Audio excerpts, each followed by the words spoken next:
Atomic Habits, by James Clear. Introduction. My story. In the final day of my sophomore year of high school, I was hit in the face with a baseball bat. As my classmate took a full swing, the bat slipped out of his hands and came flying toward me before striking me directly between the eyes. I have no memory of the moment of impact. The bat smashed into my face with such force that it crushed my nose into a distorted U shape. The collision sent the soft tissue of my brain slamming into the inside of my skull. Immediately, a wave of swelling surged throughout my head. In a fraction of a second, I had a broken nose, multiple skull fractures, and 2 shattered eye sockets. When I opened my eyes, I saw people staring at me and running over to help. I looked down and noticed spots of red on my clothes. One of my classmates took the shirt off his back and handed it to me. I used it to plug the stream of blood rushing from my broken nose. Shocked and confused, I was unaware of how seriously I had been injured. My teacher looped his arm around my shoulder and we began the long walk to the nurse's office, across the field, down the hill, and back into school. Random hands touched my sides, holding me upright. We took our time and walked slowly. Nobody realized that every minute mattered. When we arrived at the nurse's office, she asked me a series of questions. "What year is it?" 1998, I answered. "It was actually 2002. Who is the President of the United States?" "Bill Clinton," I said. The correct answer was George W. Bush. "What is your mom's name?" I stalled. 10 seconds passed. "Patty," I said casually, ignoring the fact that it had taken me 10 seconds to remember my own mother's name. That is the last question I remember. My body was unable to handle the rapid swelling in my brain and I lost consciousness before the ambulance arrived. Minutes later, I was carried out of school and taken to the local hospital. Shortly after arriving, my body began shutting down. I struggled with basic functions like swallowing and breathing. I had my first seizure of the day. Then I stopped breathing entirely. As the doctors hurried to supply me with oxygen, they also decided the local hospital was unequipped to handle the situation and ordered a helicopter to fly me to a larger hospital in Cincinnati. I was rolled out of the emergency room doors and toward the helipad across the street. The stretcher rattled on a bumpy sidewalk as one nurse pushed me along while another pumped each breath into me by hand. My mother, who had arrived at the hospital a few moments before, climbed into the helicopter beside me. I remained unconscious and unable to breathe on my own as she held my hand during the flight. While my mother rode with me in the helicopter, my father went home to check on my brother and sister and break the news to them. He choked back tears as he explained to my sister that he would miss her 8th grade graduation ceremony that night. After passing my siblings off to family and friends, he drove to Cincinnati to meet my mother. When my mom and I landed on the roof of the hospital, a team of nearly 20 doctors and nurses sprinted onto the helipad and wheeled me into the trauma unit. By this time, the swelling in my brain had become so severe that I was having repeated post-traumatic seizures. My broken bones needed to be fixed, but I was in no condition to undergo surgery. After yet another seizure, my third of the day, I was put into a medically induced coma and placed on a ventilator. My parents were no strangers to this hospital. 10 years earlier, they had entered the same building on the ground floor after my sister was diagnosed with leukemia at age 3. I was 5 at the time. My brother was just 6 months old. After 2.5 years of chemotherapy treatments, spinal taps, and bone marrow biopsies, my little sister finally walked out of the hospital happy, healthy, and cancer-free. And now, after 10 years of normal life, my parents found themselves back in the same place with a different child. While I slipped into a coma, the hospital sent a priest and a social worker to comfort my parents. It was the same priest who had met with them a decade earlier on the evening they found out my sister had cancer. As day faded into night, a series of machines kept me alive. My parents slept restlessly on a hospital mattress. One moment they would collapse from fatigue, the next they would be wide awake with worry. My mother would tell me later, "It was one of the worst nights I've ever had." My recovery. Mercifully, by the next morning my breathing had rebounded to the point where the doctors felt comfortable releasing me from the coma. When I finally regained consciousness, I discovered that I had lost my ability to smell. As a test, a nurse asked me to blow my nose and sniff an apple juice box. My sense of smell returned, but, to everyone's surprise, the act of blowing my nose forced air through the fractures in my eye socket and pushed my left eye outward. My eyeball bulged out of the socket, held precariously in place by my eyelid and the optic nerve attaching my eye to my brain. The ophthalmologist said my eye would gradually slide back into place as the air seeped out, But it was hard to tell how long this would take. I was scheduled for surgery 1 week later, which would allow me some additional time to heal. I looked like I had been on the wrong end of a boxing match, but I was cleared to leave the hospital. I returned home with a broken nose, half a dozen facial fractures, and a bulging left eye. The following months were hard. It felt like everything in my life was on pause. I had double vision for weeks, I literally couldn't see straight. It took more than a month, but my eyeball did eventually return to its normal location. Between the seizures and my vision problems, it was 8 months before I could drive a car again. At physical therapy, I practiced basic motor patterns like walking in a straight line. I was determined not to let my injury get me down, but there were more than a few moments when I felt depressed and overwhelmed. I became painfully aware of how far I had to go when I returned to the baseball field 1 year later. Baseball had always been a major part of my life. My dad had played minor league baseball for the St. Louis Cardinals, and I had a dream of playing professionally, too. After months of rehabilitation, what I wanted more than anything was to get back on the field. But my return to baseball was not smooth.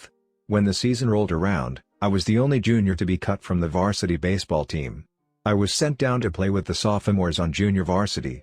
I had been playing since age 4, and for someone who had spent so much time and effort on the sport, getting cut was humiliating. I vividly remember the day it happened. I sat in my car and cried as I flipped through the radio, desperately searching for a song that would make me feel better.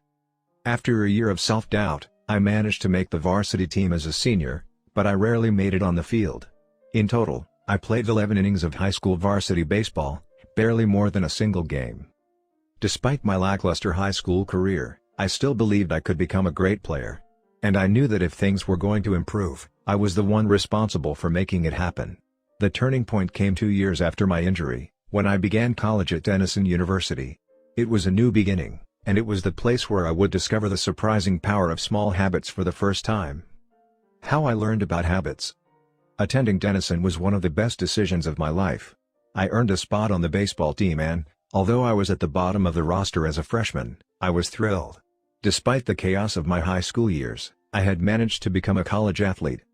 I wasn't going to be starting on the baseball team anytime soon, so I focused on getting my life in order.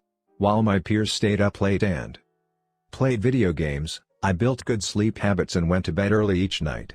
In the messy world of a college dorm, I made a point to keep my room neat and tidy. These improvements were minor, but they gave me a sense of control over my life.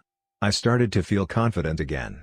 And this growing belief in myself rippled into the classroom as I improved my study habits and managed to earn straight A's during my first year. A habit is a routine or behavior that is performed regularly, and, in many cases, automatically.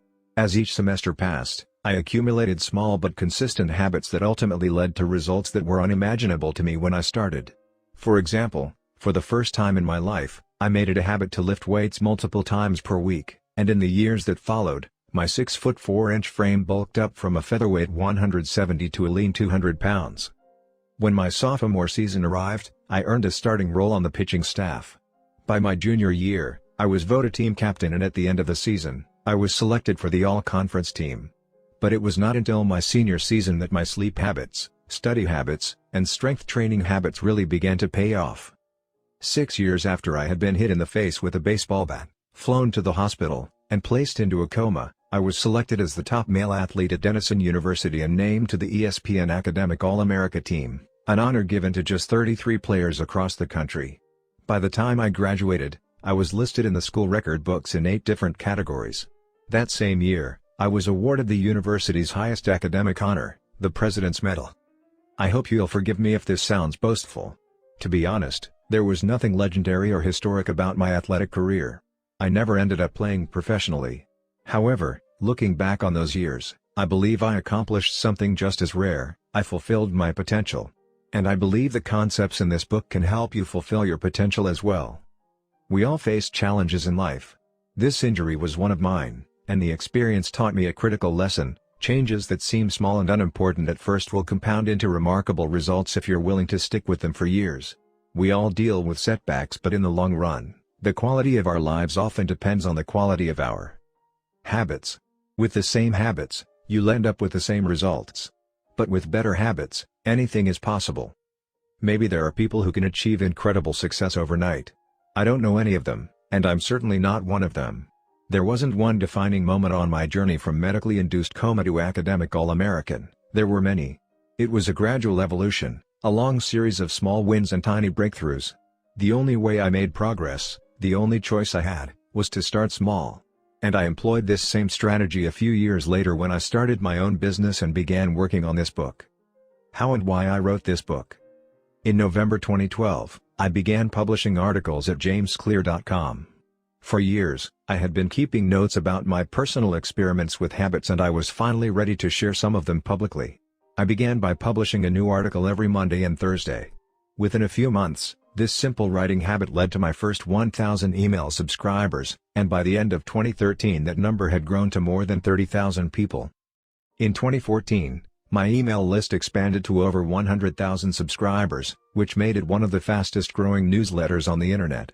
I had felt like an imposter when I began writing 2 years earlier, but now I was becoming known as an expert on habits, a new label that excited me but also felt uncomfortable.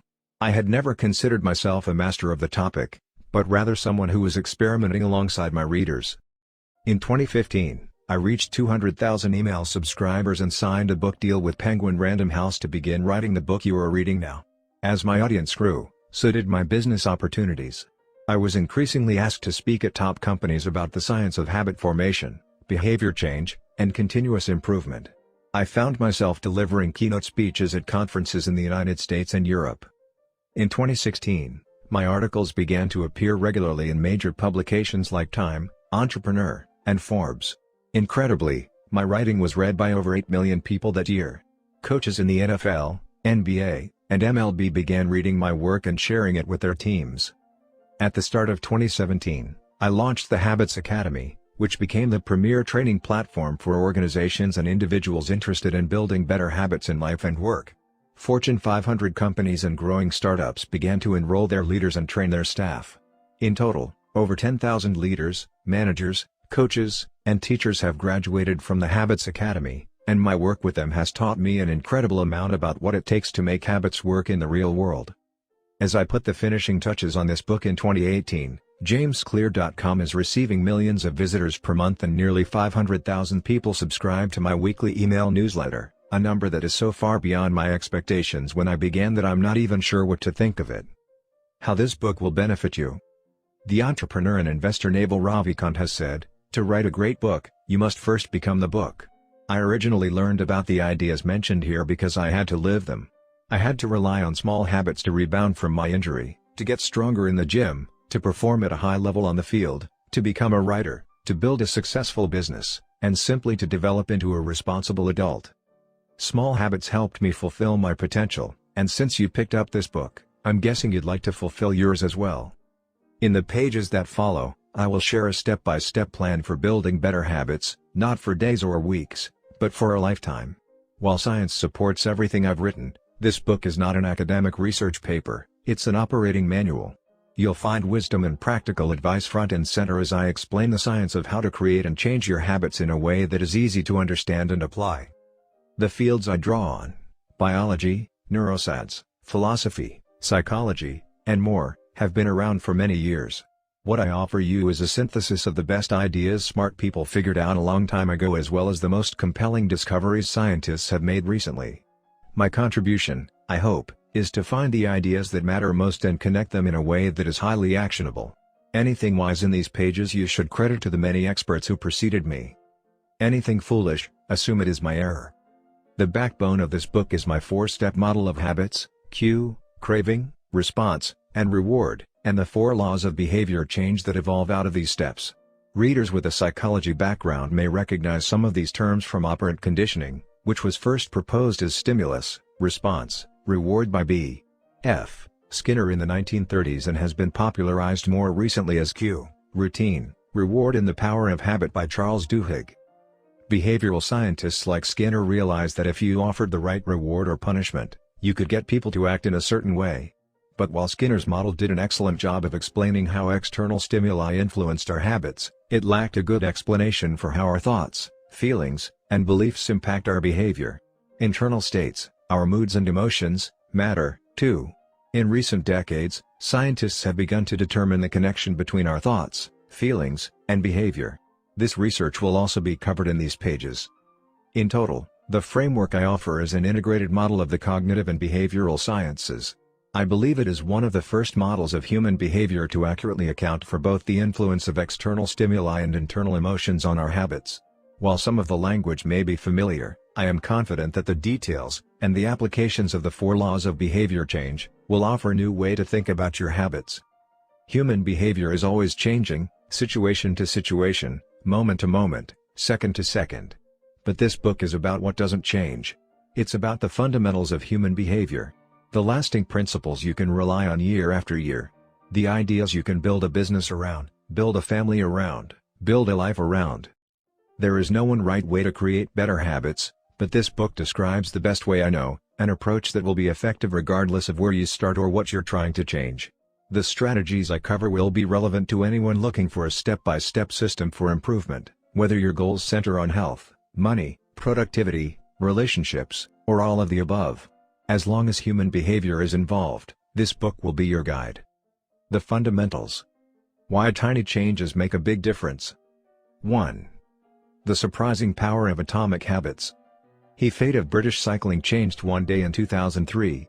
The organization, which was the governing body for professional cycling in Great Britain, had recently hired Dave Brailsford as its new performance director. At the time, professional cyclists in Great Britain had endured nearly 100 years of mediocrity. Since 1908, British riders had won just a single gold medal at the Olympic Games, and they had fared even worse in cycling's biggest race, the Tour de France. In 110 years, no British cyclist had ever won the event. In fact, the performance of British riders had been so underwhelming that one of the top bike manufacturers in Europe refused to sell bikes to the team because they were afraid that it would hurt sales if other professionals saw the Brits using their gear. Brailsford had been hired to put British cycling on a new trajectory. What made him different from previous coaches was his relentless commitment to a strategy that he referred to as the aggregation of marginal gains, which was the philosophy of searching for a tiny margin of improvement in everything you do. Brailsford said, "The whole principle came from the idea that if you broke down everything you could think of that goes into riding a bike, and then improve it by 1%, you will get a significant increase when you put them all together." Brailsford and his coaches began by making small adjustments you might expect from a professional cycling team. They redesigned the bike seats to make them more comfortable and rubbed alcohol on the tires for a better grip. They asked riders to wear electrically heated overshorts to maintain ideal muscle temperature while riding and used biofeedback sensors to monitor how each athlete responded to a particular workout. The team tested various fabrics in a wind tunnel and had their outdoor riders switch to indoor racing suits, which proved to be lighter and more aerodynamic. But they didn't stop there. Brailsford and his team continued to find 1% improvements in overlooked and unexpected areas. They tested different types of massage gels to see which one led to the fastest muscle recovery. They hired a surgeon to teach each rider the best way to wash their hands to reduce the chances of catching a cold. They determined the type of pillow and mattress that led to the best night's sleep for each rider. They even painted the inside of the team truck white, which helped them spot little bits of dust that would normally slip by unnoticed but could degrade the performance of the finely tuned bikes. As these and hundreds of other small improvements accumulated, the results came faster than anyone could have imagined. Just 5 years after Brailsford took over, the British cycling team dominated the road and track cycling events at the 2008 Olympic Games in Beijing, where they won an astounding 60% of the gold medals available. 4 years later, when the Olympic Games came to London, the Brits raised the bar as they set 9 Olympic records and 7 world records. That same year, Bradley Wiggins became the first British cyclist to win the Tour de France. The next year, his teammate Chris Froome won the race, and he would go on to win again in 2015, 2016, and 2017, giving the British team 5 Tour de France victories in 6 years. During the 10-year span from 2007 to 2017, British cyclists won 178 World Championships and 66 Olympic or Paralympic gold medals and captured 5 Tour de France victories in what is widely regarded as the most successful run in cycling history. How does this happen? How does a team of previously ordinary athletes transform into world champions with tiny changes that, at first glance, would seem to make a modest difference at best? Why do small improvements accumulate into such remarkable results, and how can you replicate this approach in your own life? Why small habits make a big difference? It is so easy to overestimate the importance of one defining moment and underestimate the value of making small improvements on a daily basis. Too often, We convince ourselves that massive success requires massive action. Whether it is losing weight, building a business, writing a book, winning a championship, or achieving any other goal, we put pressure on ourselves to make some earth-shattering improvement that everyone will talk about. Meanwhile, improving by 1% isn't particularly notable, sometimes it isn't even noticeable, but it can be far more meaningful, especially in the long run. The difference a tiny improvement can make over time is astounding. Here's how the math works out: if you can get 1% better each day for 1 year, you'll end up 37 times better by the time you're done. Conversely, if you get 1% worse each day for 1 year, you'll decline nearly down to zero. What starts as a small win or a minor setback accumulates into something much more. 1% better every day. 1% worse every day for 1 year. 0.99 to the power of 365 equals 0.03. 1% better every day for 1 year. 1.01 to the power of 365 equals 37.78. Figure 1. The effects of small habits compound over time. For example, if you can get just 1% better each day, you'll end up with results that are nearly 37 times better after 1 year. Habits are the compound interest of self-improvement. The same way that money multiplies through compound interest, the effects of your habits multiply as you repeat them. They seem to make little difference on any given day, and yet the impact they deliver over the months and years can be enormous. It is only when looking back 2, 5, or perhaps 10 years later that the value of good habits and the cost of bad ones becomes strikingly apparent. This can be a difficult concept to appreciate in daily life. We often dismiss small changes because they don't seem to matter very much in the moment. If you save a little money now, you're still not a millionaire. If you go to the gym 3 days in a row, you're still out of shape. If you study Mandarin for an hour tonight, you still haven't learned the language. We make a few changes, but the results never seem to come quickly, and so we slide back into our previous routines. Unfortunately, the slow pace of transformation also makes it easy to let a bad habit slide. If you eat an unhealthy meal today, the scale doesn't move much. If you work late tonight and ignore your family, they will forgive you. If you procrastinate and put your project off until tomorrow, there will usually be time to finish it later. A single decision is easy to dismiss. But when we repeat 1% errors, day after day, by replicating poor decisions, duplicating tiny mistakes, and rationalizing little excuses, our small choices compound into toxic results. It's the accumulation of many missteps, a 1% decline here and there, that eventually leads to a problem. The impact created by a change in your habits is similar to the effect of shifting the route of an airplane by just a few degrees. Imagine you are flying from Los Angeles to New York City. If a pilot leaving from LAX adjusts the heading just 3.5 degrees south, you will land in Washington, D.C., instead of New York.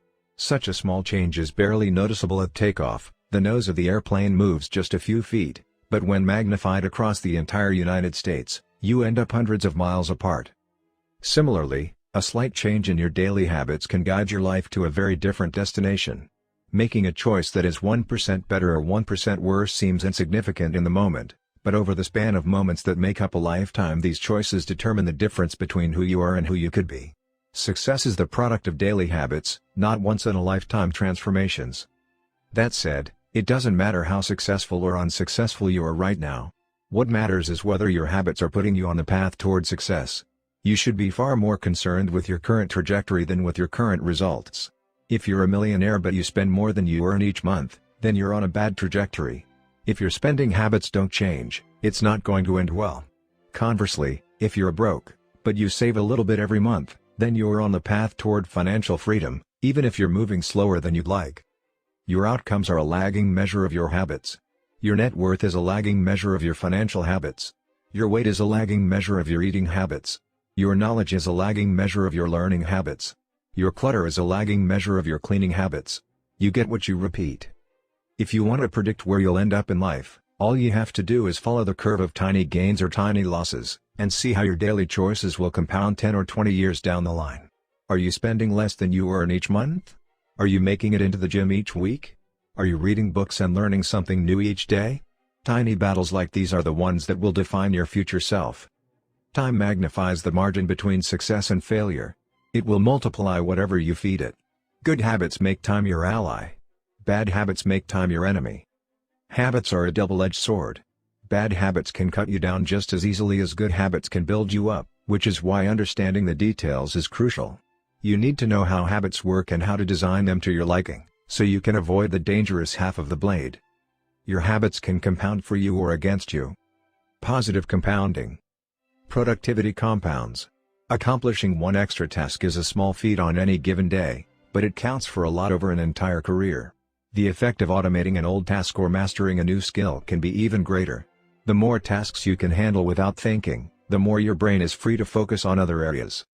Knowledge compounds. Learning one new idea won't make you a genius, but a commitment to lifelong learning can be transformative. Furthermore, each book you read not only teaches you something new but also opens up different ways of thinking about old ideas. As Warren Buffett says, that's how knowledge works. It builds up, like compound interest. Relationships compound. People reflect your behavior back to you.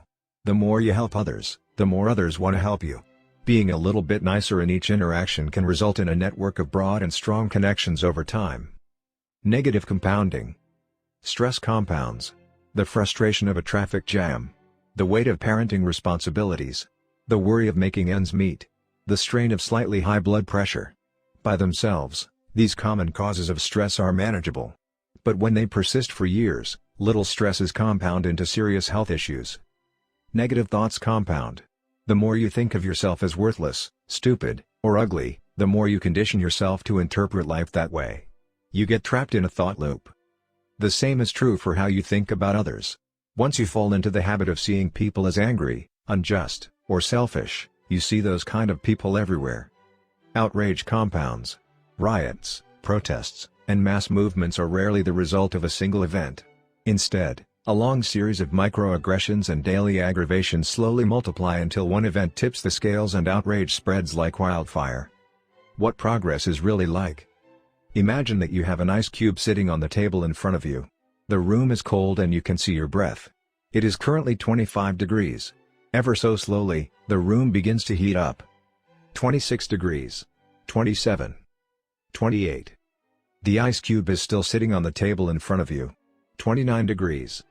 30. 31. Still, nothing has happened. Then, 32 degrees. The ice begins to melt.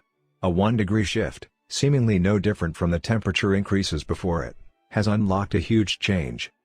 Breakthrough moments are often the result of many previous actions, which build up the potential required to unleash a major change. This pattern shows up everywhere. Cancer spends 80% of its life undetectable, then takes over the body in months. Bamboo can barely be seen for the first 5 years as it builds extensive root systems underground before exploding 90 feet into the air within 6 weeks. Similarly, habits often appear to make no difference until you cross a critical threshold and unlock a new level of performance. In the early and middle stages of any quest, there is often a valley of disappointment. You expect to make progress in a linear fashion and it's frustrating how ineffective changes can seem during the first days, weeks, and even months. It doesn't feel like you are going anywhere. It's a hallmark of any compounding process, the most powerful outcomes are delayed. This is one of the core reasons why it is so hard to build habits that last. People make a few small changes, fail to see a tangible result, and decide to stop. You think, I've been running every day for a month, so why can't I see any change in my body? Once this kind of thinking takes over, it's easy to let good habits fall by the wayside. But in order to make a meaningful difference, habits need to persist long enough to break through this plateau, what I call the plateau of latent potential. If you find yourself struggling to build a good habit or break a bad one, it is not because you have lost your ability to improve. It is often because you have not yet crossed the plateau of latent potential. Complaining about not achieving success despite working hard is like complaining about an ice cube not melting when you heated it from 25 to 31 degrees. Your work was not wasted, it is just being stored. All the action happens at 32 degrees. When you finally break through the plateau of latent potential, people will call it an overnight success. The outside world only sees the most dramatic event rather than all that preceded it. But you know that it's the work you did long ago, when it seemed that you weren't making any progress, that makes the jump today possible. It is the human equivalent of geological pressure.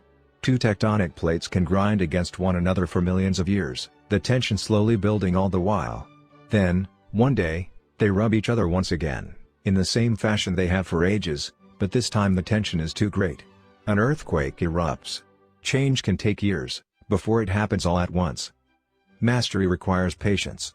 The San Antonio Spurs, one of the most successful teams in NBA history, have a quote from social reformer Jacob Riis hanging in their locker room: "When nothing seems to help, I go and look at a stonecutter hammering away at his rock, perhaps 100 times without as much as a crack showing in it. Yet at the 101st blow it will split in two, and I know it was not that last blow that did it, but all that had gone before." The plateau of latent potential. Figure 2, we often expect progress to be linear. At the very least, we hope it will come quickly. In reality, the results of our efforts are often delayed. It is not until months or years later that we realize the true value of the previous work we have done. This can result in a valley of disappointment where people feel discouraged after putting in weeks or months of hard work without experiencing any results. However, this work was not wasted. It was simply being stored. It is not until much later that the full value of previous efforts is revealed. All big things come from small beginnings. The seed of every habit is a single, tiny decision.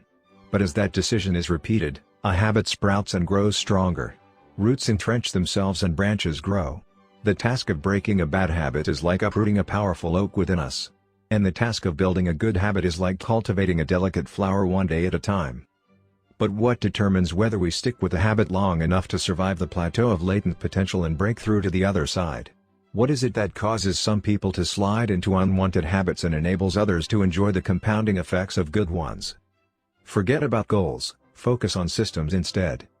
Prevailing wisdom claims that the best way to achieve what we want in life, getting into better shape, building a successful business, relaxing more and worrying less, spending more time with friends and family, is to set specific, actionable goals. For many years, this was how I approached my habits, too. Each one was a goal to be reached. I set goals for the grades I wanted to get in school, for the weights I wanted to lift in the gym, for the profits I wanted to earn in business. I succeeded at a few, but I failed at a lot of them. Eventually, I began to realize that my results had very little to do with the goals I set and nearly everything to do with the systems I followed. What's the difference between systems and goals? It's a distinction I first learned from Scott Adams, the cartoonist behind the Dilbert comic. Goals are about the results you want to achieve. Systems are about the processes that lead to those results. If you're a coach, your goal might be to win a championship. Your system is the way you recruit players, manage your assistant coaches, and conduct practice. If you're an entrepreneur, your goal might be to build $1 million business. Your system is how you test product ideas, hire employees, and run marketing campaigns. If you're a musician, your goal might be to play a new piece. Your system is how often you practice, how you break down and tackle difficult measures, and your method for receiving feedback from your instructor. Now for the interesting question: if you completely ignored your goals and focused only on your system, would you still succeed? For example, if you were a basketball coach and you ignored your goal to win a championship and focused only on what your team does at practice each day, would you still get results? I think you would. The goal in any sport is to finish with the best score, but it would be ridiculous to spend the whole game staring at the scoreboard. The only way to actually win is to get better each day. In the words of three-time Super Bowl winner Bill Walsh, the score takes care of itself.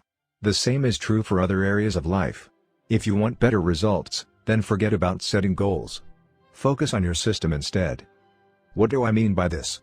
Are goals completely useless? Of course not. Goals are good for setting a direction, but systems are best for making progress. A handful of problems arise when you spend too much time thinking about your goals and not enough time designing your systems. Problem number 1: winners and losers have the same goals. Goal setting suffers from a serious case of survivorship bias. We concentrate on the people who end up winning, the survivors, and mistakenly assume that ambitious goals led to their success while overlooking all of the people who had the same objective but didn't succeed. Every Olympian wants to win a gold medal. Every candidate wants to get the job. And if successful and unsuccessful people share the same goals, then the goal cannot be what differentiates the winners from the losers. It wasn't the goal of winning the Tour de France that propelled the British cyclists to the top of the sport. Presumably, they had wanted to win the race every year before, just like every other professional team. The goal had always been there. It was only when they implemented a system of continuous small improvements that they achieved a different outcome. Problem number 2: achieving a goal is only a momentary change. Imagine you have a messy room and you set a goal to clean it. If you summon the energy to tidy up, then you will have a clean room, for now. But if you maintain the same sloppy, Pack rat habits that led to a messy room in the first place. Soon you'll be looking at a new pile of clutter and hoping for another burst of motivation. You're left chasing the same outcome because you never changed the system behind it.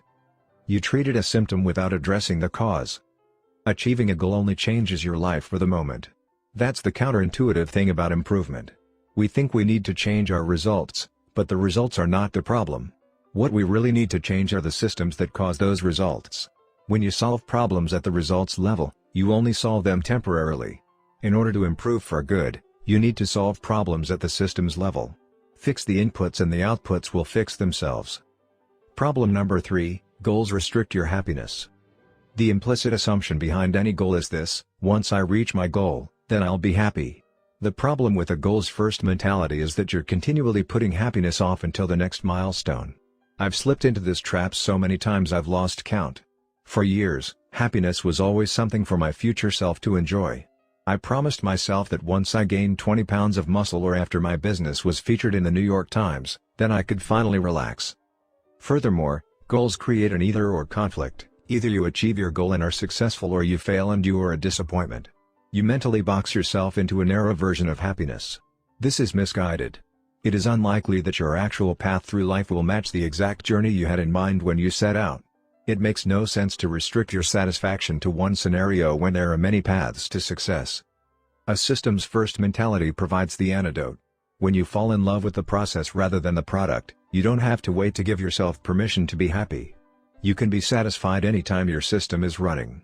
And a system can be successful in many different forms, not just the one you first envision. Problem number 4, goals are at odds with long-term progress. Finally, a goal-oriented mindset can create a yo-yo effect. Many runners work hard for months, but as soon as they cross the finish line, they stop training. The race is no longer there to motivate them. When all of your hard work is focused on a particular goal, what is left to push you forward after you achieve it? This is why many people find themselves reverting to their old habits after accomplishing a goal. The purpose of setting goals is to win the game. The purpose of building systems is to continue playing the game. True long-term thinking is goalless thinking. It's not about any single accomplishment. It is about the cycle of endless refinement and continuous improvement. Ultimately, it is your commitment to the process that will determine your progress. A system of atomic habits. If you're having trouble changing your habits, the problem isn't you. The problem is your system. Bad habits repeat themselves again and again not because you don't want to change, but because you have the wrong system for change. You do not rise to the level of your goals. You fall to the level of your systems. Focusing on the overall system, rather than a single goal, is one of the core themes of this book. It is also one of the deeper meanings behind the word atomic. By now, you've probably realized that an atomic habit refers to a tiny change, a marginal gain, a 1% improvement. But atomic habits are not just any old habits, however small. They are little habits that are part of a larger system. Just as atoms are the building blocks of molecules, atomic habits are the building blocks of remarkable results. Habits are like the atoms of our lives. Each one is a fundamental unit that contributes to your overall improvement.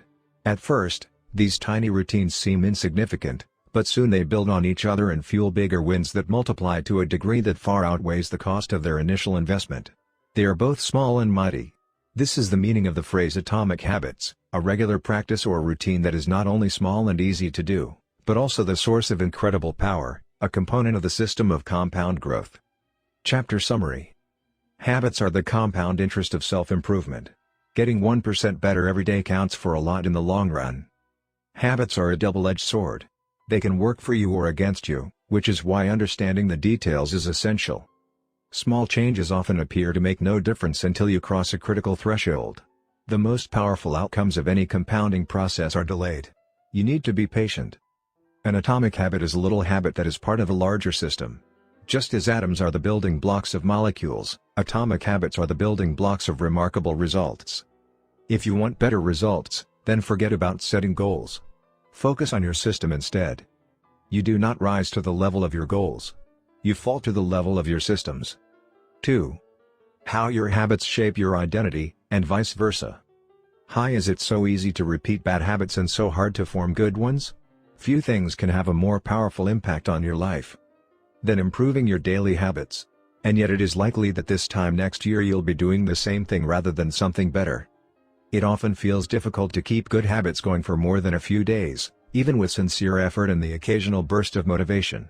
Habits like exercise, meditation, journaling, and cooking are reasonable for a day or two and then become a hassle. However, once your habits are established, they seem to stick around forever, especially the unwanted ones. Despite our best intentions, unhealthy habits like eating junk food, watching too much television, procrastinating, and smoking can feel impossible to break. Changing our habits is challenging for two reasons: 1, we try to change the wrong thing, and 2, we try to change our habits in the wrong way. In this chapter, I'll address the first point. In the chapters that follow, I'll answer the second. Our first mistake is that we try to change the wrong thing. To understand what I mean, consider that there are 3 levels at which change can occur. You can imagine them like the layers of an onion. 3 layers of behavior change. Figure 3, there are 3 layers of behavior change: a change in your outcomes, a change in your processes, or a change in your identity. The first layer is changing your outcomes. This level is concerned with changing your results, losing weight, publishing a book, winning a championship. Most of the goals you set are associated with this level of change. The second layer is changing your process. This level is concerned with changing your habits and systems, implementing a new routine at the gym, decluttering your desk for better workflow, developing a meditation practice. Most of the habits you build are associated with this level. The third and deepest layer is changing your identity. This level is concerned with changing your beliefs, your worldview, your self-image, your judgments about yourself and others. Most of the beliefs, assumptions, and biases you hold are associated with this level. Outcomes are about what you get. Processes are about what you do. Identity is about what you believe. When it comes to building habits that last, when it comes to building a system of 1% improvements, the problem is not that one level is better or worse than another. All levels of change are useful in their own way.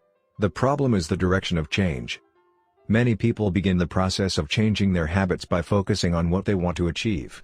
This leads us to outcome-based habits. The alternative is to build identity-based habits. With this approach, we start by focusing on who we wish to become. Outcome-based habits. Identity-based habits. Figure 4, with outcome-based habits, the focus is on what you want to achieve. With identity-based habits, the focus is on who you wish to become. Imagine 2 people resisting a cigarette. When offered a smoke, the first person says, "No thanks. I'm trying to quit." It sounds like a reasonable response, but this person still believes they are a smoker who is trying to be something else. They are hoping their behavior will change while carrying around the same beliefs. The second person declines by saying, "No thanks. I'm not a smoker." It's a small difference, but this statement signals a shift in identity. Smoking was part of their former life, not their current one. They no longer identify as someone who smokes. Most people don't even consider identity change when they set out to improve. They just think, "I want to be skinny," outcome, "and if I stick to this diet, then I'll be skinny," process. They set goals and determine the actions they should take to achieve those goals without considering the beliefs that drive their actions. They never shift the way they look at themselves, and they don't realize that their old identity can sabotage their new plans for change. Behind every system of actions are a system of beliefs. The system of a democracy is founded on beliefs like freedom, majority rule, and social equality. The system of a dictatorship has a very different set of beliefs like absolute authority and strict obedience. You can imagine many ways to try to get more people to vote in a democracy, but such behavior change would never get off the ground in a dictatorship. That's not the identity of the system. Voting is a behavior that is impossible under a certain set of beliefs. A similar pattern exists whether we are discussing individuals, organizations, or societies. There are a set of beliefs and assumptions that shape the system, an identity behind the habits.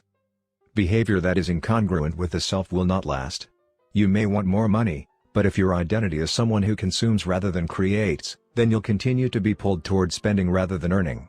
You may want better health, but if you continue to prioritize comfort over accomplishment, you'll be drawn to relaxing rather than training. It's hard to change your habits if you never change the underlying beliefs that led to your past behavior. You have a new goal and a new plan, but you haven't changed who you are. The story of Brian Clark, an entrepreneur from Boulder, Colorado, provides a good example. "For as long as I can remember, I've chewed my fingernails," Clark told me. "It started as a nervous habit when I was young, and then morphed into an undesirable grooming ritual. One day, I resolved to stop chewing my nails until they grew out a bit. Through mindful willpower alone, I managed to do it. Then, Clark did something surprising. I asked my wife to schedule my first ever manicure, he said. My thought was that if I started paying to maintain my nails, I wouldn't chew them. And it worked, but not for the monetary reason. What happened was the manicure made my fingers look really nice for the first time. The manicurist even said that, other than the chewing, I had really healthy, attractive nails. Suddenly, I was proud of my fingernails. And even though that's something I had never aspired to, it made all the difference. I've never chewed my nails since, not even a single close call. And it's because I now take pride in properly caring for them. The ultimate form of intrinsic motivation is when a habit becomes part of your identity. It's one thing to say I'm the type of person who wants this. It's something very different to say I'm the type of person who is this. The more pride you have in a particular aspect of your identity, the more motivated you'll be to maintain the habits associated with it. If you're proud of how your hair looks, you'll develop all sorts of habits to care for and maintain it. If you're proud of the size of your biceps, you'll make sure you never skip an upper body workout. If you're proud of the scarves you knit, you'll be more likely to spend hours knitting each week. Once your pride gets involved, you'll fight tooth and nail to maintain your habits. True behavior change is identity change. You might start a habit because of motivation, but the only reason you'll stick with one is that it becomes part of your identity. Anyone can convince themselves to visit the gym or eat healthy once or twice, but if you don't shift the belief behind the behavior, then it is hard to stick with long-term changes. Improvements are only temporary until they become part of who you are. The goal is not to read a book, the goal is to become a reader. The goal is not to run a marathon, the goal is to become a runner. The goal is not to learn an instrument, the goal is to become a musician. Your behaviors are usually a reflection of your identity. What you do is an indication of the type of person you believe that you are, either consciously or non-consciously. Research has shown that once a person believes in a particular aspect of their identity, they are more likely to act in alignment with that belief. For example, people who identified as being a voter were more likely to vote than those who simply claimed voting was an action they wanted to perform. Similarly, the person who incorporates exercise into their identity doesn't have to convince themselves to train. Doing the right thing is easy. After all, when your behavior and your identity are fully aligned, you are no longer pursuing behavior change. You are simply acting like the type of person you already believe yourself to be. Like all aspects of habit formation, this, too, is a double-edged sword.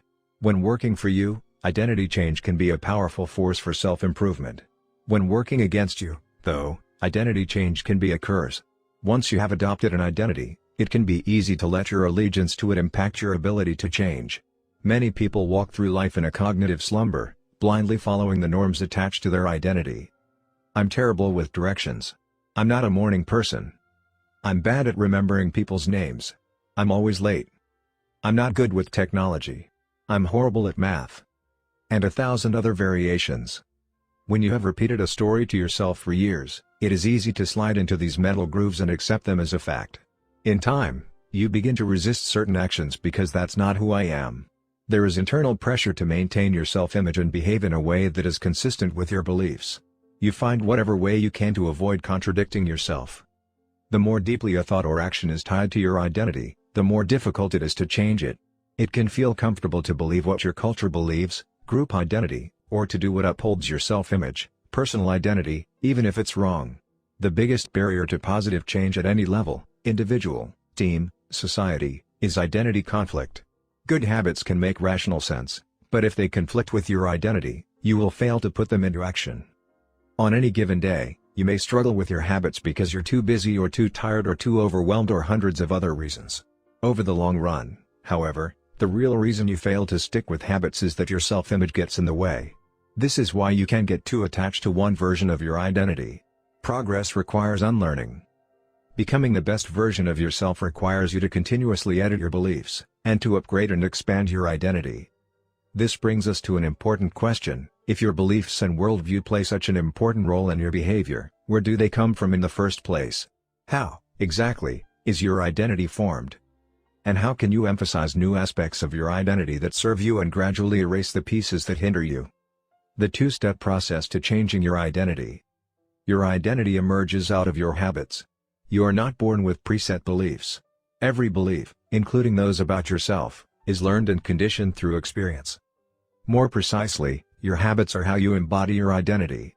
When you make your bed each day, you embody the identity of an organized person. When you write each day, you embody the identity of a creative person. When you train each day, you embody the identity of an athletic person. The more you repeat a behavior, the more you reinforce the identity associated with that behavior. In fact, the word identity was originally derived from the Latin words essentitas, which means being, and identidem, which means repeatedly. Your identity is literally your repeated beingness. Whatever your identity is right now, you only believe it because you have proof of it. If you go to church every Sunday for 20 years, you have evidence that you are religious. If you study biology for 1 hour every night, you have evidence that you are studious. If you go to the gym even when it's snowing, you have evidence that you are committed to fitness. The more evidence you have for a belief, the more strongly you will believe it. For most of my early life, I didn't consider myself a writer. If you were to ask any of my high school teachers or college professors, they would tell you I was an average writer at best, certainly not a standout. When I began my writing career, I published a new article every Monday and Thursday for the first few years. As the evidence grew, so did my identity as a writer. I didn't start out as a writer. I became one through my habits. Of course, your habits are not the only actions that influence your identity, but by virtue of their frequency they are usually the most important ones. Each experience in life modifies your self-image, but it's unlikely you would consider yourself a soccer player because you kicked a ball once or an artist because you scribbled a picture. As you repeat these actions, however, the evidence accumulates and your self-image begins to change. The effect of one-off experiences tends to fade away while the effect of habits gets reinforced with time, which means your habits contribute most of the evidence that shapes your identity. In this way, the process of building habits is actually the process of becoming yourself. This is a gradual evolution. We do not change by snapping our fingers and deciding to be someone entirely new. We change bit by bit, day by day, habit by habit. We are continually undergoing microevolutions of the self. Each habit is like a suggestion. Hey, maybe this is who I am. If you finish a book, then perhaps you are the type of person who likes reading. If you go to the gym, then perhaps you are the type of person who likes exercise. If you practice playing the guitar, perhaps you are the type of person who likes music. Every action you take is a vote for the type of person you wish to become. No single instance will transform your beliefs, but as the votes build up, so does the evidence of your new identity. This is one reason why meaningful change does not require radical change. Small habits can make a meaningful difference by providing evidence of a new identity. And if a change is meaningful, it actually is big. That's the paradox of making small improvements. Putting this all together, you can see that habits are the path to changing your identity. The most practical way to change who you are is to change what you do. Each time you write a page, you are a writer. Each time you practice the violin, you are a musician. Each time you start a workout, you are an athlete. Each time you encourage your employees, you are a leader. Each habit not only gets results but also teaches you something far more important, to trust yourself. You start to believe you can actually accomplish these things. When the votes mount up and the evidence begins to change, the story you tell yourself begins to change as well. Of course, it works the opposite way, too. Every time you choose to perform a bad habit, it's a vote for that identity. The good news is that you don't need to be perfect. In any election, there are going to be votes for both sides. You don't need a unanimous vote to win an election, you just need a majority. It doesn't matter if you cast a few votes for a bad behavior or an unproductive habit. Your goal is simply to win the majority of the time. New identities require new evidence. If you keep casting the same votes you've always cast, you're going to get the same results you've always had. If nothing changes, nothing is going to change.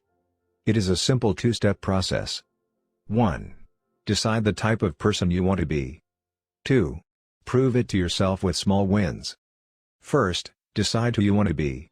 This holds at any level, as an individual, as a team, as a community, as a nation. What do you want to stand for? What are your principles and values? Who do you wish to become? These are big questions, and many people aren't sure where to begin. But they do know what kind of results they want, to get six-pack abs or to feel less anxious or to double their salary.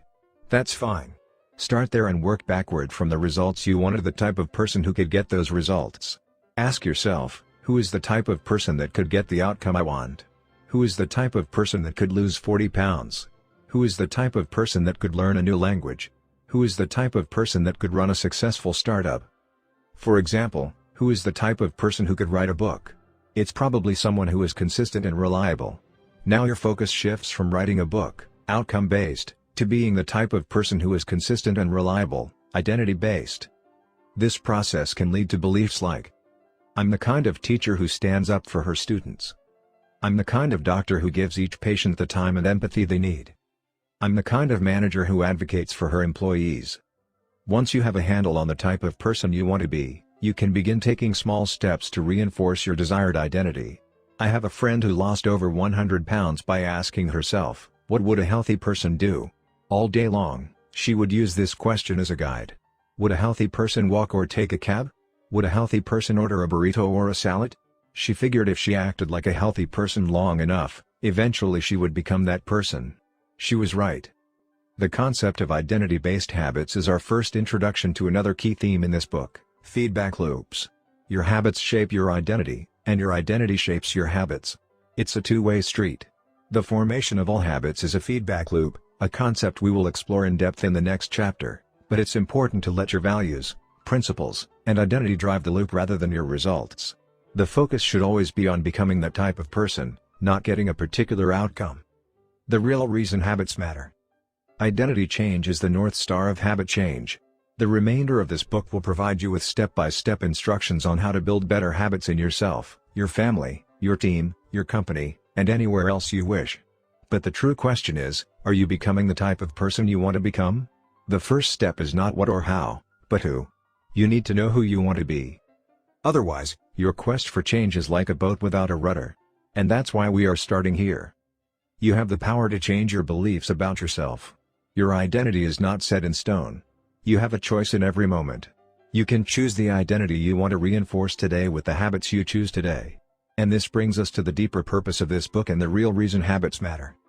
Building better habits isn't about littering your day with life hacks.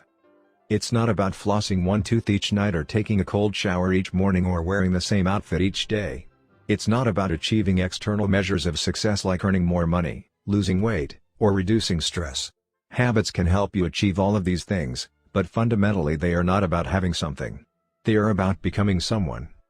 Ultimately, your habits matter because they help you become the type of person you wish to be. They are the channel through which you develop your deepest beliefs about yourself. Quite literally, you become your habits. Chapter Summary. There are 3 levels of change: outcome change, process change, and identity change. The most effective way to change your habits is to focus not on what you want to achieve, but on who you wish to become. Your identity emerges out of your habits. Every action is a vote for the type of person you wish to become. Becoming the best version of yourself requires you to continuously edit your beliefs, and to upgrade and expand your identity. The real reason habits matter is not because they can get you better results, although they can do that, but because they can change your beliefs about yourself. 3. How to build better habits in 4 simple steps. In 1898, a psychologist named Edward Thorndike conducted an experiment that would lay the foundation for our understanding of how habits form and the rules that guide our behavior. Thorndike was interested in studying the behavior of animals, and he started by working with cats. He would place each cat inside a device known as a puzzle box. The box was designed so that the cat could escape through a door by some simple act, such as pulling at a loop of cord, pressing a lever, or stepping on a platform. For example, one box contained a lever that, when pressed, would open a door on the side of the box. Once the door had been opened, the cat could dart out and run over to a bowl of food. Most cats wanted to escape as soon as they were placed inside the box. They would poke their nose into the corners, stick their paws through openings, and claw at loose objects. After a few minutes of exploration, the cats would happen to press the magical lever, the door would open, and they would escape. Thorndike tracked the behavior of each cat across many trials. In the beginning, the animals moved around the box at random. But as soon as the lever had been pressed and the door opened, the process of learning began. Gradually, each cat learned to associate the action of pressing the lever with the reward of escaping the box and getting to the food. After 20 to 30 trials, this behavior became so automatic and habitual that the cat could escape within a few seconds. For example, Thorndike noted, Cat 12 took the following times to perform the act: 160 seconds, 30 seconds, 90 seconds, 60, 15, 28, 20, 30, 22, 11, 15, 20, 12, 10, 14, 10, 8, 8, 5, 10, 8, 6, 6, 7. During the first 3 trials, the cat escaped in an average of 1.5 minutes. During the last 3 trials, it escaped in an average of 6.3 seconds. With practice, each cat made fewer errors and their actions became quicker and more automatic. Rather than repeat the same mistakes, the cat began to cut straight to the solution. From his studies, Thorndike described the learning process by stating, "Behaviors followed by satisfying consequences tend to be repeated, and those that produce unpleasant consequences are less likely to be repeated." His work provides the perfect starting point for discussing how habits form in our own lives. It also provides answers to some fundamental questions like, what are habits? And why does the brain bother building them at all? Why your brain builds habits. A habit is a behavior that has been repeated enough times to become automatic. The process of habit formation begins with trial and error. Whenever you encounter a new situation in life, your brain has to make a decision. How do I respond to this? The first time you come across a problem, you're not sure how to solve it. Like Thorndike's cat, you're just trying things out to see what works. Neurological activity in the brain is high during this period. You are carefully analyzing the situation and making conscious decisions about how to act. You're taking in tons of new information and trying to make sense of it all. The brain is busy learning the most effective course of action. Occasionally, like a cat pressing on a lever, you stumble across a solution. You're feeling anxious, and you discover that going for a run calms you down. You're mentally exhausted from a long day of work, and you learn that playing video games relaxes you. You're exploring, and then, bam, a reward. After you stumble upon an unexpected reward, you alter your strategy for next time.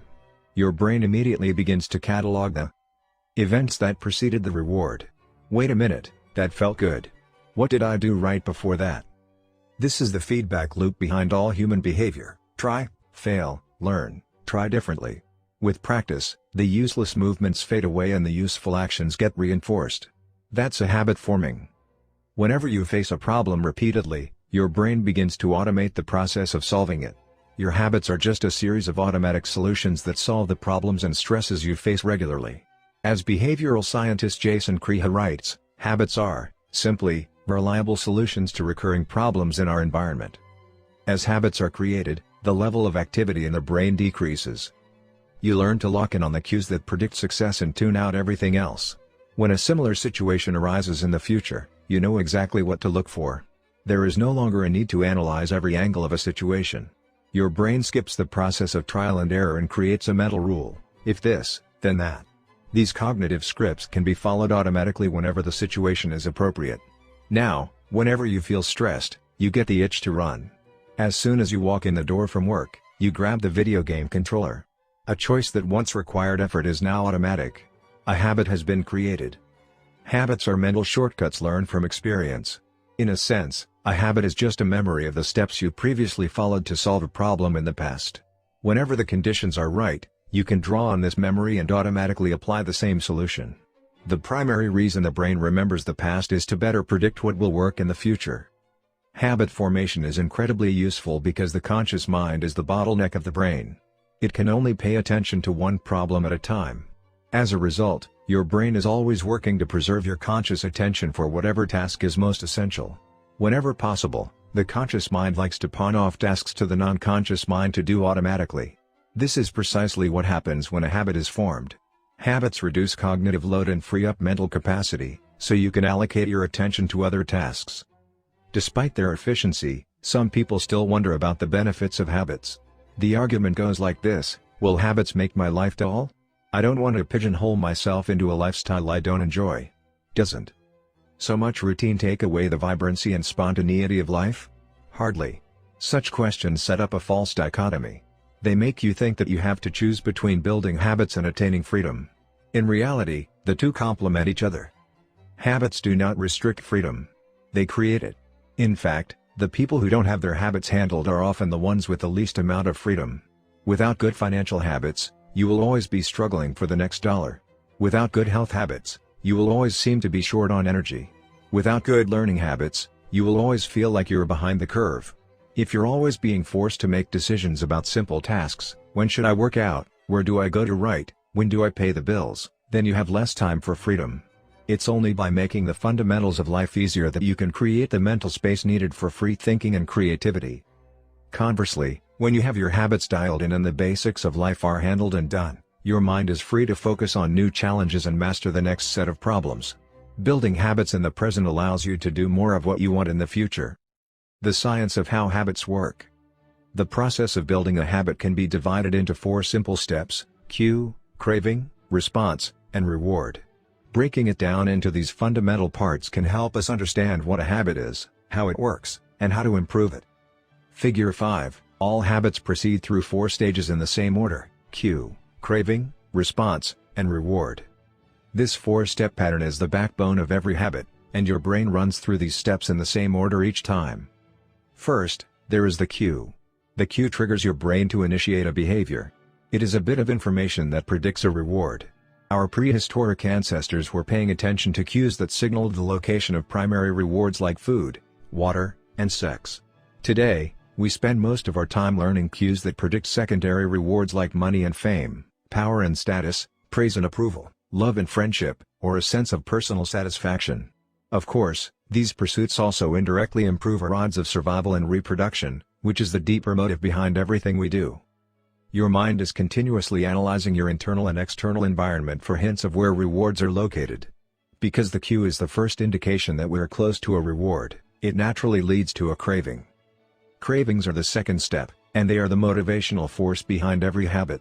Without some level of motivation or desire, without craving a change, we have no reason to act. What you crave is not the habit itself but the change in state it delivers. You do not crave smoking a cigarette, you crave the feeling of relief it provides. You are not motivated by brushing your teeth but rather by the feeling of a clean mouth. You do not want to turn on the television, you want to be entertained. Every craving is linked to a desire to change your internal state. This is an important point that we will discuss in detail later. Cravings differ from person to person. In theory, any piece of information could trigger a craving, but in practice, people are not motivated by the same cues. For a gambler, the sound of slot machines can be a potent trigger that sparks an intense wave of desire. For someone who rarely gambles, the jingles and chimes of the casino are just background noise. Cues are meaningless until they are interpreted. The thoughts, feelings, and emotions of the observer are what transform a cue into a craving. The third step is the response. The response is the actual habit you perform, which can take the form of a thought or an action. Whether a response occurs depends on how motivated you are and how much friction is associated with the behavior. If a particular action requires more physical or mental effort than you are willing to expend, then you won't do it. Your response also depends on your ability. It sounds simple, but a habit can occur only if you are capable of doing it. If you want to dunk a basketball but can't jump high enough to reach the hoop, well, you're out of luck. Finally, the response delivers a reward. Rewards are the end goal of every habit. The cue is about noticing the reward.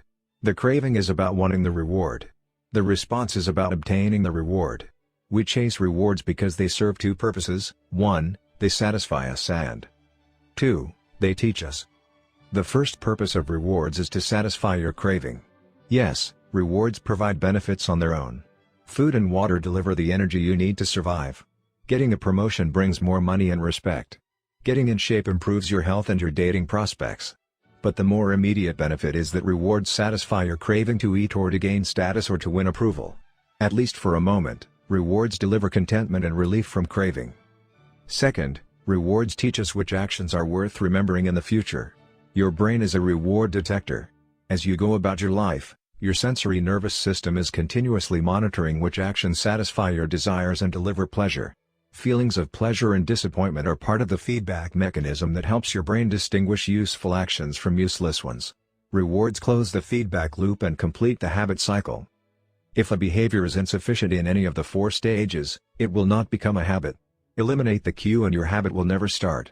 Reduce the craving and you won't experience enough motivation to act. Make the behavior difficult and you won't be able to do it. And if the reward fails to satisfy your desire, then you'll have no reason to do it again in the future. Without the first 3 steps, a behavior will not occur. Without all 4, a behavior will not be repeated. The habit loop. Figure 6, the 4 stages of habit are best described as a feedback loop. They form an endless cycle that is running every moment you are alive. This habit loop is continually scanning the environment, predicting what will happen next, trying out different responses, and learning from the results. In summary, the cue triggers a craving, which motivates a response, which provides a reward, which satisfies the craving and, ultimately, becomes associated with the cue. Together, these 4 steps form a neurological feedback loop: cue, craving, response, reward, cue, craving, response, reward, that ultimately allows you to create automatic habits. This cycle is known as the habit loop. This 4-step process is not something that happens occasionally, but rather it is an endless feedback loop that is running and active during every moment you are alive, even now.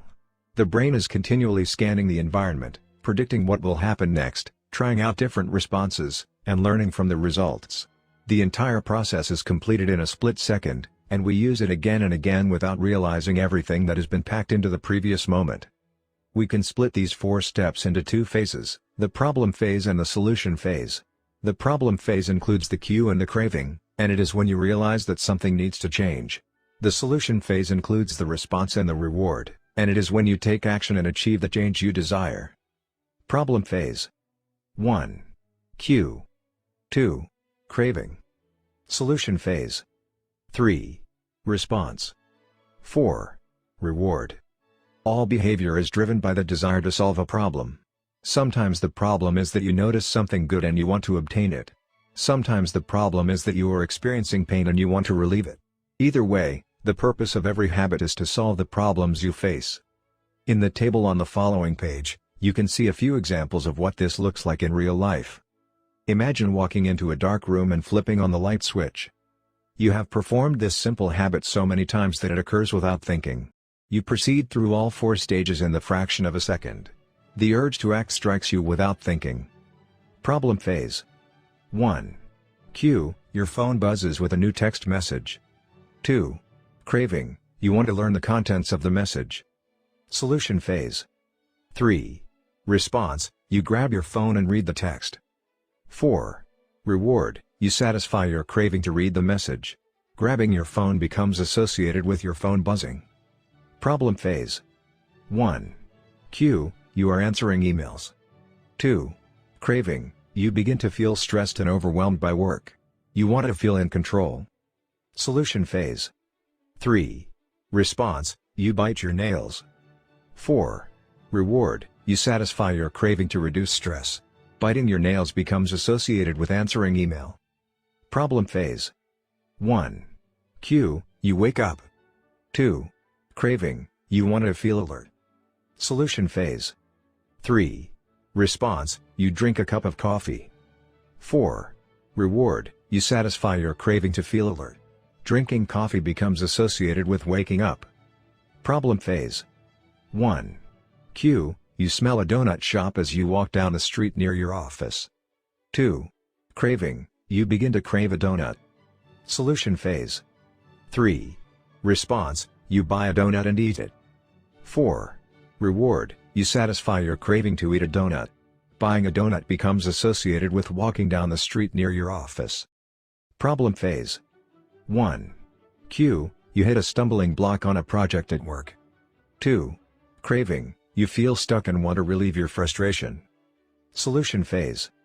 3. Response, you pull out your phone and check social media. 4. Reward, you satisfy your craving to feel relieved. Checking social media becomes associated with feeling stalled at work. Problem phase. 1. Cue, you walk into a dark room. 2. Craving, you want to be able to see. Solution phase. 3. Response, you flip the light switch. 4. Reward, you satisfy your craving to see. Turning on the light switch becomes associated with being in a dark room.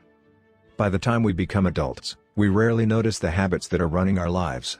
Most of us never give a second thought to the fact that we tie the same shoe first each morning, or unplug the toaster after each use, or always change into comfortable clothes after getting home from work. After decades of mental programming, we automatically slip into these patterns of thinking and acting. The 4 laws of behavior change. In the following chapters, we will see time and again how the 4 stages of cue, craving, response, and reward influence nearly everything we do each day. But before we do that, we need to transform these 4 steps into a practical framework that we can use to design good habits and eliminate bad ones. I refer to this framework as the 4 laws of behavior change, and it provides a simple set of rules for creating good habits and breaking bad ones. You can think of each law as a lever that influences human behavior. When the levers are in the right positions, creating good habits is effortless. When they are in the wrong positions, it is nearly impossible. How to create a good habit. The first law, Q, make it obvious. The second law, craving, make it attractive. The third law, response, make it easy. The fourth law, reward, make it satisfying. We can invert these laws to learn how to break a bad habit.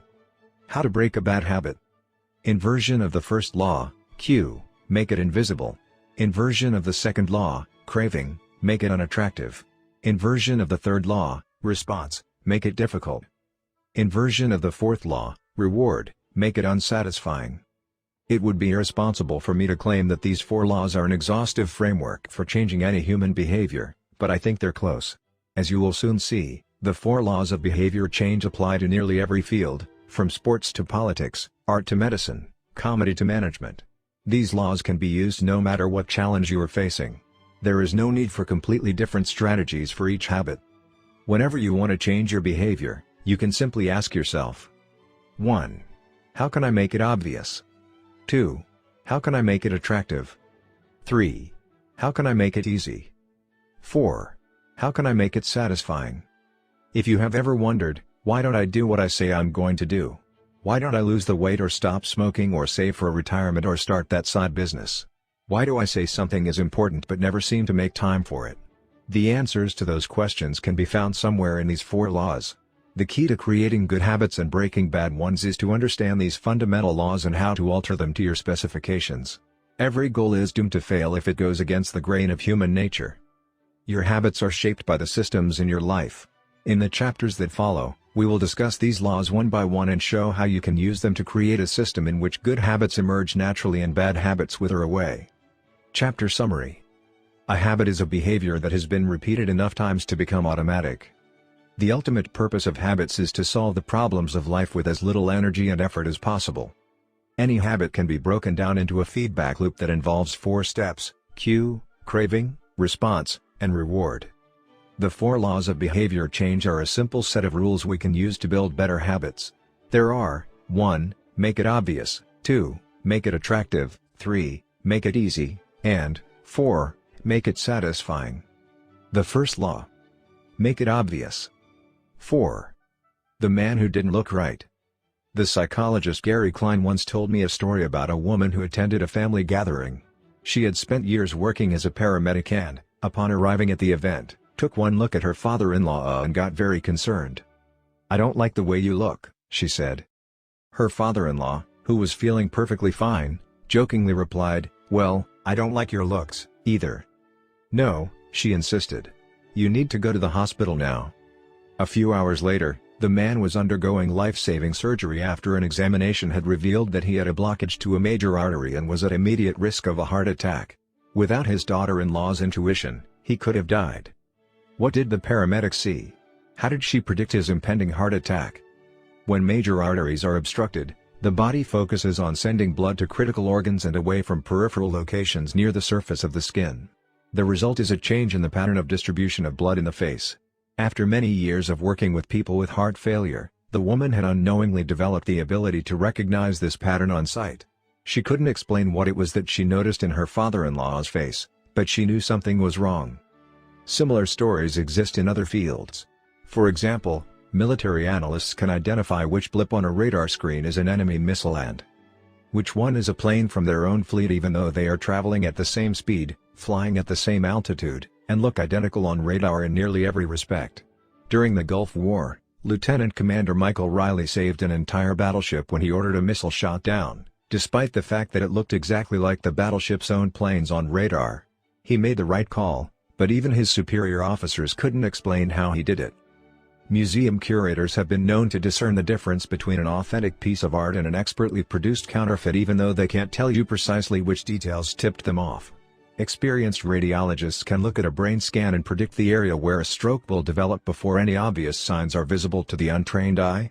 I've even heard of hairdressers noticing whether a client is pregnant based only on the feel of her hair. The human brain is a prediction machine. It is continuously taking in your surroundings and analyzing the information it comes across. Whenever you experience something repeatedly, like a paramedic seeing the face of a heart attack patient or a military analyst seeing a missile on a radar screen, your brain begins noticing what is important, sorting through the details and highlighting the relevant cues, and cataloging that information for future use. With enough practice, you can pick up on the cues that predict certain outcomes without consciously thinking about it. Automatically, your brain encodes the lessons learned through experience. We can't always explain what it is we are learning, but learning is happening all along the way, and your ability to notice the relevant cues in a given situation is the foundation for every habit you have. We underestimate how much our brains and bodies can do without thinking. You do not tell your hair to grow, your heart to pump, your lungs to breathe, or your stomach to digest. And yet your body handles all this and more on autopilot. You are much more than your conscious self. Consider hunger. How do you know when you're hungry? You don't necessarily have to see a cookie on the counter to realize that it is time to eat. Appetite and hunger are governed non-consciously. Your body has a variety of feedback loops that gradually alert you when it is time to eat again and that track what is going on around you and within you. Cravings can arise thanks to hormones and chemicals circulating through your body. Suddenly, you're hungry even though you're not quite sure what tipped you off. This is one of the most surprising insights about our habits. You don't need to be aware of the cue for a habit to begin. You can notice an opportunity and take action without dedicating conscious attention to it. This is what makes habits useful. It's also what makes them dangerous. As habits form, your actions come under the direction of your automatic and non-conscious mind. You fall into old patterns before you realize what's happening. Unless someone points it out, you may not notice that you cover your mouth with your hand whenever you laugh, that you apologize before asking a question, or that you have a habit of finishing other people's sentences. And the more you repeat these patterns, the less likely you become to question what you're doing and why you're doing it. I once heard of a retail clerk who was instructed to cut up empty gift cards after customers had used up the balance on the card. One day, the clerk cashed out a few customers in a row who purchased with gift cards.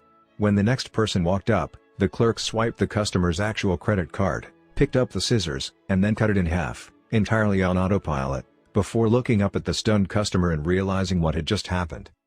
Another woman I came across in my research was a former preschool teacher who had switched to a corporate job. Even though she was now working with adults, her old habits would kick in and she kept asking co-workers if they had washed their hands after going to the bathroom. I also found the story of a man who had spent years working as a lifeguard and would occasionally yell "walk" whenever he saw a child running. Over time, the cues that spark our habits become so common that they are essentially invisible: the treats on the kitchen counter, the remote control next to the couch, the phone in our pocket. Our responses to these cues are so deeply encoded that it may feel like the urge to act comes from nowhere. For this reason, we must begin the process of behavior change with awareness. Before we can effectively build new habits, we need to get a handle on our current ones. This can be more challenging than it sounds because once a habit is firmly rooted in your life, it is mostly non-conscious and automatic. If a habit remains mindless, you can't expect to improve it. As the psychologist Carl Jung said, until you make the unconscious conscious, it will direct your life and you will call it fate. The Habits Scorecard. The Japanese railway system is regarded as one of the best in the world. If you ever find yourself riding a train in Tokyo, you'll notice that the conductors have a peculiar habit. As each operator runs the train, they proceed through a ritual of pointing at different objects and calling out commands. When the train approaches a signal, the operator will point at it and say, "Signal is green."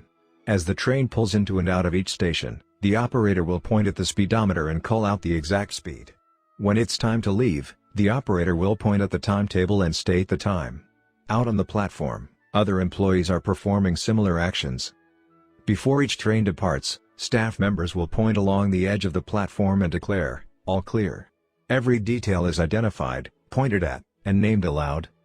This process, known as pointing and calling, is a safety system designed to reduce mistakes.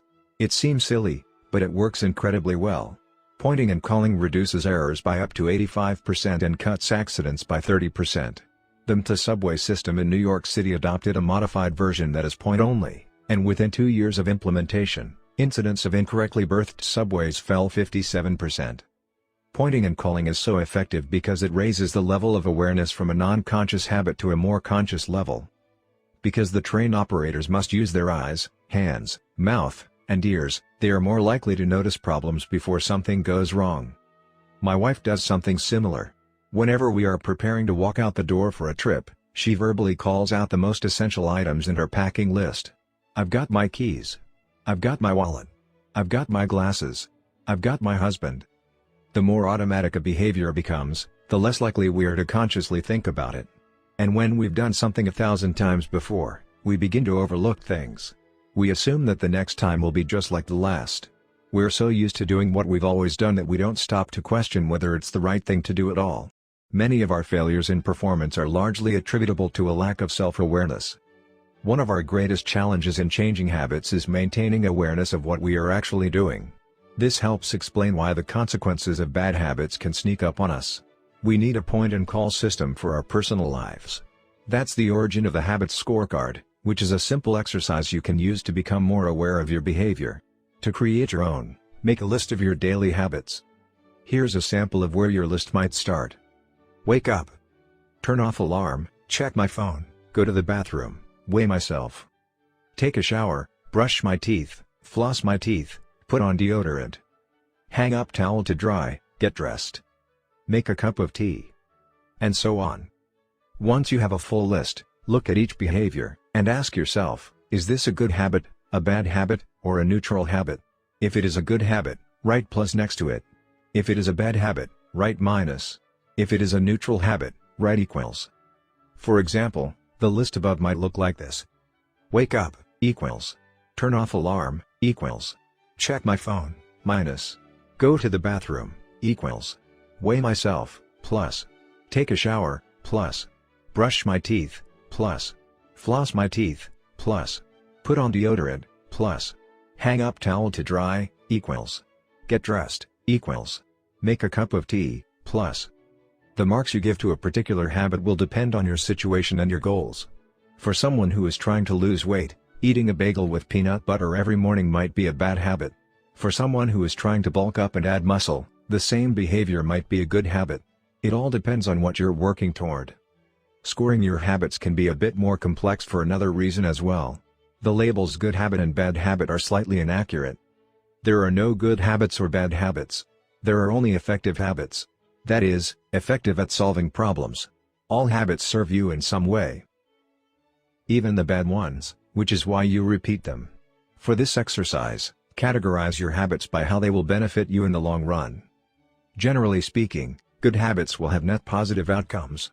Bad habits have net negative outcomes. Smoking a cigarette may reduce stress right now, that's how it's serving you, but it's not a healthy long-term behavior.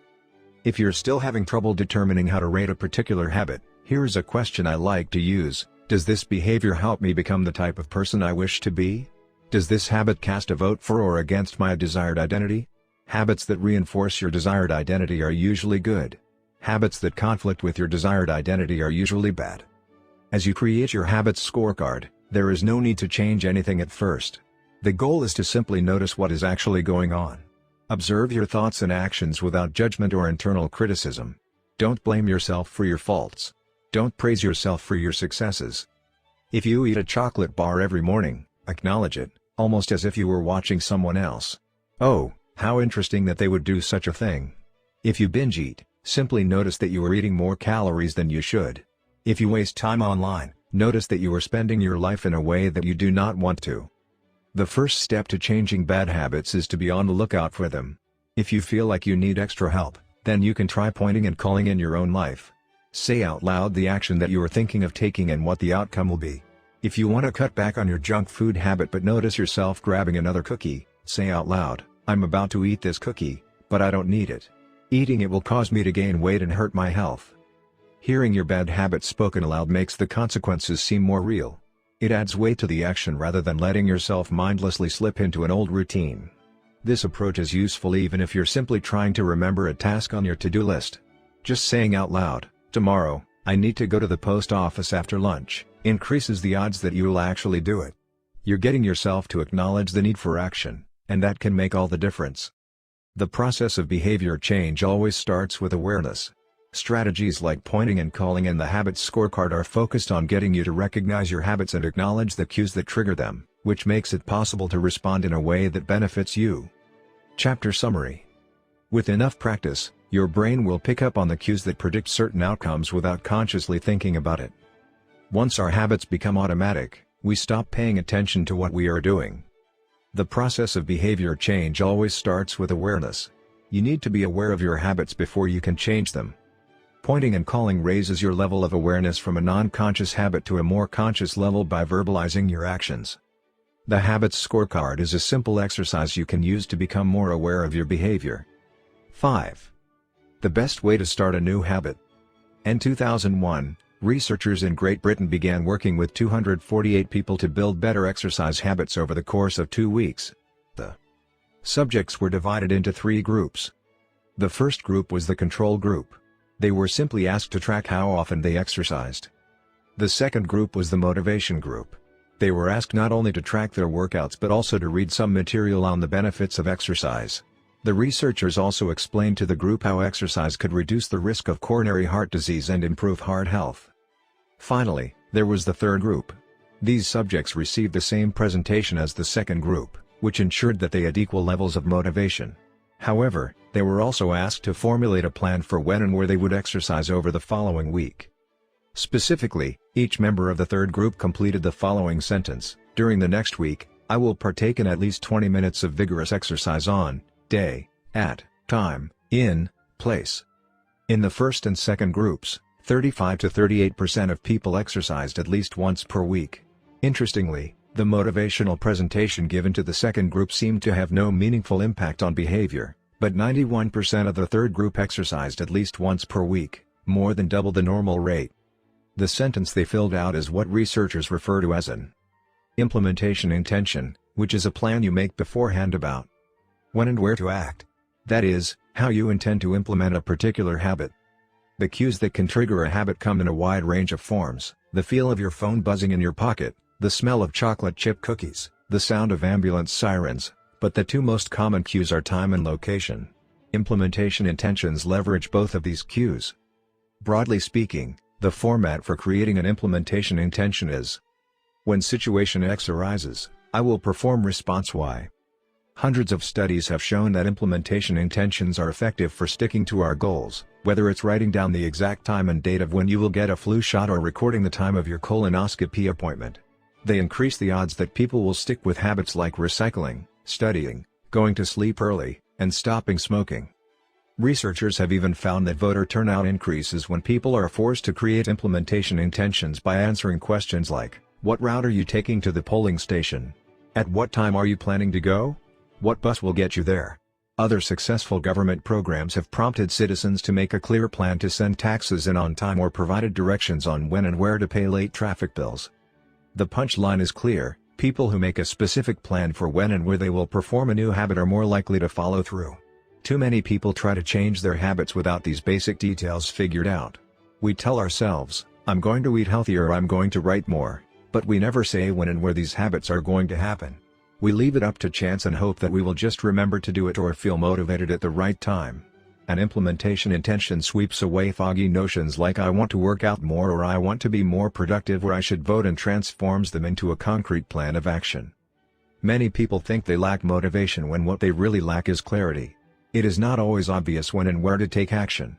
Some people spend their entire lives waiting for the time to be right to make an improvement.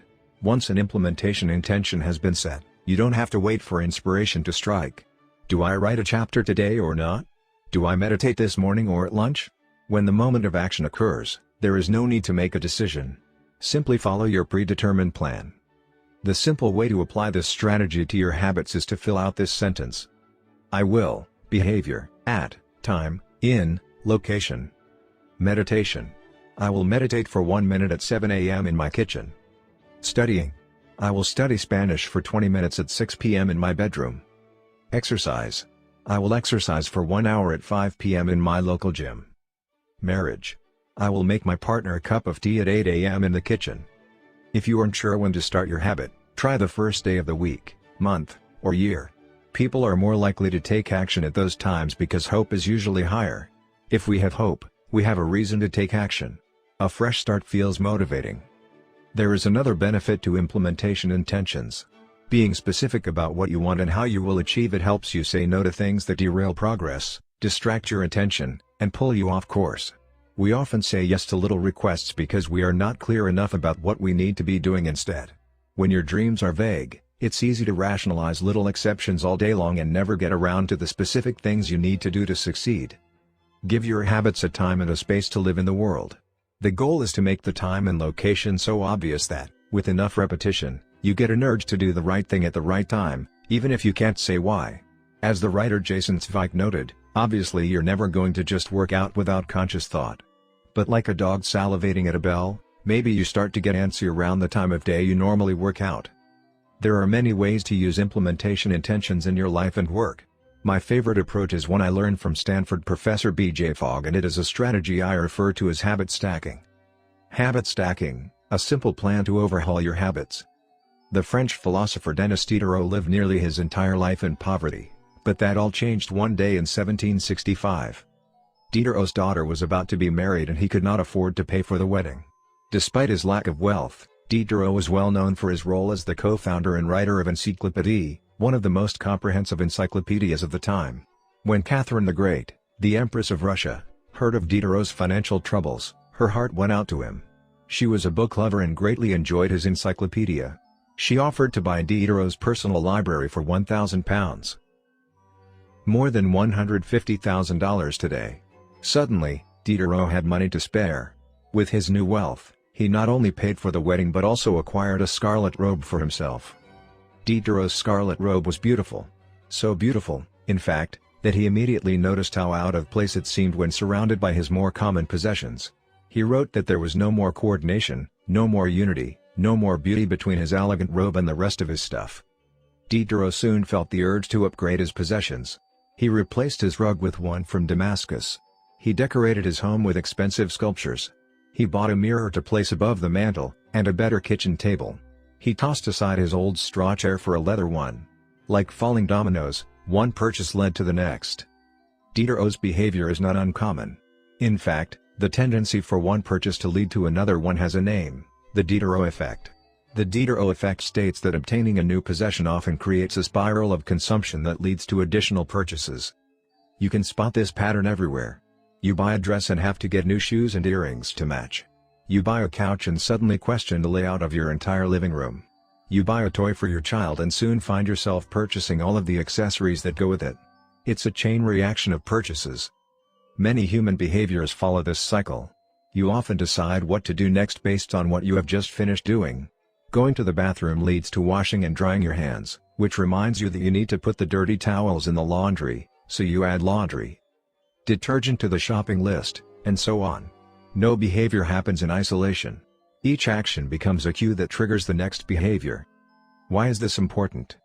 When it comes to building new habits, you can use the connectedness of behavior to your advantage. One of the best ways to build a new habit is to identify a current habit you already do each day and then stack your new behavior on top. This is called habit stacking. Habit stacking is a special form of an implementation intention. Rather than pairing your new habit with a particular time and location, you pair it with a current habit. This method, which was created by B.J. Fogg as part of his Tiny Habits program, can be used to design an obvious cue for nearly any habit. The habit stacking formula is: after current habit, I will new habit. For example, meditation. After I pour my cup of coffee each morning, I will meditate for 1 minute. Exercise. After I take off my work shoes, I will immediately change into my workout clothes. Gratitude. After I sit down to dinner, I will say one thing I'm grateful for that happened today. Marriage. After I get into bed at night, I will give my partner a kiss. Safety. After I put on my running shoes, I will text a friend or family member where I am running and how long it will take. The key is to tie your desired behavior into something you already do each day. Once you have mastered this basic structure, you can begin to create larger stacks by chaining small habits together. This allows you to take advantage of the natural momentum that comes from one behavior leading into the next, a positive version of the Diderot effect. Habit stacking. Figure 7. Habit stacking increases the likelihood that you'll stick with a habit by stacking your new behavior on top of an old one. This process can be repeated to chain numerous habits together, each one acting as the cue for the next. Your morning routine habit stack might look like this. 1. After I pour my morning cup of coffee, I will meditate for 60 seconds. 2. After I meditate for 60 seconds, I will write my to-do list for the day. 3. After I write my to-do list for the day, I will immediately begin my first task. Or, consider this habit stack in the evening. 1. After I finish eating dinner, I will put my plate directly into the dishwasher. 2. After I put my dishes away, I will immediately wipe down the counter. 3. After I wipe down the counter, I will set out my coffee mug for tomorrow morning. You can also insert new behaviors into the middle of your current routines. For example, you may already have a morning routine that looks like this: wake up greater than make my bed more than take a shower. Let's say you want to develop the habit of reading more each night. You can expand your habit stack and try something like, wake up greater than make my bed more than place a book on my pillow greater than take a shower. Now, when you climb into bed each night, a book will be sitting there waiting for you to enjoy. Overall, habit stacking allows you to create a set of simple rules that guide your future behavior. It's like you always have a game plan for which action should come next. Once you get comfortable with this approach, you can develop general habit stacks to guide you whenever the situation is appropriate. Exercise. When I see a set of stairs, I will take them instead of using the elevator. Social skills. When I walk into a party, I will introduce myself to someone I don't know yet. Finances. When I want to buy something over $100, I will wait 24 hours before purchasing. Healthy eating. When I serve myself a meal, I will always put veggies on my plate first. Minimalism. When I buy a new item, I will give something away. One in, one out. Mood.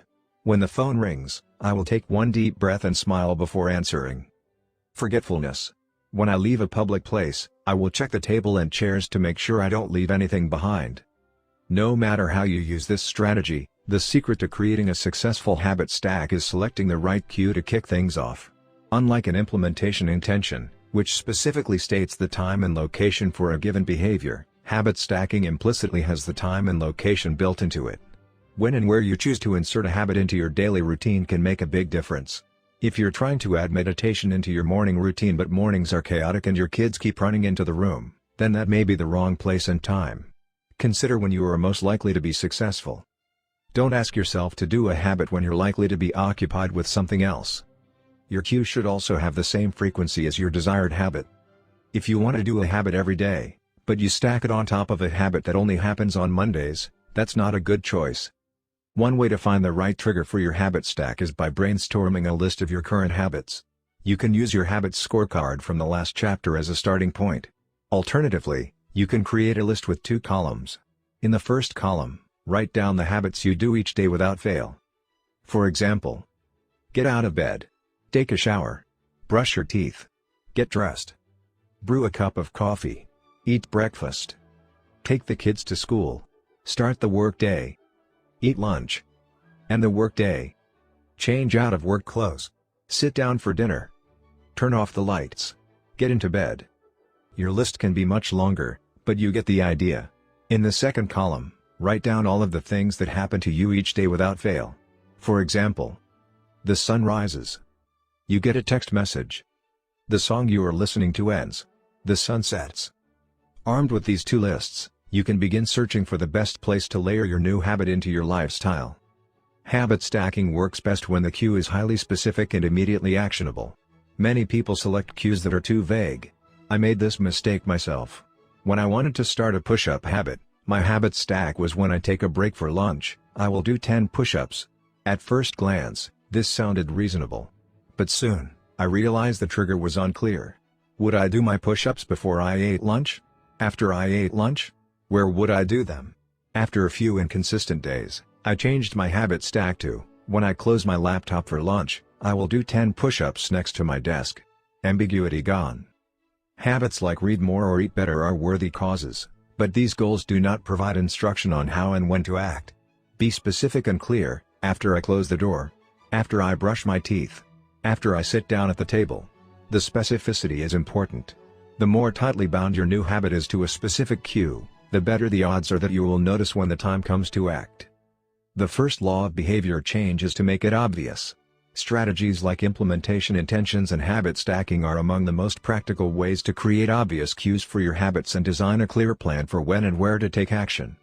Chapter Summary. The first law of behavior change is make it obvious. The two most common cues are time and location. Creating an implementation intention is a strategy you can use to pair a new habit with a specific time and location. The implementation intention formula is, I will, behavior, at, time, in, location. Habit stacking is a strategy you can use to pair a new habit with a current habit. The habit stacking formula is, after, current habit, I will, new habit. 6. Motivation is overrated, environment often matters more.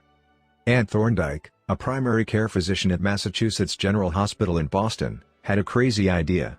She believed she could improve the eating habits of thousands of hospital staff and visitors without changing their willpower or motivation in the slightest way. In fact, she didn't plan on talking to them at all. Thorndike and her colleagues designed a 6-month study to alter the choice architecture of the hospital cafeteria. They started by changing how drinks were arranged in the room. Originally, the refrigerators located next to the cash registers in the cafeteria were filled with only soda. The researchers added water as an option to each one. Additionally, they placed baskets of bottled water next to the food stations throughout the room. Soda was still in the primary refrigerators, but water was now available at all drink locations. Over the next 3 months, the number of soda sales at the hospital dropped by 11.4%. Meanwhile, sales of bottled water increased by 25.8%. They made similar adjustments, and saw similar results, with the food in the cafeteria.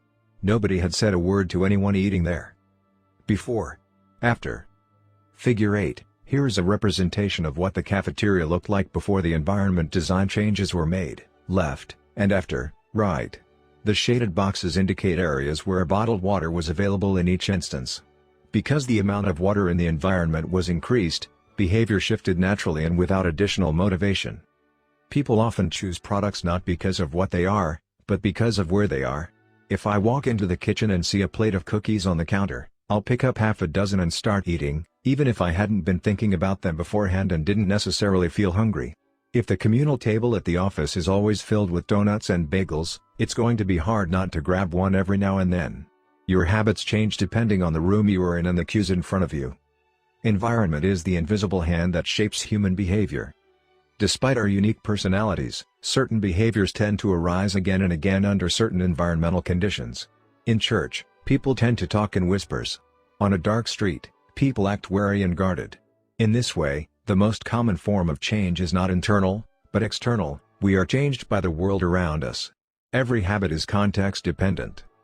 In 1936, psychologist Kurt Lewin wrote a simple equation that makes a powerful statement: behavior is a function of the person in their environment, or B equals F, opening bracket, P, E, closing bracket. It didn't take long for Lewin's equation to be tested in business.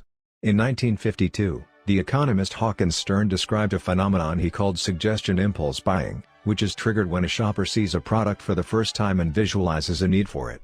In other words, customers will occasionally buy products not because they want them but because of how they are presented to them. For example, items at eye level tend to be purchased more than those down near the floor. For this reason, you'll find expensive brand names featured in easy-to-reach locations on store shelves because they drive the most profit, while cheaper alternatives are tucked away in harder-to-reach spots. The same goes for end caps, which are the units at the end of aisles. End caps are money-making machines for retailers because they are obvious locations that encounter a lot of foot traffic. For example, 45% of Coca-Cola sales come specifically from end-of-the-aisle racks. The more obviously available a product or service is, the more likely you are to try it. People drink Bud Light because it is in every bar and visit Starbucks because it is on every corner. We like to think that we are in control. If we choose water over soda, we assume it is because we wanted to do so. The truth, however, is that many of the actions we take each day are shaped not by purposeful drive and choice but by the most obvious option. Every living being has its own methods for sensing and understanding the world. Eagles have remarkable long-distance vision. Snakes can smell by tasting the air with their highly sensitive tongues. Sharks can detect small amounts of electricity and vibrations in the water caused by nearby fish. Even bacteria have chemoreceptors, tiny sensory cells that allow them to detect toxic chemicals in their environment. In humans, perception is directed by the sensory nervous system. We perceive the world through sight, sound, smell, touch, and taste. But we also have other ways of sensing stimuli. Some are conscious, but many are non-conscious. For instance, You can notice when the temperature drops before a storm, or when the pain in your gut rises during a stomachache, or when you fall off balance while walking on rocky ground. Receptors in your body pick up on a wide range of internal stimuli, such as the amount of salt in your blood or the need to drink when thirsty. The most powerful of all human sensory abilities, however, is vision.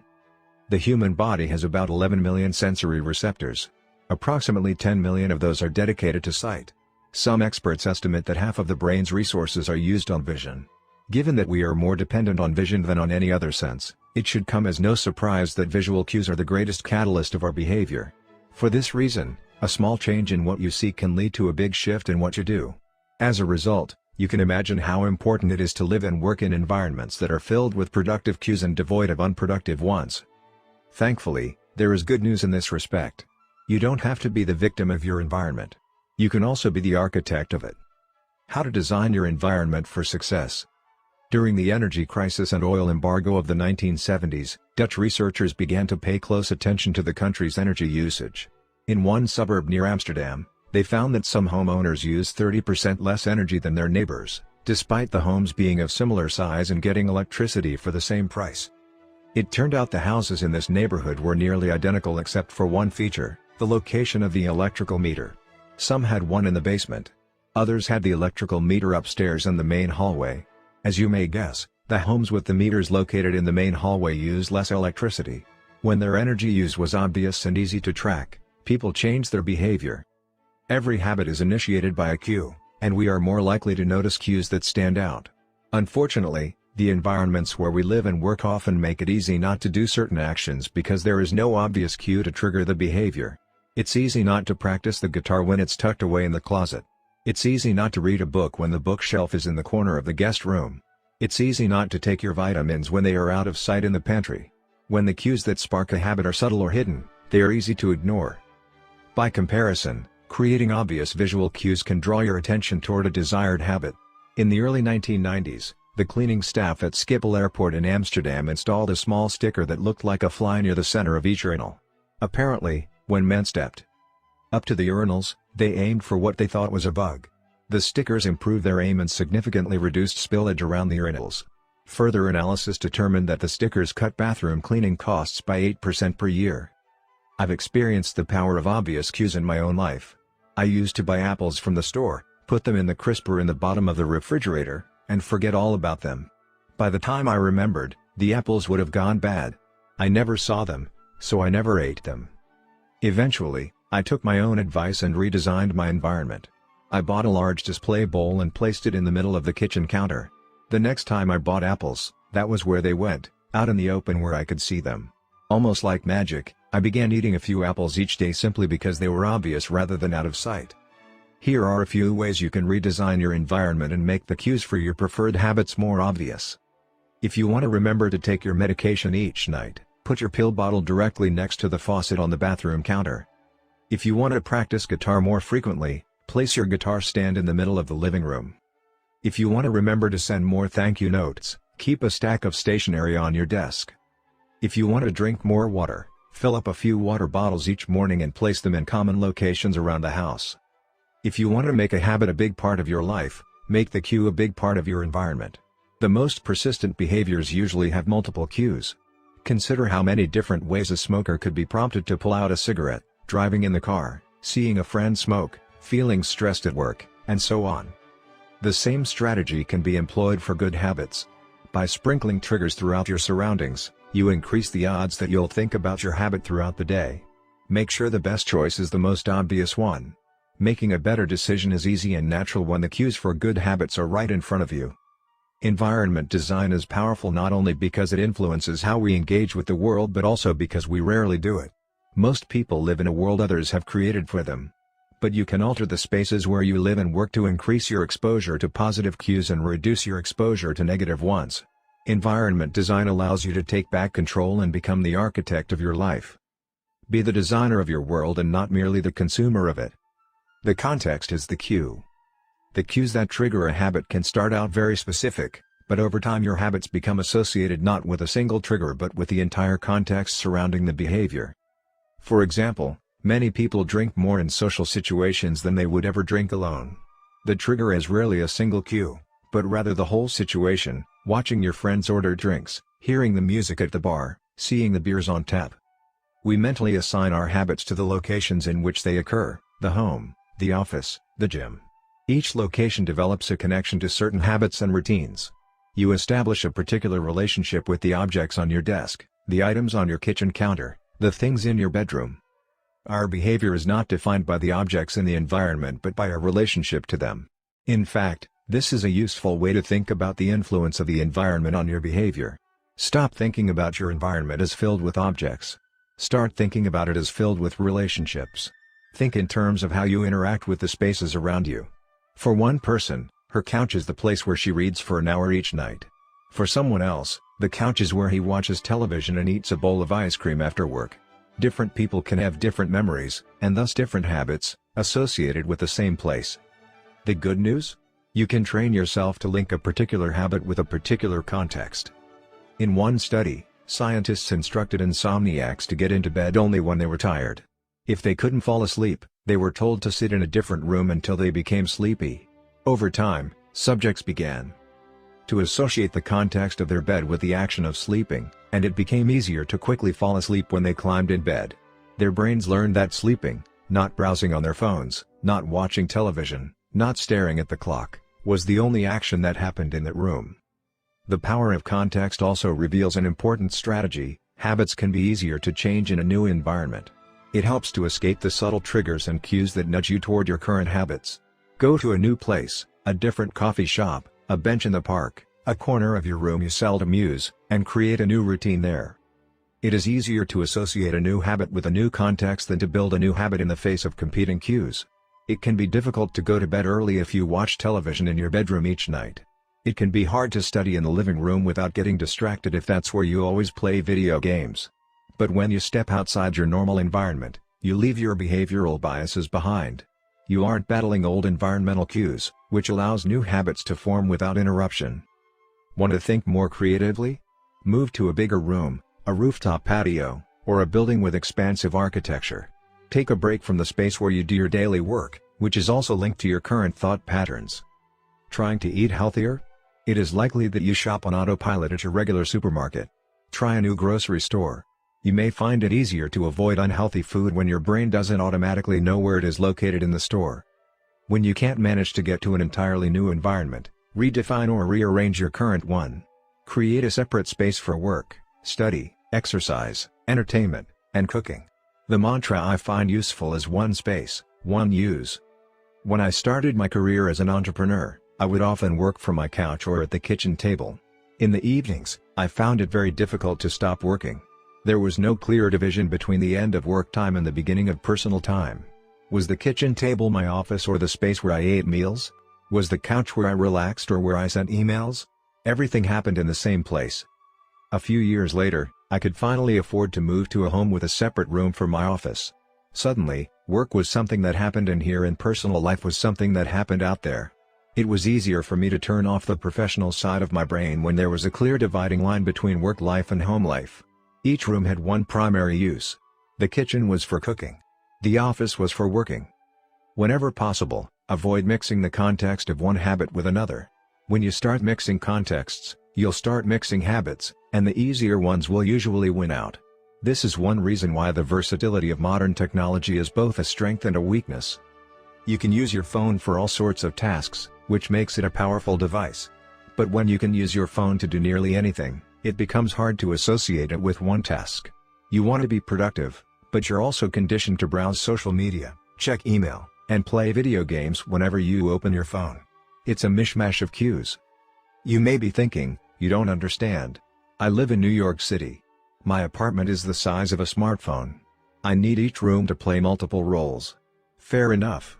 If your space is limited, divide your room into activity zones: a chair for reading, a desk for writing, a table for eating. You can do the same with your digital spaces.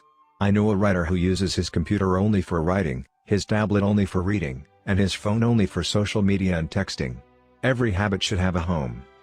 If you can manage to stick with this strategy, each context will become associated with a particular habit and mode of thought. Habits thrive under predictable circumstances like these. Focus comes automatically when you are sitting at your work desk. Relaxation is easier when you are in a space designed for that purpose. Sleep comes quickly when it is the only thing that happens in your bedroom. If you want behaviors that are stable and predictable, you need an environment that is stable and predictable. A stable environment where everything has a place and a purpose is an environment where habits can easily form. Chapter Summary. Small changes in context can lead to large changes in behavior over time. Every habit is initiated by a cue. We are more likely to notice cues that stand out. Make the cues of good habits obvious in your environment. Gradually, your habits become associated not with a single trigger but with the entire context surrounding the behavior. The context becomes the cue. It is easier to build new habits in a new environment because you are not fighting against old cues. Hope you enjoy your listening. I would greatly appreciate if you take a second, press that thumbs up button below and subscribe to the channel, so more people find this video and educate themselves, reading. It means a lot, thank you. The audiobook continues, thanks for your time. 7. The Secret to Self-Control. In 1971, as the Vietnam War was heading into its 16th year, Congressman Robert Steele from Connecticut and Morgan Murphy from Illinois made a discovery that stunned the American public. While visiting the troops, they had learned that over 15% of U.S. soldiers stationed there were heroin addicts. Follow-up research revealed that 35% of service members in Vietnam had tried heroin and as many as 20% were addicted. The problem was even worse than they had initially thought. The discovery led to a flurry of activity in Washington, including the creation of the Special Action Office of Drug Abuse Prevention under President Nixon to promote prevention and rehabilitation and to track addicted service members when they returned home. Lee Robbins was one of the researchers in charge. In a finding that completely upended the accepted beliefs about addiction, Robbins found that when soldiers who had been heroin users returned home, only 5% of them became re-addicted within a year, and just 12% relapsed within 3 years. In other words, approximately 9 out of 10 soldiers who used heroin in Vietnam eliminated their addiction nearly overnight. This finding contradicted the prevailing view at the time, which considered heroin addiction to be a permanent and irreversible condition. Instead, Robbins revealed that addictions could spontaneously dissolve if there was a radical change in the environment. In Vietnam, soldiers spent all day surrounded by cues triggering heroin use. It was easy to access, they were engulfed by the constant stress of war. They built friendships with fellow soldiers who were also heroin users, and they were thousands of miles from home. Once a soldier returned to the United States, though, he found himself in an environment devoid of those triggers. When the context changed, so did the habit. Compare this situation to that of a typical drug user. Someone becomes addicted at home or with friends, goes to a clinic to get clean, which is devoid of all the environmental stimuli that prompt their habit, then returns to their old neighborhood with all of their previous cues that caused them to get addicted in the first place. It's no wonder that usually you see numbers that are the exact opposite of those in the Vietnam study. Typically, 90% of heroin users become re-addicted once they return home from rehab. The Vietnam studies ran counter to many of our cultural beliefs about bad habits because it challenged the conventional association of unhealthy behavior as a moral weakness. If you're overweight, a smoker, or an addict, you've been told your entire life that it is because you lack self-control, maybe even that you're a bad person. The idea that a little bit of discipline would solve all our problems is deeply embedded in our culture. Recent research, however, shows something different. When scientists analyze people who appear to have tremendous self-control, it turns out those individuals aren't all that different from those who are struggling. Instead, disciplined people are better at structuring their lives in a way that does not require heroic willpower and self-control. In other words, they spend less time in tempting situations. The people with the best self-control are typically the ones who need to use it the least. It's easier to practice self-restraint when you don't have to use it very often. So, yes, perseverance, grit, and willpower are essential to success, but the way to improve these qualities is not by wishing you were a more disciplined person, but by creating a more disciplined environment. This counterintuitive idea makes even more sense once you understand what happens when a habit is formed in the brain. A habit that has been encoded in the mind is ready to be used whenever the relevant situation arises. When Patty Alwell, a therapist from Austin, Texas, started smoking, she would often light up while riding horses with a friend. Eventually, she quit smoking and avoided it for years. She had also stopped riding. Decades later, she hopped on a horse again and found herself craving a cigarette for the first time in forever. The cues were still internalized, she just hadn't been exposed to them in a long time. Once a habit has been encoded, The urge to act follows whenever the environmental cues reappear. This is one reason behavior change techniques can backfire. Shaming obese people with weight loss presentations can make them feel stressed, and as a result many people return to their favorite coping strategy, overeating. Showing pictures of blackened lungs to smokers leads to higher levels of anxiety, which drives many people to reach for a cigarette. If you're not careful about cues, you can cause the very behavior you want to stop. Bad habits are autocatalytic, the process feeds itself. They foster the feelings they try to numb. You feel bad, so you eat junk food. Because you eat junk food, you feel bad. Watching television makes you feel sluggish, so you watch more television because you don't have the energy to do anything else. Worrying about your health makes you feel anxious, which causes you to smoke to ease your anxiety, which makes your health even worse and soon you're feeling more anxious. It's a downward spiral, a runaway train of bad habits. Researchers refer to this phenomenon as cue-induced wanting. An external trigger causes a compulsive craving to repeat a bad habit. Once you notice something, you begin to want it. This process is happening all the time, often without us realizing it. Scientists have found that showing addicts a picture of cocaine for just 33 milliseconds stimulates the reward pathway in the brain and sparks desire. This speed is too fast for the brain to consciously register. The addicts couldn't even tell you what they had seen, but they craved the drug all the same. Here's the punchline: you can break a habit, but you're unlikely to forget it. Once the mental grooves of habit have been carved into your brain, they are nearly impossible to remove entirely, even if they go unused for quite a while. And that means that simply resisting temptation is an ineffective strategy. It is hard to maintain a Zen attitude in a life filled with interruptions. It takes too much energy.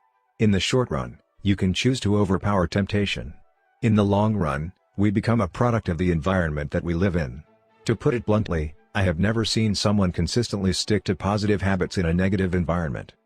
A more reliable approach is to cut bad habits off at the source. One of the most practical ways to eliminate a bad habit is to reduce exposure to the cue that causes it.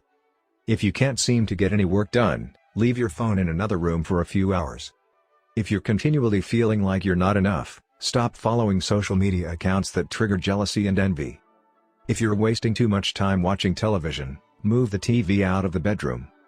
If you're spending too much money on electronics, quit reading reviews of the latest tech gear. If you're playing too many video games, unplug the console and put it in a closet after each use.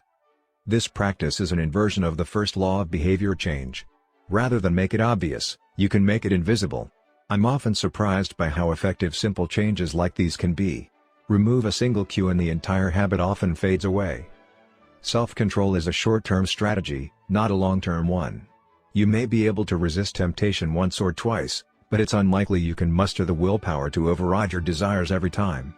Instead of summoning a new dose of willpower whenever you want to do the right thing, your energy would be better spent optimizing your environment. This is the secret to self-control. Make the cues of your good habits obvious and the cues of your bad habits invisible. Chapter Summary. The inversion of the first law of behavior change is make it invisible. Once a habit is formed, it is unlikely to be forgotten. People with high self-control tend to spend less time in tempting situations. It's easier to avoid temptation than resist it. One of the most practical ways to eliminate a bad habit is to reduce exposure to the cue that causes it. Self-control is a short-term strategy, not a long-term one. How to create a good habit. The first law: make it obvious. 1.1. Fill out the habits scorecard. Write down your current habits to become aware of them. 1.2. Use implementation intentions: I will, behavior, at, time, in, location. 1.3. Use habit stacking: after, current habit, I will, new habit. 1.4. Design your environment. Make the cues of good habits obvious and visible. The second law: make it attractive. The third law: make it easy. The fourth law: make it satisfying. How to break a bad habit.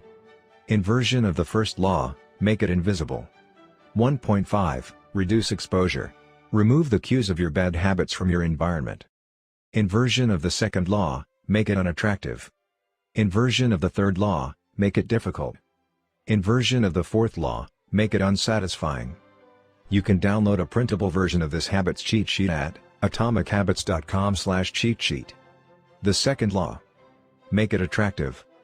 8. How to make a habit irresistible. In the 1940s, a Dutch scientist named Nico Tinbergen performed a series of experiments that transformed our understanding of what motivates us. Tinbergen, who eventually won a Nobel Prize for his work, was investigating herring gulls, the gray and white birds often seen flying along the seashores of North America. Adult herring gulls have a small red dot on their beak, and Tinbergen noticed that newly hatched chicks would peck this spot whenever they wanted food. To begin one experiment, he created a collection of fake cardboard beaks, just a head without a body. When the parents had flown away, he went over to the nest and offered these dummy beaks to the chicks. The beaks were obvious fakes, and he assumed the baby birds would reject them altogether. However, when the tiny gulls saw the red spot on the cardboard beak, they pecked away just as if it were attached to their own mother. They had a clear preference for those red spots, as if they had been genetically programmed at birth. Soon Tinbergen discovered that the bigger the red spot, the faster the chicks pecked. Eventually, he created a beak with 3 large red dots on it. When he placed it over the nest, the baby birds went crazy with delight. They pecked at the little red patches as if it was the greatest beak they had ever seen. Tinbergen and his colleagues discovered similar behavior in other animals. For example, the gray-lag goose is a ground nesting bird. Occasionally, as the mother moves around on the nest, one of the eggs will roll out and settle on the grass nearby. Whenever this happens, the goose will waddle over to the egg and use its beak and neck to pull it back into the nest. Tinbergen discovered that the goose will pull any nearby round object, such as a billiard ball or a light bulb, back into the nest. The bigger the object, the greater their response. One goose even made a tremendous effort to roll a volleyball back and sit on top. Like the baby gulls automatically pecking at red dots, the gray-lag goose was following an instinctive rule: when I see a round object nearby, I must roll it back into the nest. The bigger the round object, the harder I should try to get it. It's like the brain of each animal is preloaded with certain rules for behavior, and when it comes across an exaggerated version of that rule, it lights up like a Christmas tree. Scientists refer to these exaggerated cues as supernormal stimuli. A supernormal stimulus is a heightened version of reality, like a beak with 3 red dots or an egg the size of a volleyball, and it elicits a stronger response than usual. Humans are also prone to fall for exaggerated versions of reality. Junk food, for example, drives our reward systems into a frenzy. After spending hundreds of thousands of years hunting and foraging for food in the wild, the human brain has evolved to place a high value on salt, sugar, and fat. Such foods are often calorie-dense, and they were quite rare when our ancient ancestors were roaming the savannah. When you don't know where your next meal is coming from, eating as much as possible is an excellent strategy for survival. Today, however, we live in a calorie-rich environment. Food is abundant, but your brain continues to crave it like it is scarce. Placing a high value on salt, sugar, and fat is no longer advantageous to our health, but the craving persists because the brain's reward centers have not changed for approximately 50,000 years. The modern food industry relies on stretching our Paleolithic instincts beyond their evolutionary purpose. A primary goal of food science is to create products that are more attractive to consumers. Nearly every food in a bag, box, or jar has been enhanced in some way, if only with additional flavoring. Companies spend millions of dollars to discover the most satisfying level of crunch in a potato chip or the perfect amount of fizz in a soda. Entire departments are dedicated to optimizing how a product feels in your mouth, a quality known as aura sensation. French fries, for example, are a potent combination, golden brown and crunchy on the outside, light and smooth on the inside. Other processed foods enhance dynamic contrast, which refers to items with a combination of sensations, like crunchy and creamy. Imagine the gooiness of melted cheese on top of a crispy pizza crust, or the crunch of an Oreo cookie combined with its smooth center. With natural, unprocessed foods, you tend to experience the same sensations over and over. How's that 17th bite of kale taste? After a few minutes, your brain loses interest and you begin to feel full. But foods that are high in dynamic contrast keep the experience novel and interesting, encouraging you to eat more. Ultimately, such strategies enable food scientists to find the bliss point for each product, the precise combination of salt, sugar, and fat that excites your brain and keeps you coming back for more. The result, of course, is that you overeat because hyperpalatable foods are more attractive to the human brain.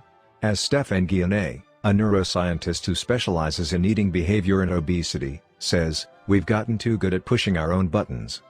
The modern food industry, and the overeating habits it has spawned, is just one example of the second law of behavior change: make it attractive. The more attractive an opportunity is, the more likely it is to become habit-forming. Look around. Society is filled with highly engineered versions of reality that are more attractive than the world our ancestors evolved in.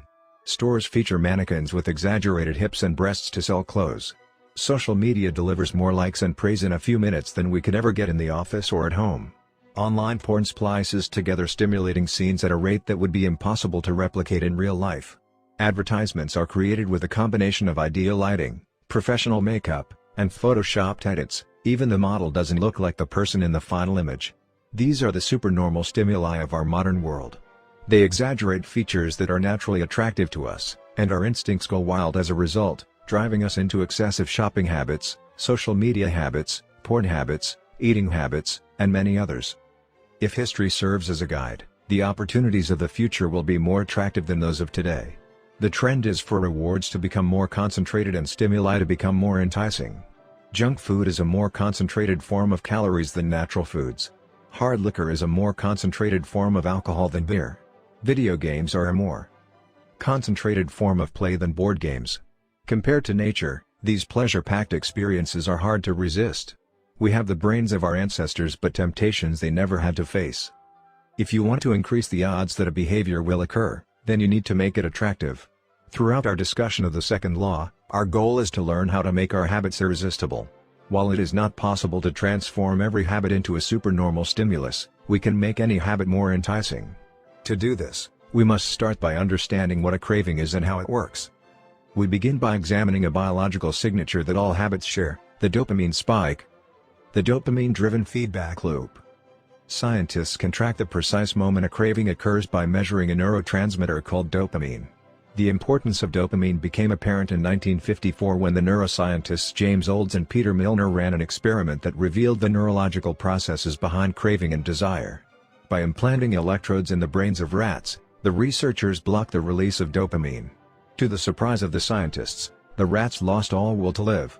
They wouldn't eat. They wouldn't have sex. They didn't crave anything. Within a few days, the animals died of thirst. In follow-up studies, other scientists also inhibited the dopamine-releasing parts of the brain, but this time, they squirted little droplets of sugar into the mouths of the dopamine-depleted rats. Their little rat faces lit up with pleasurable grins from the tasty substance. Even though dopamine was blocked, they liked the sugar just as much as before, they just didn't want it anymore. The ability to experience pleasure remained, but without dopamine, desire died. And without desire, action stopped. When other researchers reversed this process and flooded the reward system of the brain with dopamine, animals performed habits at breakneck speed. In one study, mice received a powerful hit of dopamine each time they poked their nose in a box. Within minutes, the mice developed a craving so strong they began poking their nose into the box 800 times per hour. Humans are not so different. The average slot machine player will spin the wheel 600 times per hour. Habits are a dopamine-driven feedback loop. Every behavior that is highly habit-forming, taking drugs, eating junk food, playing video games, browsing social media, is associated with higher levels of dopamine. The same can be said for our most basic habitual behaviors like eating food, drinking water, having sex, and interacting socially. For years, scientists assumed dopamine was all about pleasure, but now we know it plays a central role in many neurological processes, including motivation, learning and memory, punishment and aversion, and voluntary movement. When it comes to habits, the key takeaway is this: dopamine is released not only when you experience pleasure, but also when you anticipate it. Gambling addicts have a dopamine spike right before they place a bet, not after they win. Cocaine addicts get a surge of dopamine when they see the powder, not after they take it. Whenever you predict that an opportunity will be rewarding, your levels of dopamine spike in anticipation. And whenever dopamine rises, so does your motivation to act. It is the anticipation of a reward, not the fulfillment of it, that gets us to take action. Interestingly, the reward system that is activated in the brain when you receive a reward is the same system that is activated when you anticipate a reward. This is one reason the anticipation of an experience can often feel better than the attainment of it. As a child, thinking about Christmas morning can be better than opening the gifts. As an adult, daydreaming about an upcoming vacation can be more enjoyable than actually being on vacation. Scientists refer to this as the difference between wanting and liking. The dopamine spike.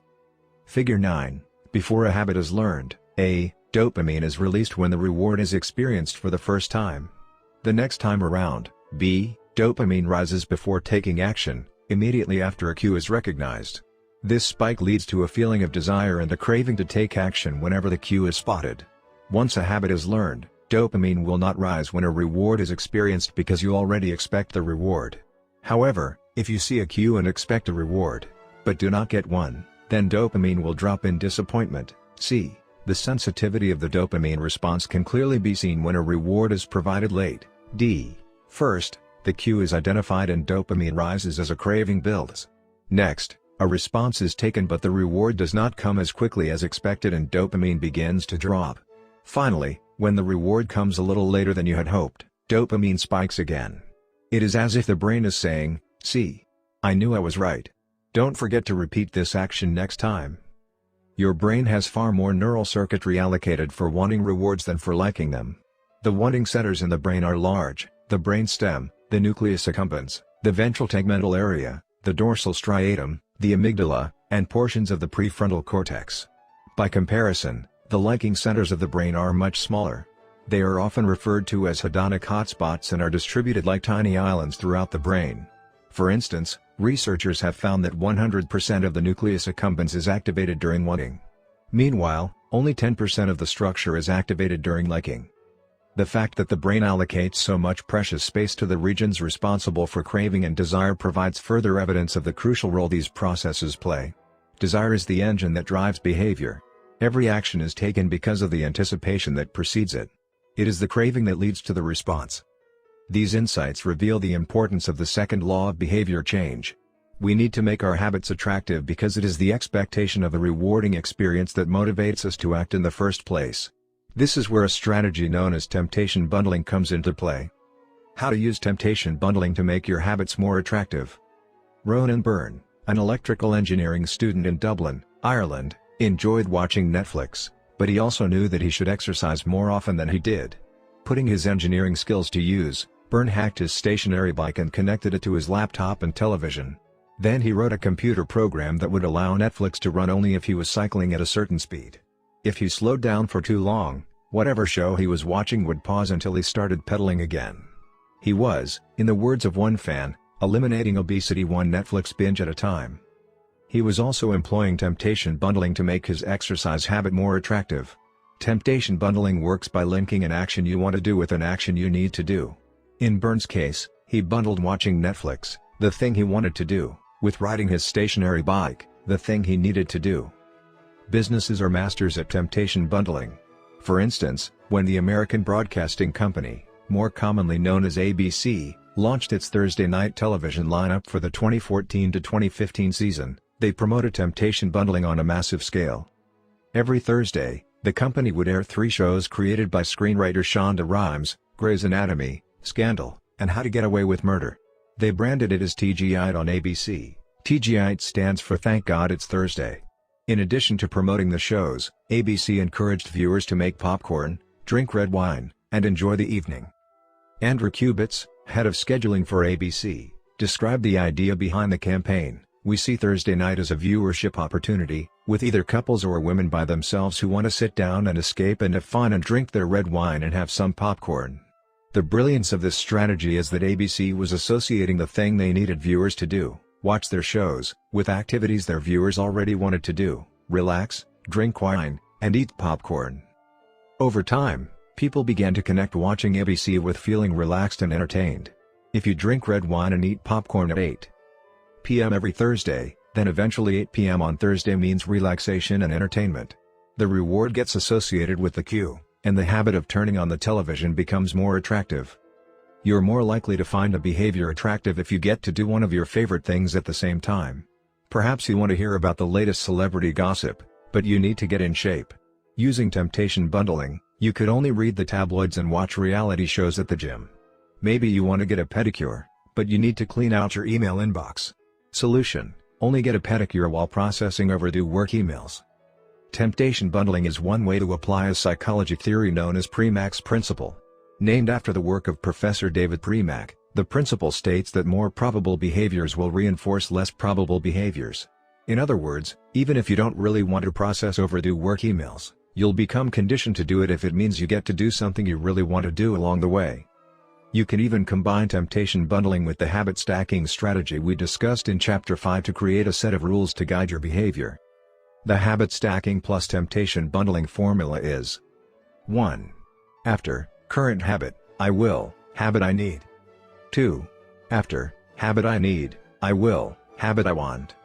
If you want to read the news, but you need to express more gratitude. 1. After I get my morning coffee, I will say one thing I'm grateful for that happened yesterday, need. 2. After I say one thing I'm grateful for, I will read the news, want. If you want to watch sports, but you need to make sales calls. 1. After I get back from my lunch break, I will call 3 potential clients, need. 2. After I call 3 potential clients, I will check ESPN, want. If you want to check Facebook, but you need to exercise more. 1. After I pull out my phone, I will do 10 burpees, need. 2. After I do 10 burpees, I will check Facebook, want. The hope is that eventually you'll look forward to calling 3 clients or doing 10 burpees because it means you get to read the latest sports news or check Facebook. Doing the thing you need to do means you get to do the thing you want to do. We began this chapter by discussing supernormal stimuli, which are heightened versions of reality that increase our desire to take action. Temptation bundling is one way to create a heightened version of any habit by connecting it with something you already want. Engineering a truly irresistible habit is a hard task, but this simple strategy can be employed to make nearly any habit more attractive than it would be otherwise. Chapter Summary. The second law of behavior changes make it attractive.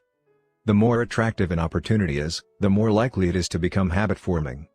Habits are a dopamine-driven feedback loop. When dopamine rises, so does our motivation to act.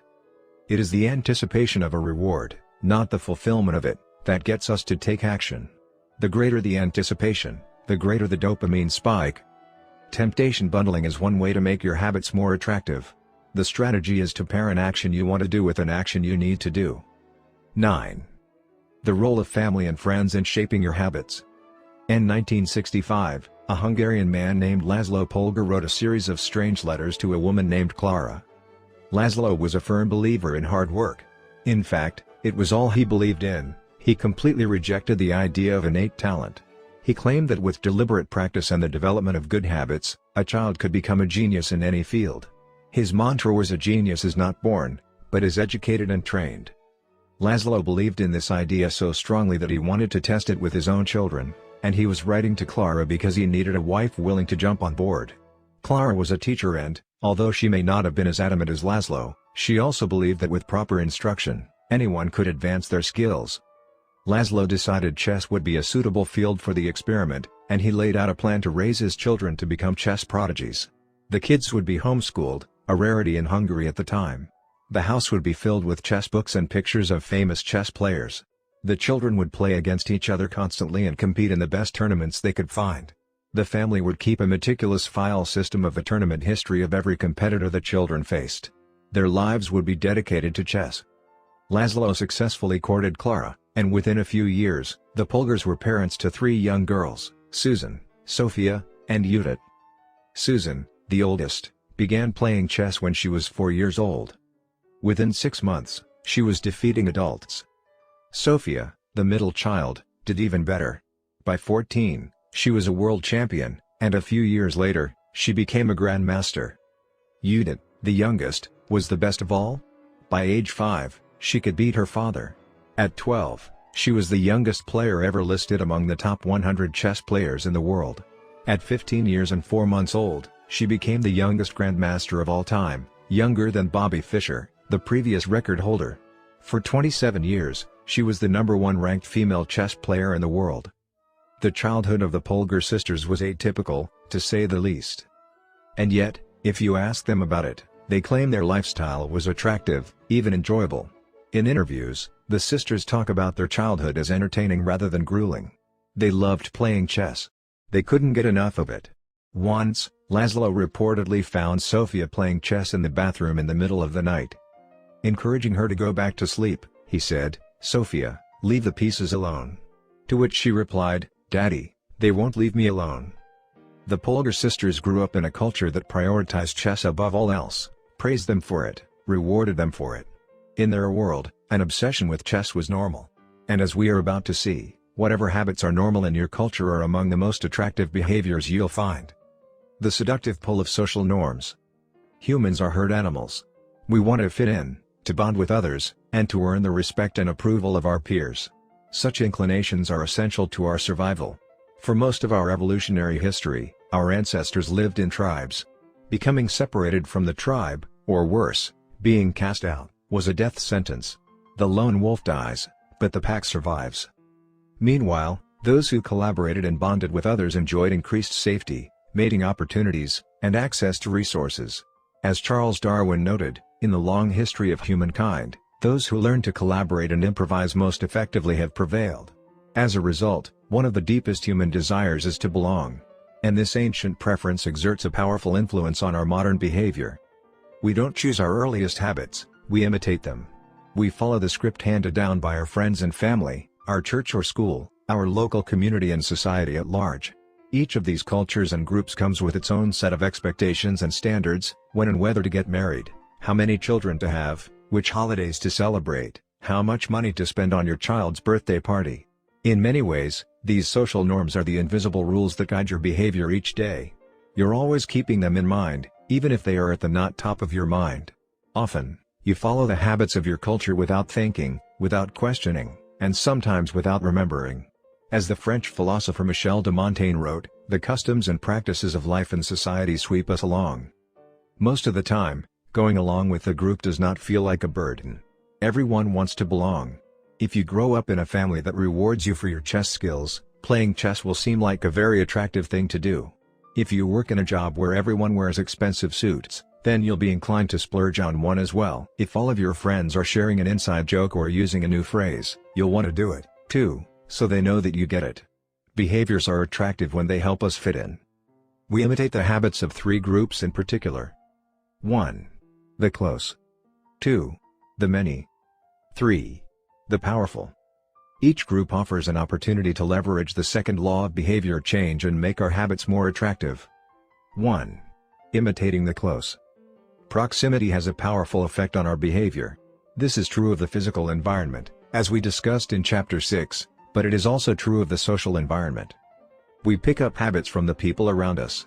We copy the way our parents handle arguments, the way our peers flirt with one another, the way our coworkers get results. When your friends smoke pot, you give it a try, too. When your wife has a habit of double-checking that the door is locked before going to bed, you pick it up as well. I find that I often imitate the behavior of those around me without realizing it. In conversation, I'll automatically assume the body posture of the other person. In college, I began to talk like my roommates. When traveling to other countries, I unconsciously imitate the local accent despite reminding myself to stop. As a general rule, the closer we are to someone, the more likely we are to imitate some of their habits. One groundbreaking study tracked 12,000 people for 32 years and found that a person's chances of becoming obese increased by 57% if he or she had a friend who became obese. It works the other way, too. Another study found that if one person in a relationship lost weight, the other partner would also slim down about 1/3 of the time. Our friends and family provide a sort of invisible peer pressure that pulls us in their direction. Of course, peer pressure is bad only if you're surrounded by bad influences. When astronaut Mike Massimino was a graduate student at MIT, he took a small robotics class. Of the 10 people in the class, 4 became astronauts. If your goal was to make it into space, then that room was about the best culture you could ask for. Similarly, one study found that the higher your best friend's IQ at age 11 or 12, the higher your IQ would be at age 15, even after controlling for natural levels of intelligence. We soak up the qualities and practices of those around us. One of the most effective things you can do to build better habits is to join a culture where your desired behavior is the normal behavior. New habits seem achievable when you see others doing them every day. If you are surrounded by fit people, you're more likely to consider working out to be a common habit. If you're surrounded by jazz lovers, you're more likely to believe it's reasonable to play jazz every day. Your culture sets your expectation for what is normal. Surround yourself with people who have the habits you want to have yourself. You'll rise together. To make your habits even more attractive, you can take this strategy one step further. Join a culture where, 1. Your desired behavior is the normal behavior and, 2. You already have something in common with the group. Steve Kamb, an entrepreneur in New York City, runs a company called Nerd Fitness, which helps nerds, misfits, and mutants lose weight, get strong, and get healthy. His clients include video game lovers, movie fanatics, and average Joes who want to get in shape. Many people feel out of place the first time they go to the gym or try to change their diet, but if you are already similar to the other members of the group in some way, say, your mutual love of Star Wars, change becomes more appealing because it feels like something people like you already do. Nothing sustains motivation better than belonging to the tribe. It transforms a personal quest into a shared one. Previously, you were on your own. Your identity was singular. You are a reader. You are a musician. You are an athlete.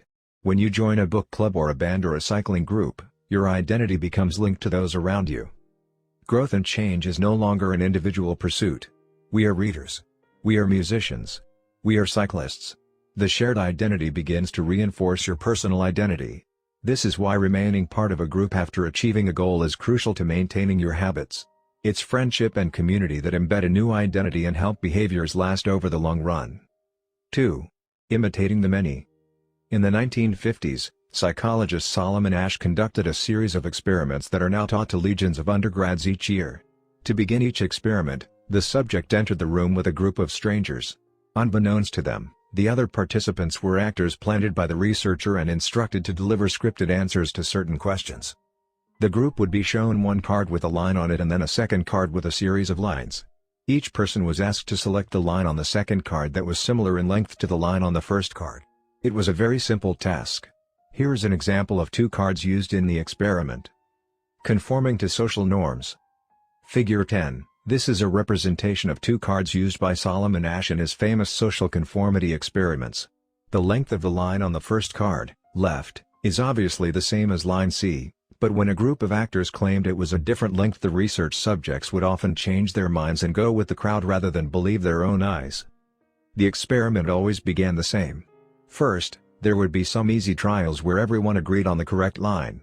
After a few rounds, the participants were shown a test that was just as obvious as the previous ones, except the actors in the room would select an intentionally incorrect answer. For example, they would respond A to the comparison shown in Figure 10. Everyone would agree that the lines were the same even though they were clearly different. The subject, who was unaware of the ruse, would immediately become bewildered. Their eyes would open wide. They would laugh nervously to themselves. They would double-check the reactions of other participants. Their agitation would grow as one person after another delivered the same incorrect response. Soon, the subject began to doubt their own eyes. Eventually, they delivered the answer they knew in their heart to be incorrect. Asch ran this experiment many times and in many different ways. What he discovered was that as the number of actors increased, so did the conformity of the subject.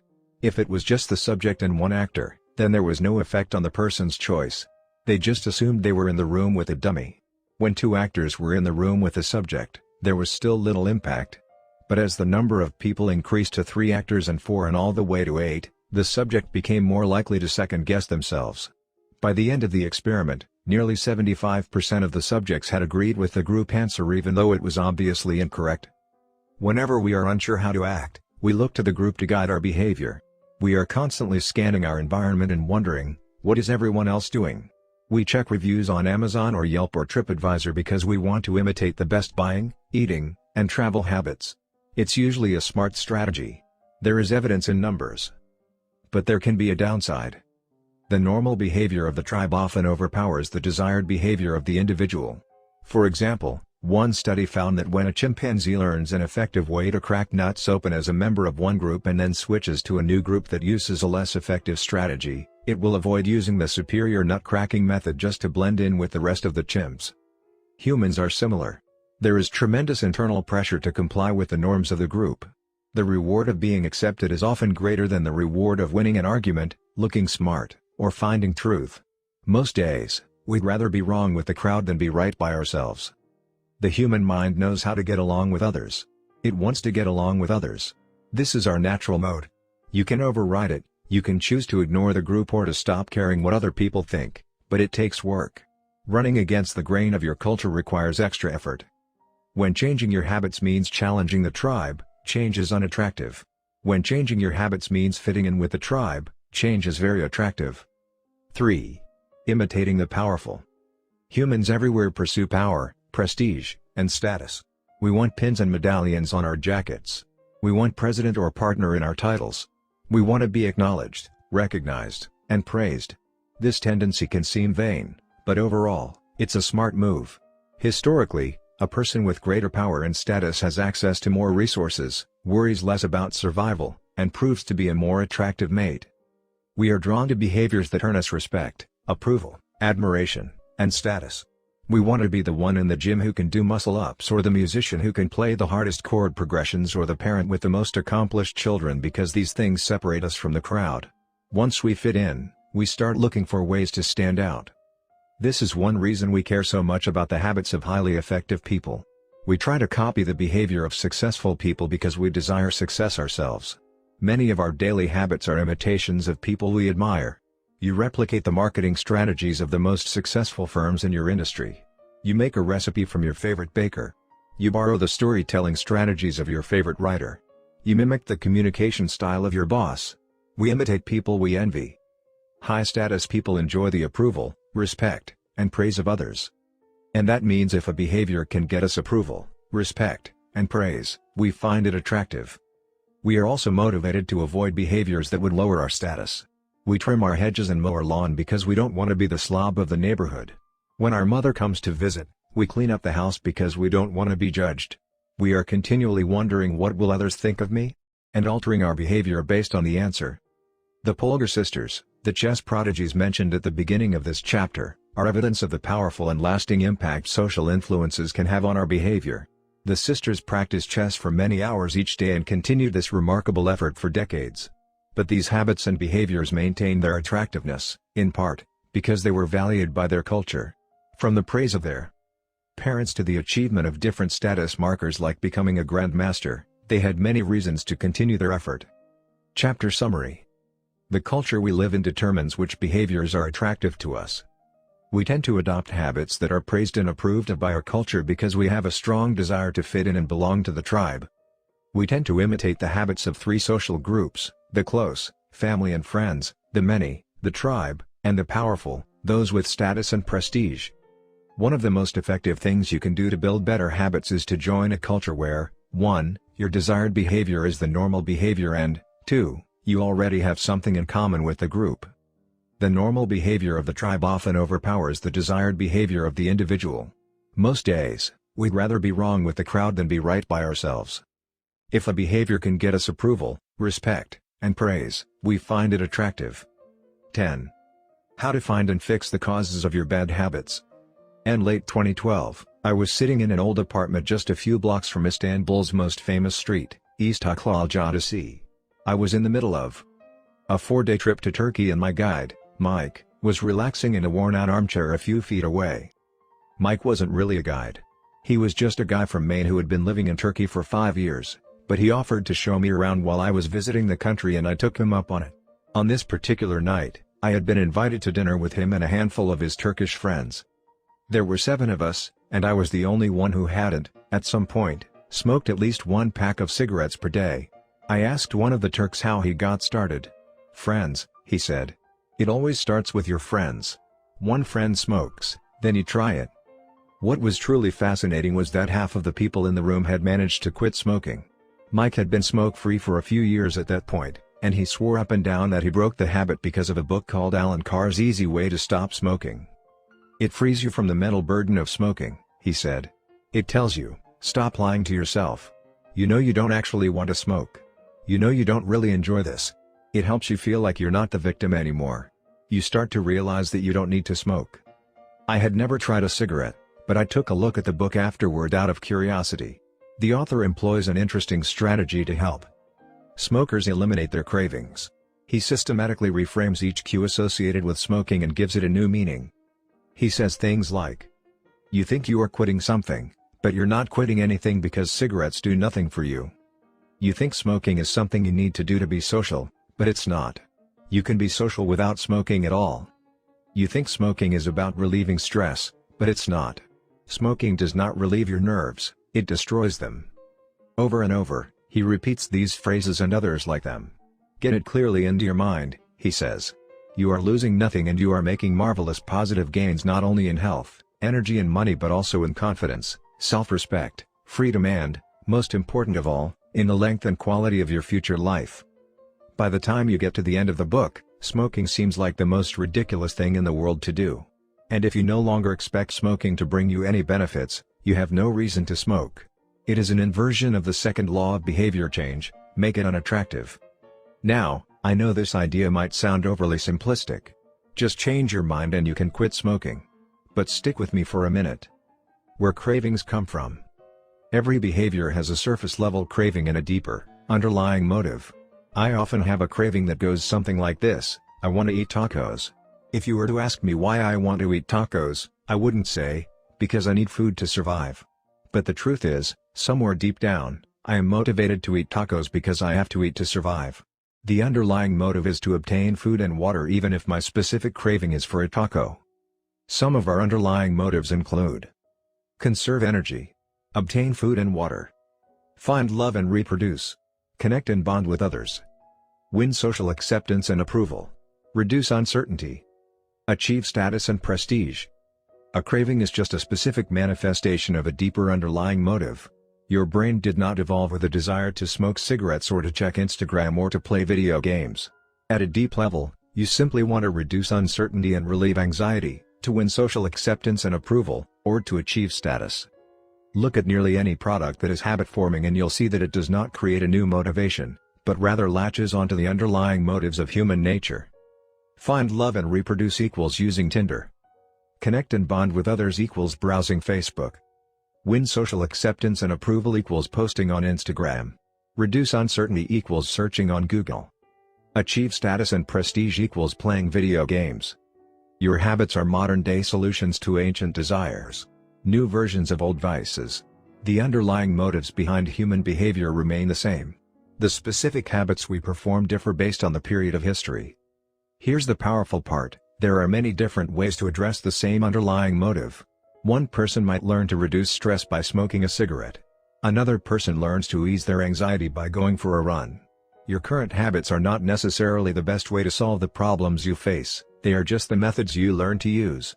Once you associate a solution with the problem you need to solve, you keep coming back to it.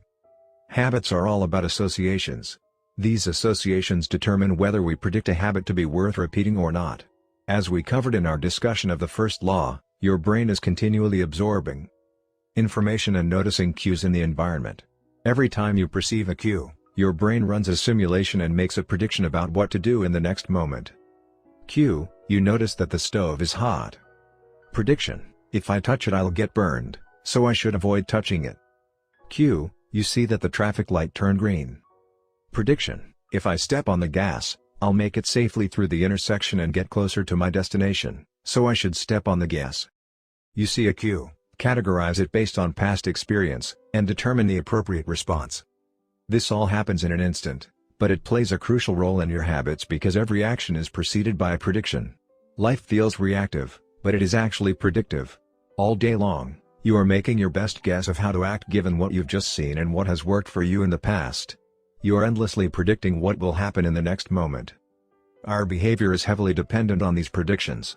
Put another way, our behavior is heavily dependent on how we interpret the events that happen to us, not necessarily the objective reality of the events themselves. Two people can look at the same cigarette, and one feels the urge to smoke while the other is repulsed by the smell. The same cue can spark a good habit or a bad habit depending on your prediction. The cause of your habits is actually the prediction that precedes them. These predictions lead to feelings, which is how we typically describe a craving, a feeling, a desire, an urge. Feelings and emotions transform the cues we perceive and the predictions we make into a signal that we can apply.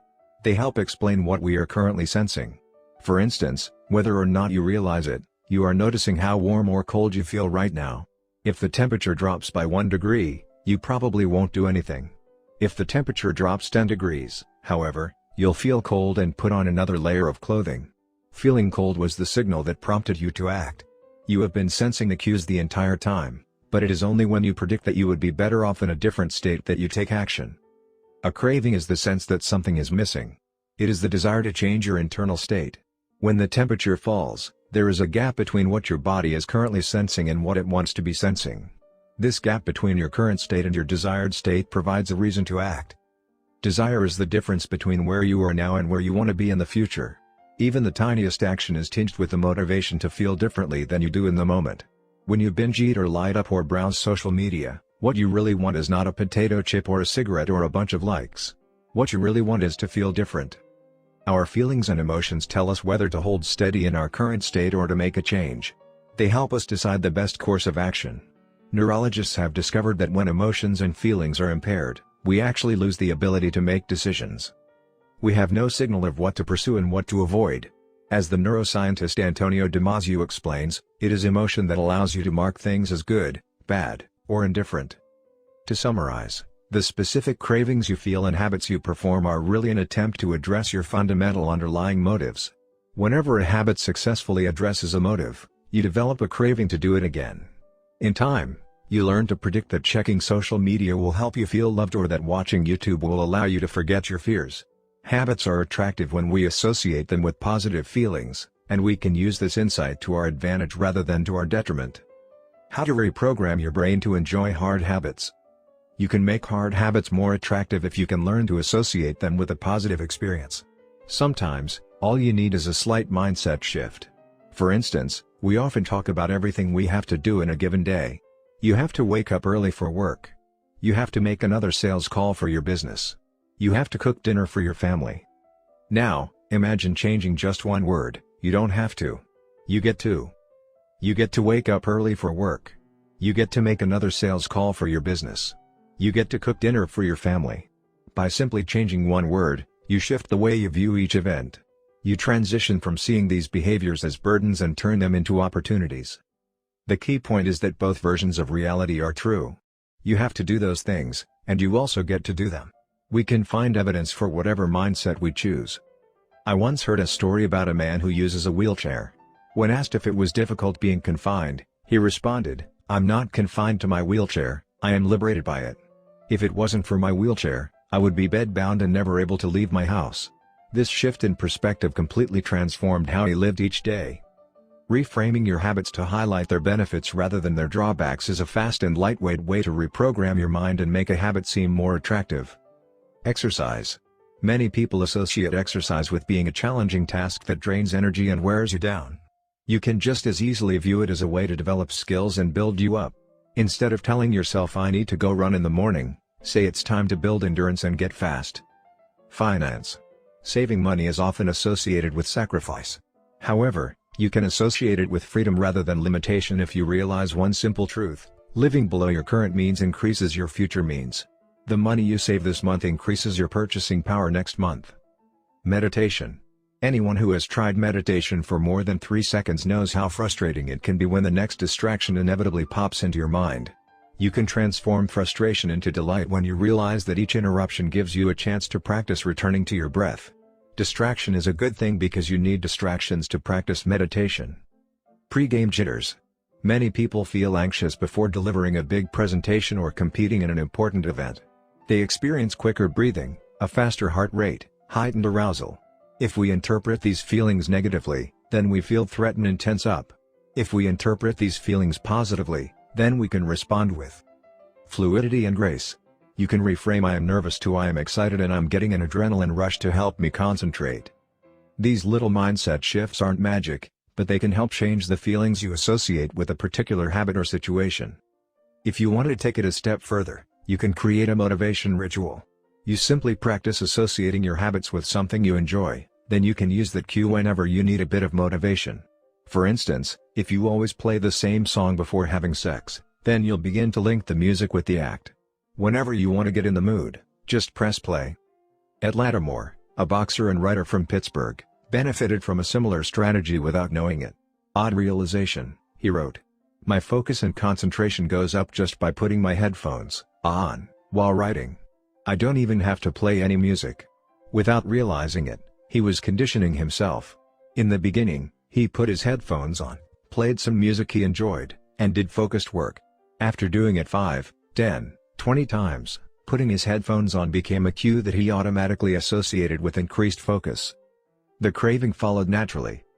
Athletes use similar strategies to get themselves in the mindset to perform.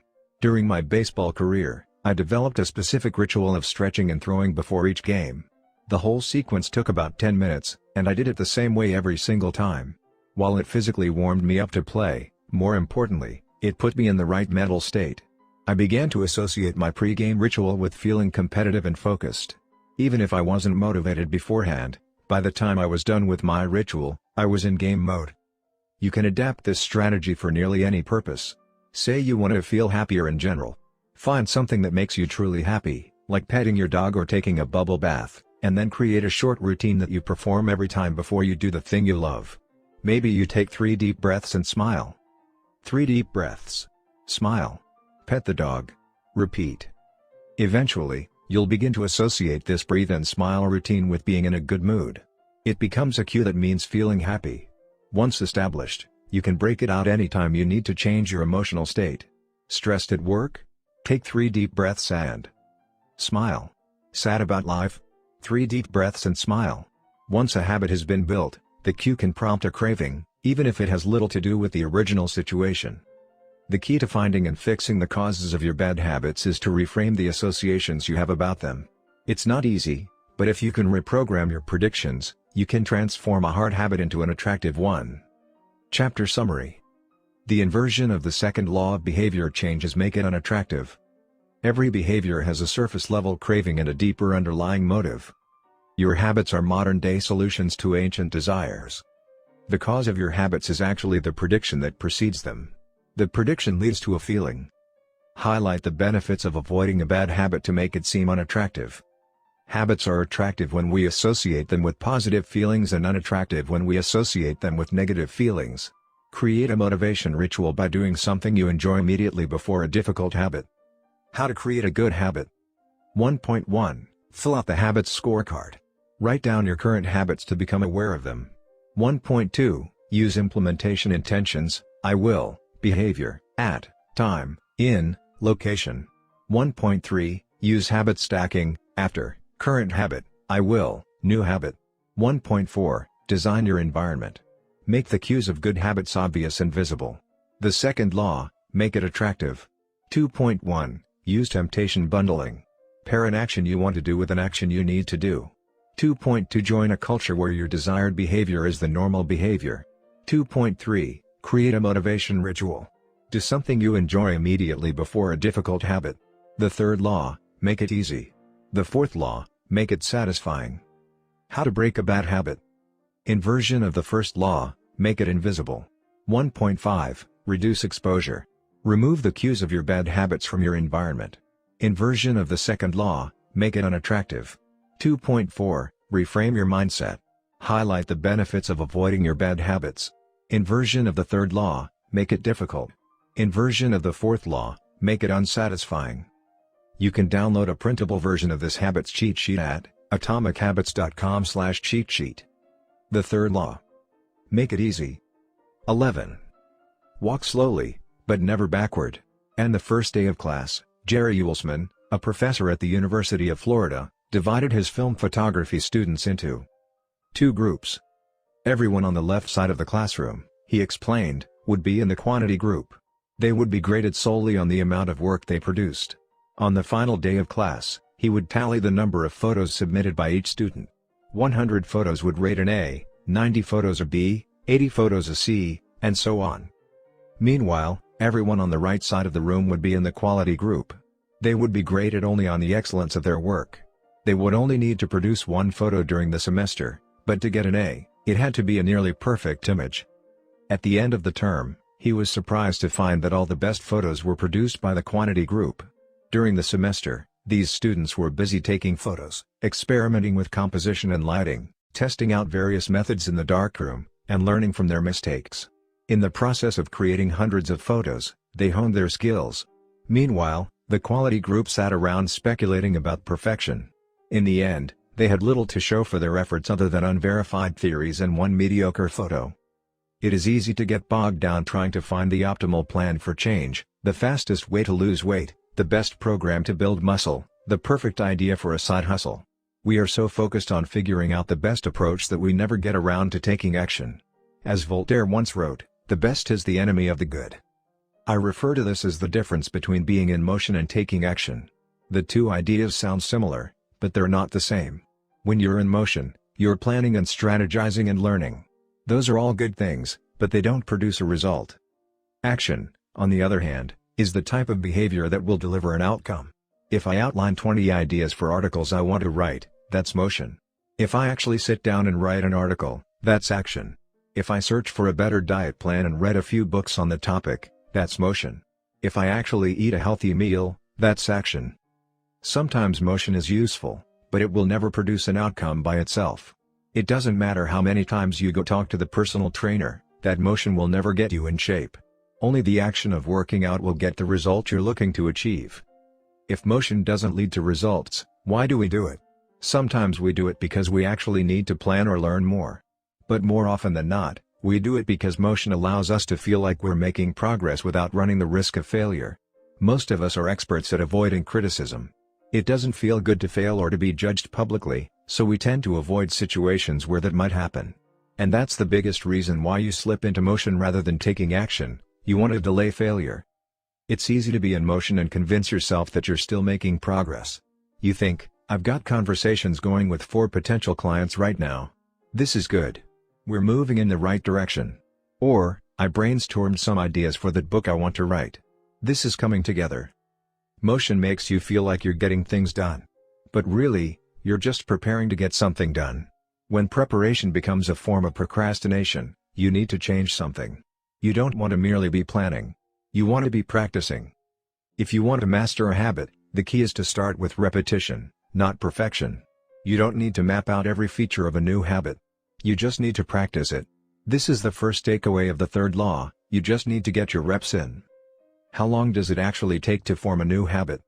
Habit formation is the process by which a behavior becomes progressively more automatic through repetition. The more you repeat an activity, the more the structure of your brain changes to become efficient at that activity. Neuroscientists call this long-term potentiation, which refers to the strengthening of connections between neurons in the brain based on recent patterns of activity. With each repetition, cell-to-cell signaling improves and the neural connections tighten. First described by neuropsychologist Donald Hebb in 1949, this phenomenon is commonly known as Hebb's law: neurons that fire together wire together. Repeating a habit leads to clear physical changes in the brain. In musicians, the cerebellum, critical for physical movements like plucking a guitar string or pulling a violin bow, is larger than it is in non-musicians. Mathematicians, meanwhile, have increased gray matter in the inferior parietal lobule, which plays a key role in computation and calculation. Its size is directly correlated with the amount of time spent in the field. The older and more experienced the mathematician, the greater the increase in gray matter. When scientists analyzed the brains of taxi drivers in London, they found that the hippocampus, a region of the brain involved in spatial memory, was significantly larger in their subjects than in non-taxi drivers. Even more fascinating, the hippocampus decreased in size when a driver retired. Like the muscles of the body responding to regular weight training, particular regions of the brain adapt as they are used and atrophy as they are abandoned. Of course, the importance of repetition in establishing habits was recognized long before neuroscientists began poking around. In 1860, the English philosopher George H. Lewis noted, in learning to speak a new language, to play on a musical instrument, or to perform unaccustomed movements, great difficulty is felt, because the channels through which each sensation has to pass have not become established. But no sooner has frequent repetition cut a pathway, than this difficulty vanishes. The actions become so automatic that they can be performed while the mind is otherwise engaged. Both common sense and scientific evidence agree, repetition is a form of change. Each time you repeat an action, you are activating a particular neural circuit associated with that habit. This means that simply putting in your reps is one of the most critical steps you can take to encoding a new habit. It is why the students who took tons of photos improved their skills while those who merely theorized about perfect photos did not. One group engaged in active practice, the other in passive learning. One in action, the other in motion. All habits follow a similar trajectory from effortful practice to automatic behavior, a process known as automaticity. Automaticity is the ability to perform a behavior without thinking about each step, which occurs when the non-conscious mind takes over. It looks something like this. The habit line. Figure 11, in the beginning, point A, a habit requires a good deal of effort and concentration to perform. After a few repetitions, point B, it gets easier, but still requires some conscious attention. With enough practice, point C, the habit becomes more automatic than conscious. Beyond this threshold, the habit line, the behavior can be done more or less without thinking. A new habit has been formed. On the following page, you'll see what it looks like when researchers track the level of automaticity for an actual habit like walking for 10 minutes each day. The shape of these charts, which scientists call learning curves, reveals an important truth about behavior change. Habits form based on frequency, not time. Walking 10 minutes per day. Figure 12, this graph shows someone who built the habit of walking for 10 minutes after breakfast each day. Notice that as the repetitions increase, so does automaticity, until the behavior is as easy and automatic as it can be. One of the most common questions I hear is, how long does it take to build a new habit? But what people really should be asking is, how many does it take to form a new habit? That is, how many repetitions are required to make a habit automatic? There is nothing magical about time passing with regard to habit formation. It doesn't matter if it's been 21 days or 30 days or 300 days. What matters is the rate at which you perform the behavior. You could do something twice in 30 days, or 200 times. It's the frequency that makes the difference. Your current habits have been internalized over the course of hundreds, if not thousands, of repetitions. New habits require the same level of frequency. You need to string together enough successful attempts until the behavior is firmly embedded in your mind and you cross the habit line. In practice, it doesn't really matter how long it takes for a habit to become automatic. What matters is that you take the actions you need to take to make progress. Whether an action is fully automatic is of less importance. To build a habit, you need to practice it. And the most effective way to make practice happen is to adhere to the third law of behavior change: make it easy. The chapters that follow will show you how to do exactly that. Chapter Summary. The third law of behavior change is make it easy. The most effective form of learning is practice, not planning. Focus on taking action, not being in motion. Habit formation is the process by which a behavior becomes progressively more automatic through repetition. The amount of time you have been performing a habit is not as important as the number of times you have performed it. 12. The Law of Least Effort. In his award-winning book, Guns, Germs, and Steel, anthropologist and biologist Jared Diamond points out a simple fact: different continents have different shapes. At first glance, this statement seems rather obvious and unimportant, but it turns out to have a profound impact on human behavior. The primary axis of the Americas runs from north to south. That is, the landmass of North and South America tends to be tall and thin rather than wide and fat. The same is generally true for Africa. Meanwhile, the landmass that makes up Europe, Asia, and the Middle East is the opposite. This massive stretch of land tends to be more east-west in shape. According to Diamond, this difference in shape played a significant role in the spread of agriculture over the centuries. When agriculture began to spread around the globe, farmers had an easier time expanding along east-west routes than along north-south ones. This is because locations along the same latitude generally share similar climates, amounts of sunlight and rainfall, and changes in season. These factors allowed farmers in Europe and Asia to domesticate a few crops and grow them along the entire stretch of land from France to China. The shape of human behavior. Figure 13, the primary axis of Europe and Asia is east-west. The primary axis of the Americas and Africa is north-south. This leads to a wider range of climates up and down the Americas than across Europe and Asia. As a result, agriculture spread nearly twice as fast across Europe and Asia than it did elsewhere. The behavior of farmers, even across hundreds or thousands of years, was constrained by the amount of friction in the environment. By comparison, the climate varies greatly when traveling from north to south. Just imagine how different the weather is in Florida compared to Canada. You can be the most talented farmer in the world, but it won't help you grow Florida oranges in the Canadian winter. Snow is a poor substitute for soil. In order to spread crops along north-south routes, farmers would need to find and domesticate new plants whenever the climate changed.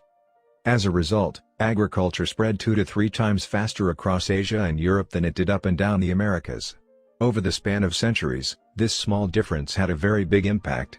Increased food production allowed for more rapid population growth. With more people, these cultures were able to build stronger armies and were better equipped to develop new technologies. The changes started out small: a crop that spread slightly farther, a population that grew slightly faster, but compounded into substantial differences over time. The spread of agriculture provides an example of the third law of behavior change on a global scale. Conventional wisdom holds that motivation is the key to habit change. Maybe if you really wanted it, you'd actually do it. But the truth is, our real motivation is to be lazy and to do what is convenient. And despite what the latest productivity bestseller will tell you, this is a smart strategy, not a dumb one. Energy is precious, and the brain is wired to conserve it whenever possible. It is human nature to follow the law of least effort, which states that when deciding between two similar options, people will naturally gravitate toward the option that requires the least amount of work. For example, expanding your farm to the east where you can grow the same crops rather than heading north where the climate is different. Out of all the possible actions we could take, the one that is realized is the one that delivers the most value for the least effort. We are motivated to do what is easy. Every action requires a certain amount of energy. The more energy required, the less likely it is to occur. If your goal is to do 100 push-ups per day, that's a lot of energy. In the beginning, when you're motivated and excited, you can muster the strength to get started. But after a few days, such a massive effort feels exhausting. Meanwhile, sticking to the habit of doing one push-up per day requires almost no energy to get started. And the less energy a habit requires, the more likely it is to occur. Look at any behavior that fills up much of your life and you'll see that it can be performed with very low levels of motivation. Habits like scrolling on our phones, checking email, and watching television steal so much of our time because they can be performed almost without effort. They are remarkably convenient. In a sense, every habit is just an obstacle to getting what you really want. Dieting is an obstacle to getting fit. Meditation is an obstacle to feeling calm. Journaling is an obstacle to thinking clearly. You don't actually want the habit itself. What you really want is the outcome the habit delivers. The greater the obstacle, that is, the more difficult the habit, the more friction there is between you and your desired end state. This is why it is crucial to make your habits so easy that you'll do them even when you don't feel like it. If you can make your good habits more convenient, you'll be more likely to follow through on them. But what about all the moments when we seem to do the opposite? If we're all so lazy, then how do you explain people accomplishing hard things like raising a child or starting a business or climbing Mount Everest? Certainly, you are capable of doing very hard things. The problem is that some days you feel like doing the hard work and some days you feel like giving in. On the tough days, it's crucial to have as many things working in your favor as possible so that you can overcome the challenges life naturally throws your way.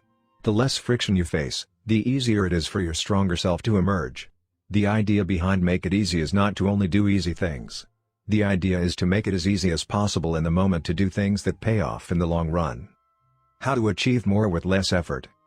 Imagine you are holding a garden hose that is bent in the middle. Some water can flow through, but not very much. If you want to increase the rate at which water passes through the hose, you have two options. The first option is to crank up the valve and force more water out. The second option is to simply remove the bend in the hose and let water flow through naturally. Trying to pump up your motivation to stick with a hard habit is like trying to force water through a bent hose. You can do it, but it requires a lot of effort and increases the tension in your life. Meanwhile, making your habits simple and easy is like removing the bend in the hose. Rather than trying to overcome the friction in your life, you reduce it. One of the most effective ways to reduce the friction associated with your habits is to practice environment design. In Chapter 6, we discussed environment design as a method for making cues more obvious, but you can also optimize your environment to make actions easier.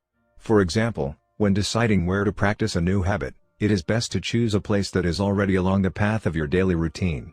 Habits are easier to build when they fit into the flow of your life. You are more likely to go to the gym if it is on your way to work because stopping doesn't add much friction to your lifestyle. By comparison, if the gym is off the path of your normal commute, even by just a few blocks, now you're going out of your way to get there. Perhaps even more effective is reducing the friction within your home or office. Too often, we try to start habits in high-friction environments. We try to follow a strict diet while we are out to dinner with friends. We try to write a book in a chaotic household. We try to concentrate while using a smartphone filled with distractions. It doesn't have to be this way. We can remove the points of friction that hold us back. This is precisely what electronics manufacturers in Japan began to do in the 1970s. In an article published in The New Yorker titled Better All the Time, James Surowiecki writes, Japanese firms emphasized what came to be known as lean production, relentlessly looking to remove waste of all kinds from the production process, down to redesigning workspaces, so workers didn't have to waste time twisting and turning to reach their tools. The result was that Japanese factories were more efficient and Japanese products were more reliable than American ones. In 1974, service calls for American-made color televisions were 5 times as common as for Japanese televisions. By 1979, it took American workers 3 times as long to assemble their sets. I like to refer to this strategy as addition by subtraction. The Japanese companies looked for every point of friction in the manufacturing process and eliminated it. As they subtracted wasted effort, they added customers and revenue. Similarly, when we remove the points of friction that sap our time and energy, we can achieve more with less effort. This is one reason tidying up can feel so good. We are simultaneously moving forward and lightening the cognitive load our environment places on us. If you look at the most habit-forming products, you'll notice that one of the things these goods and services do best is remove little bits of friction from your life. Meal delivery services reduce the friction of shopping for groceries. Dating apps reduce the friction of making social introductions. Ride-sharing services reduce the friction of getting across town. Text messaging reduces the friction of sending a letter in the mail. Like a Japanese television manufacturer redesigning their workspace to reduce wasted motion, successful companies design their products to automate, eliminate, or simplify as many steps as possible. They reduce the number of fields on each form. They pare down the number of clicks required to create an account. They deliver their products with easy-to-understand directions or ask their customers to make fewer choices. When the first voice-activated speakers were released, products like Google Home, Amazon Echo, and Apple HomePod, I asked a friend what he liked about the product he had purchased. He said it was just easier to say play some country music than to pull out his phone, open the music app, and pick a playlist. Of course, just a few years earlier, having unlimited access to music in your pocket was a remarkably frictionless behavior compared to driving to the store and buying a CD. Business is a never-ending quest to deliver the same result in an easier fashion. Similar strategies have been used effectively by governments. When the British government wanted to increase tax collection rates, they switched from sending citizens to a web page where the tax form could be downloaded to linking directly to the form. Reducing that one step in the process increased the response rate from 19.2% to 23.4%. For a country like the United Kingdom, those percentage points represent millions in tax revenue. The central idea is to create an environment where doing the right thing is as easy as possible. Much of the battle of building better habits comes down to finding ways to reduce the friction associated with our good habits and increase the friction associated with our bad ones. Prime the environment for future use. Oswald Knuckles is an IT developer from Natchez, Mississippi. He is also someone who understands the power of priming his environment. Knuckles dialed in his cleaning habits by following a strategy he refers to as resetting the room. For instance, when he finishes watching television, he places the remote back on the TV stand, arranges the pillows on the couch, and folds the blanket. When he leaves his car, he throws any trash away. Whenever he takes a shower, he wipes down the toilet while the shower is warming up. As he notes, the perfect time to clean the toilet is right before you wash yourself in the shower anyway. The purpose of resetting each room is not simply to clean up after the last action, but to prepare for the next action. When I walk into a room, everything is in its right place, Knuckles wrote. Because I do this every day in every room, stuff always stays in good shape. People think I work hard, but I'm actually really lazy. I'm just proactively lazy. It gives you so much time back. Whenever you organize a space for its intended purpose, you are priming it to make the next action easy. For instance, my wife keeps a box of greeting cards that are pre-sorted by occasion, birthday, sympathy, wedding, graduation, and more.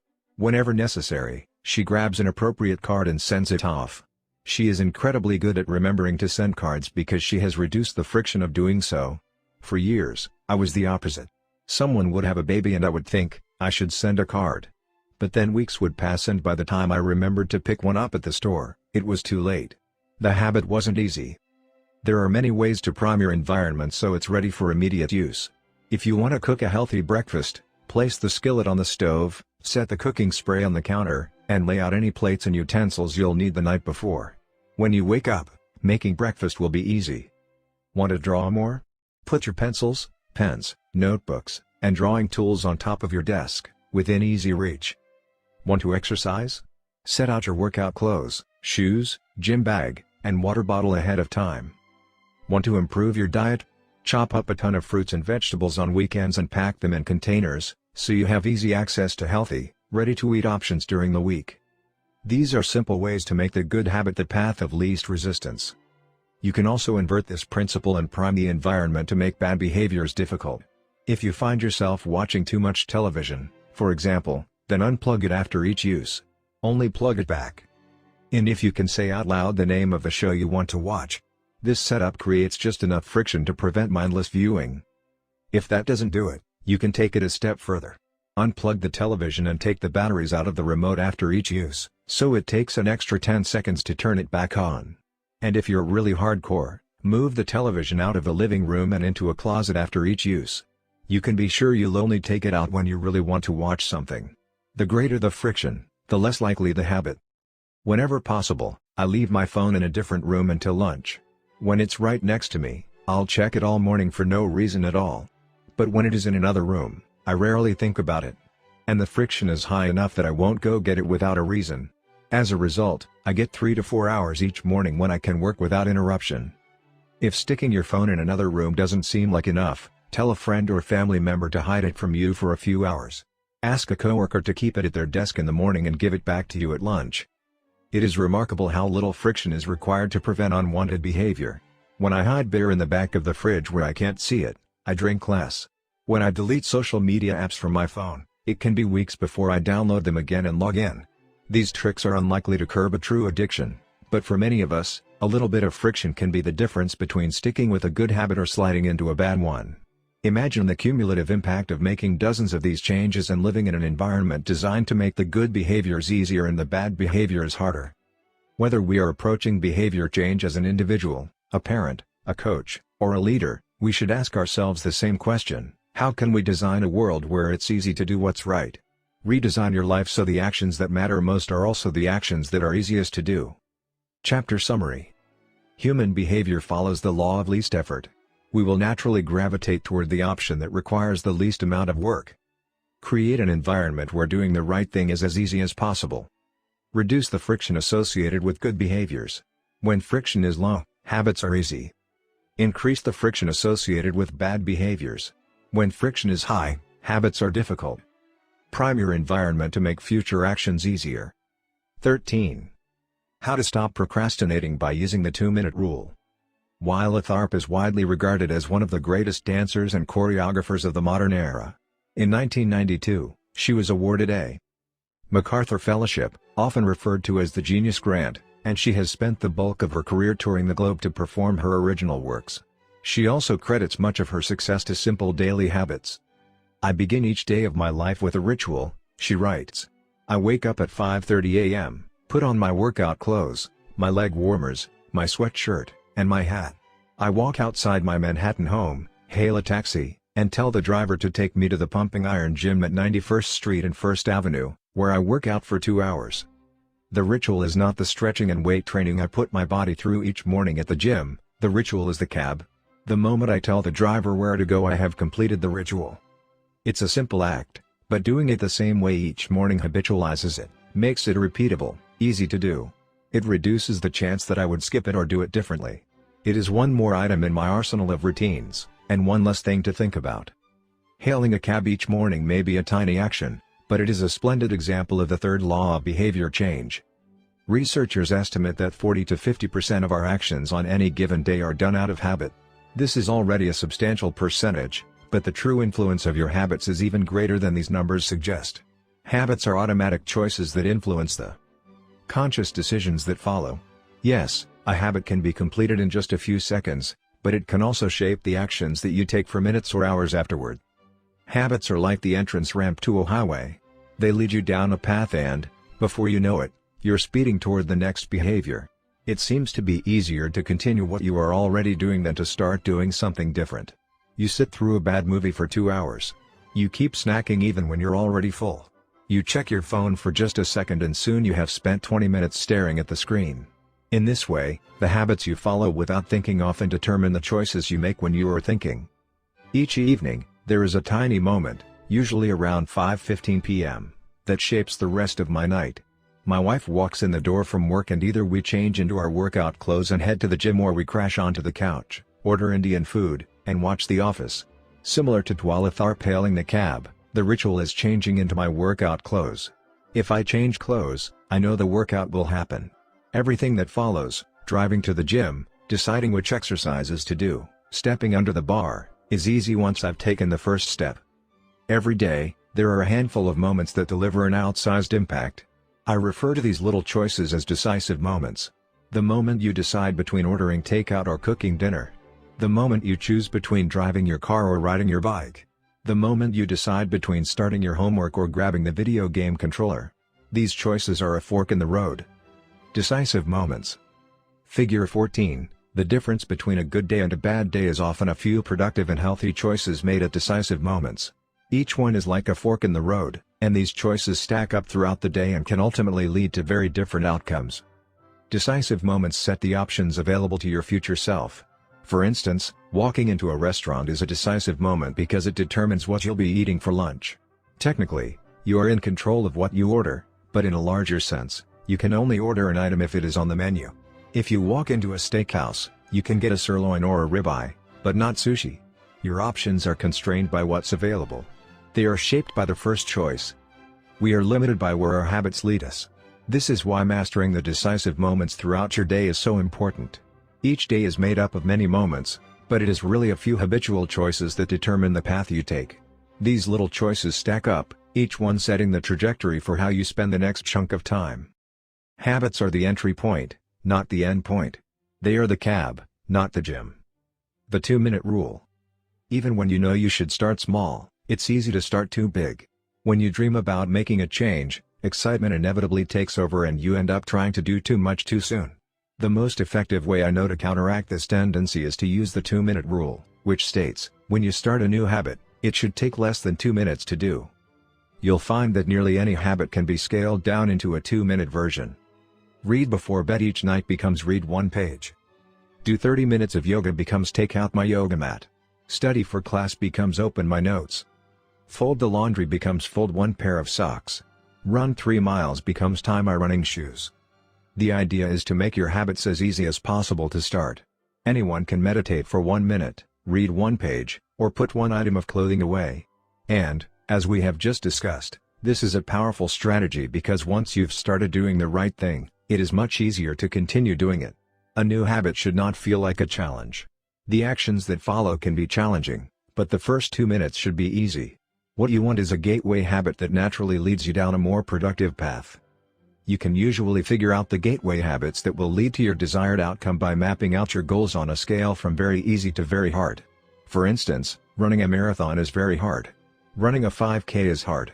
Walking 10,000 steps is moderately difficult. Walking 10 minutes is easy. And putting on your running shoes is very easy. Your goal might be to run a marathon, but your gateway habit is to put on your running shoes. That's how you follow the 2-minute rule.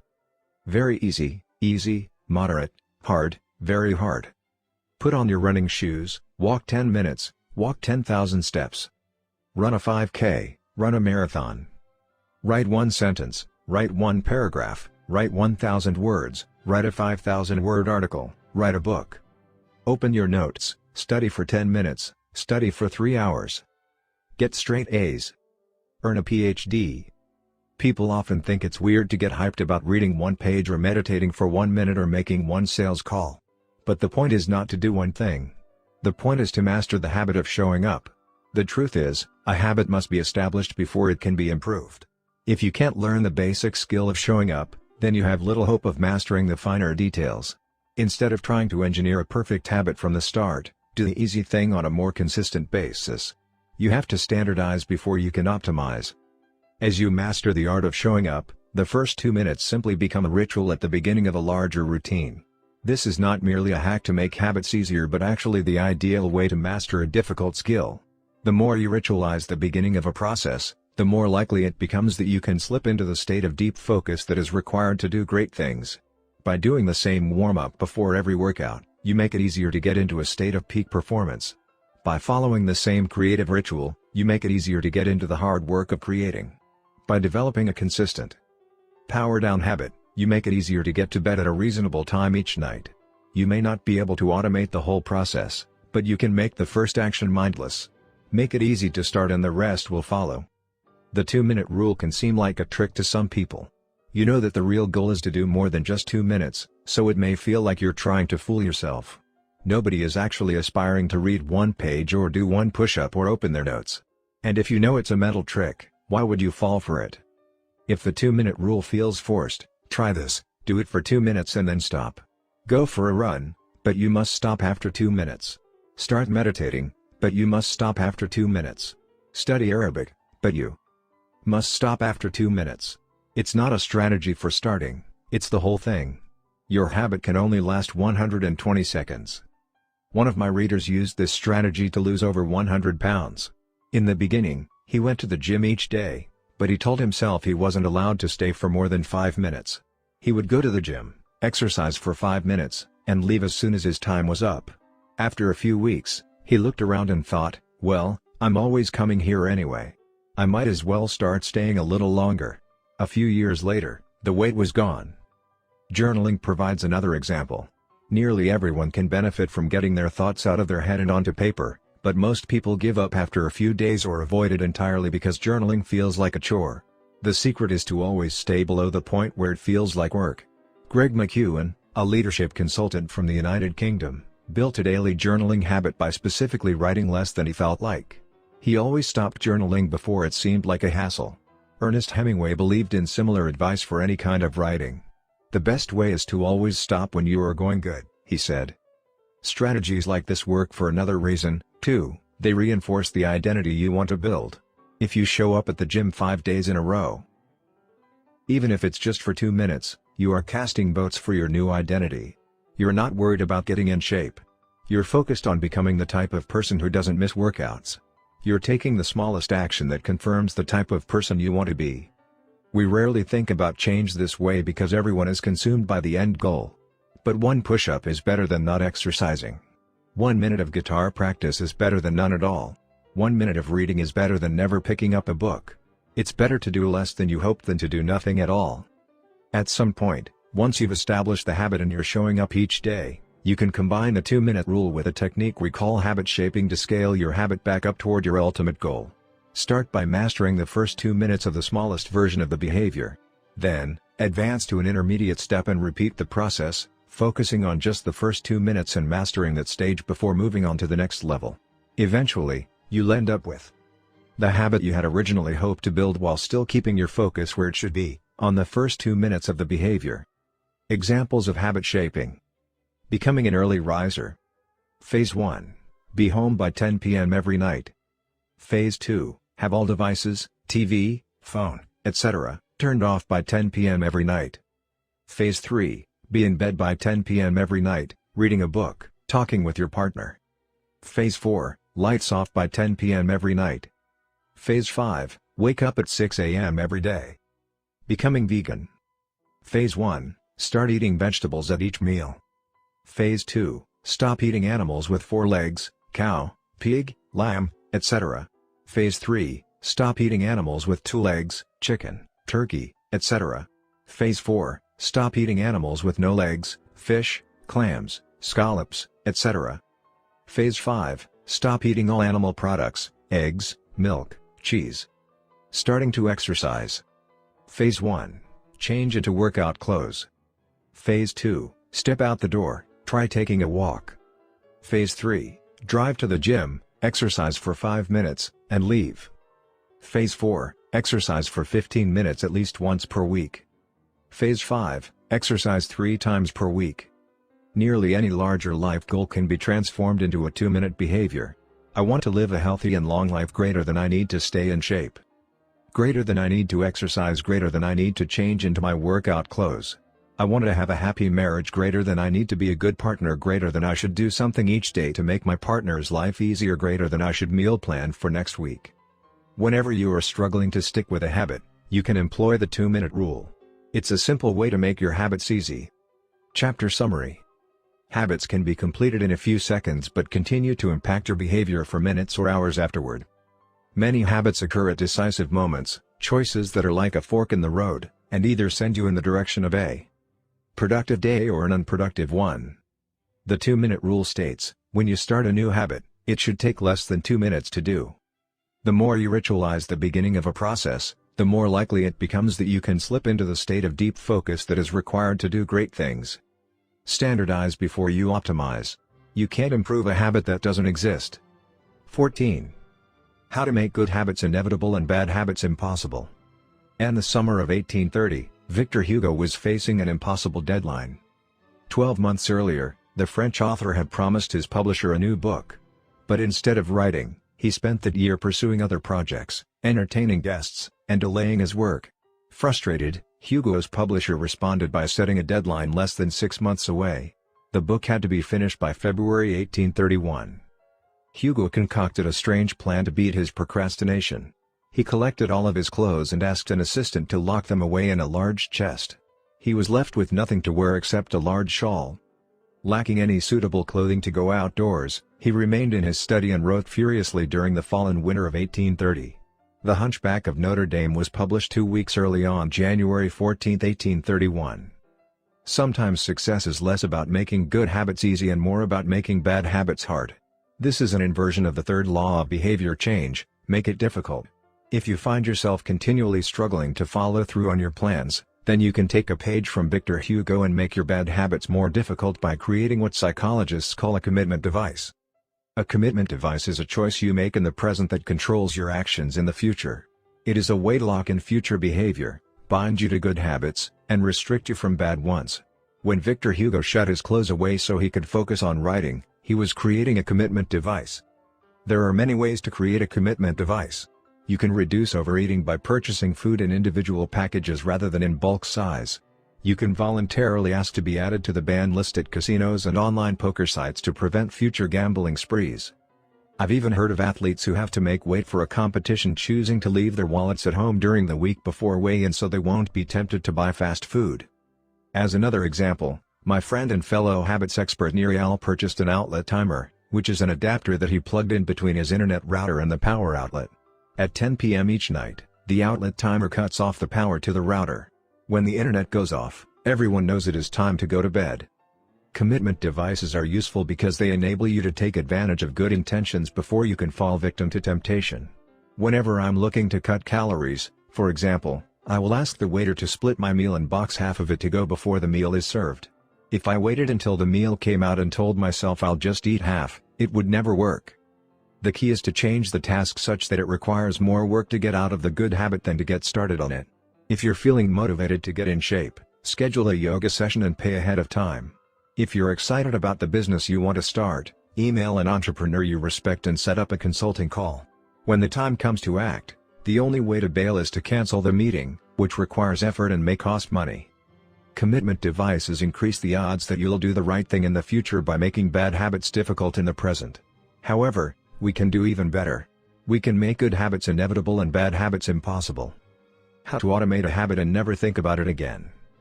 John Henry Patterson was born in Dayton, Ohio, in 1844. He spent his childhood doing chores on the family farm and working shifts at his father's sawmill. After attending college at Dartmouth, Patterson returned to Ohio and opened a small supply store for coal miners. It seemed like a good opportunity. The store faced little competition and enjoyed a steady stream of customers, but still struggled to make money. That was when Patterson discovered his employees were stealing from him. In the mid-1800s, employee theft was a common problem. Receipts were kept in an open drawer and could easily be altered or discarded. There were no video cameras to review behavior and no software to track transactions. Unless you were willing to hover over your employees every minute of the day, or to manage all transactions yourself, it was difficult to prevent theft. As Patterson mulled over his predicament, he came across an advertisement for a new invention called Ritty's Incorruptible Cashier. Designed by fellow Dayton resident James Ritty, it was the first cash register. The machine automatically locked the cash and receipts inside after each transaction. Patterson bought 2 for $50 each. Employee theft at his store vanished overnight. In the next 6 months, Patterson's business went from losing money to making $5,000 in profit, the equivalent of more than $100,000 today. Patterson was so impressed with the machine that he changed businesses. He bought the rights to Ritty's invention and opened the National Cash Register Company. 10 years later, National Cash Register had over 1,000 employees and was on its way to becoming one of the most successful businesses of its time. The best way to break a bad habit is to make it impractical to do. Increase the friction until you don't even have the option to act. The brilliance of the cash register was that it automated ethical behavior by making stealing practically impossible. Rather than trying to change the employees, it made the preferred behavior automatic. Some actions, like installing a cash register, pay off again and again. These one-time choices require a little bit of effort up front but create increasing value over time. I'm fascinated by the idea that a single choice can deliver returns again and again, and I surveyed my readers on their favorite one-time actions that lead to better long-term habits. The table on the following page shares some of the most popular answers. I'd wager that if the average person were to simply do half of the one-time actions on this list, even if they didn't give another thought to their habits, most would find themselves living a better life a year from now. These one-time actions are a straightforward way to employ the third law of behavior change.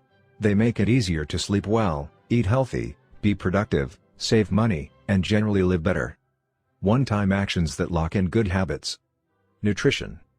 Buy a water filter to clean your drinking water. Use smaller plates to reduce caloric intake. Sleep. Buy a good mattress. Get blackout curtains. Remove your television from your bedroom. Productivity. Unsubscribe from emails.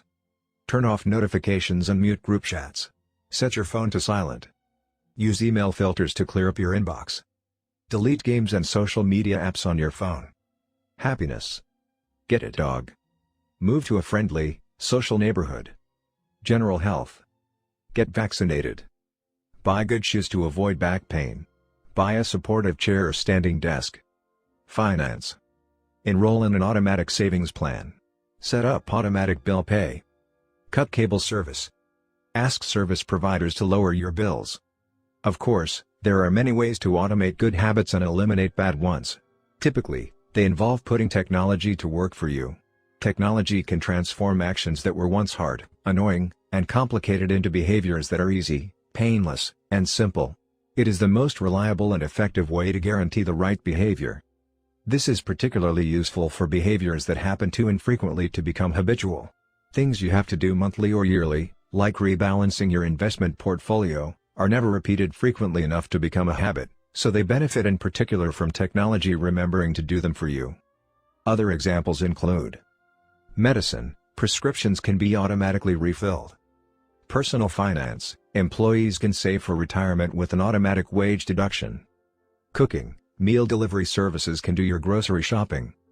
Productivity. Social media browsing can be cut off with a website blocker. When you automate as much of your life as possible, you can spend your effort on the tasks machines cannot do yet. Each habit that we hand over to the authority of technology frees up time and energy to pour into the next stage of growth. As mathematician and philosopher Alfred North Whitehead wrote, civilization advances by extending the number of operations we can perform without thinking about them. Of course, the power of technology can work against us as well. Binge watching becomes a habit because you have to put more effort into stop looking at the screen than to continue doing so. Instead of pressing a button to advance to the next episode, Netflix or YouTube will autoplay it for you. All you have to do is keep your eyes open. Technology creates a level of convenience that enables you to act on your smallest whims and desires. At the mere suggestion of hunger, you can have food delivered to your door. At the slightest hint of boredom, you can get lost in the vast expanse of social media. When the effort required to act on your desires becomes effectively zero, you can find yourself slipping into whatever impulse arises at the moment. The downside of automation is that we can find ourselves jumping from easy task to easy task without making time for more difficult, but ultimately more rewarding, work. I often find myself gravitating towards social media during any downtime. If I feel bored for just a fraction of a second, I reach for my phone. It's easy to write off these minor distractions as just taking a break, but over time they can accumulate into a serious issue. The constant tug of just one more minute can prevent me from doing anything of consequence. I'm not the only one. The average person spends over 2 hours per day on social media. What could you do with an extra 600 hours per year? During the year I was writing this book, I experimented with a new time management strategy. Every Monday, my assistant would reset the passwords on all my social media accounts, which logged me out on each device. All week I worked without distraction. On Friday, she would send me the new passwords. I had the entire weekend to enjoy what social media had to offer until Monday morning when she would do it again. If you don't have an assistant, team up with a friend or a family member and reset each other's passwords each week. One of the biggest surprises was how quickly I adapted. Within the first week of locking myself out of social media, I realized that I didn't need to check it nearly as often as I had been, and I certainly didn't need it each day. It had simply been so easy that it had become the default. Once my bad habit became impossible, I discovered that I did actually have the motivation to work on more meaningful tasks. After I removed the mental candy from my environment, it became much easier to eat the healthy stuff. When working in your favor, automation can make your good habits inevitable and your bad habits impossible. It is the ultimate way to lock in future behavior rather than relying on willpower in the moment. By utilizing commitment devices, strategic one-time decisions, and technology, you can create an environment of inevitability, a space where good habits are not just an outcome you hope for but an outcome that is virtually guaranteed. Chapter Summary. The inversion of the third law of behavior changes make it difficult. A commitment device is a choice you make in the present that locks in better behavior in the future. The ultimate way to lock in future behavior is to automate your habits. One-time choices, like buying a better mattress or enrolling in an automatic savings plan, are single actions that automate your future habits and deliver increasing returns over time. Using technology to automate your habits is the most reliable and effective way to guarantee the right behavior. How to create a good habit. The first law, make it obvious. 1.1. Fill out the habits scorecard. Write down your current habits to become aware of them. 1.2. Use implementation intentions, I will, behavior, at, time, in, location. 1.3. Use habit stacking, after, current habit, I will, new habit. 1.4. Design your environment. Make the cues of good habits obvious and visible. The second law, make it attractive. 2.1. Use temptation bundling.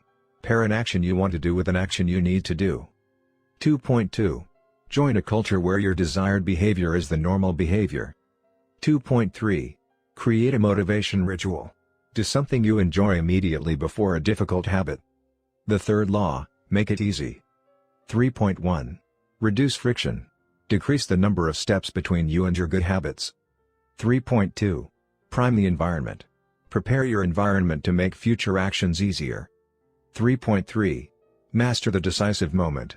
Optimize the small choices that deliver outsized impact. 3.4. Use the 2-minute rule. Downscale your habits until they can be done in 2 minutes or less. 3.5. Automate your habits. Invest in technology and one-time purchases that lock in future behavior. The fourth law, make it satisfying. How to break a bad habit.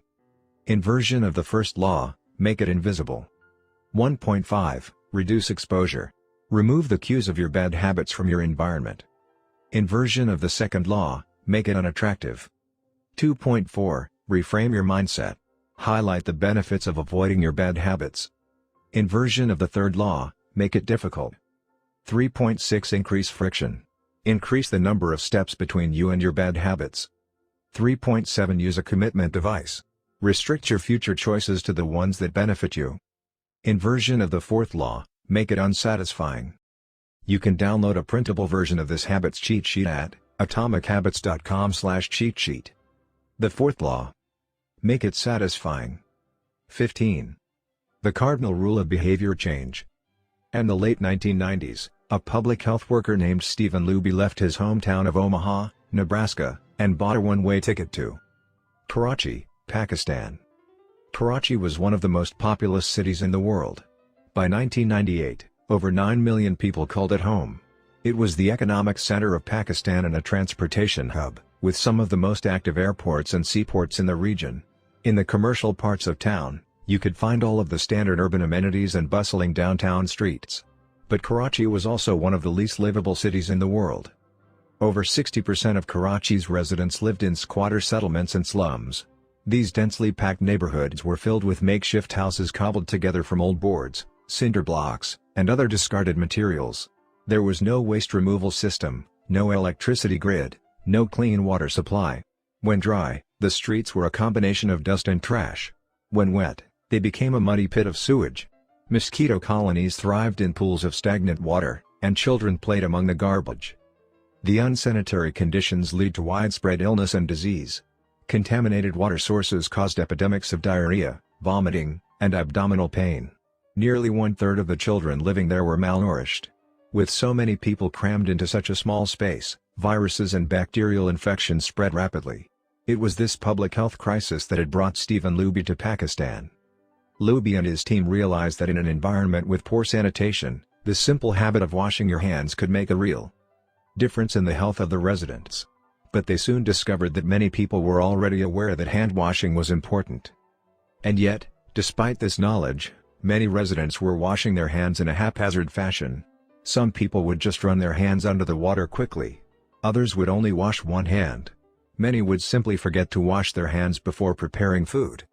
Everyone said hand washing was important, but few people made a habit out of it. The problem wasn't knowledge. The problem was consistency. That was when Luby and his team partnered with Procter & Gamble to supply the neighborhood with Safeguard soap. Compared to your standard bar of soap, using Safeguard was a more enjoyable experience. In Pakistan, Safeguard was a premium soap, Luby told me. The study participants commonly mentioned how much they liked it. The soap foamed easily, and people were able to lather their hands with suds. It smelled great.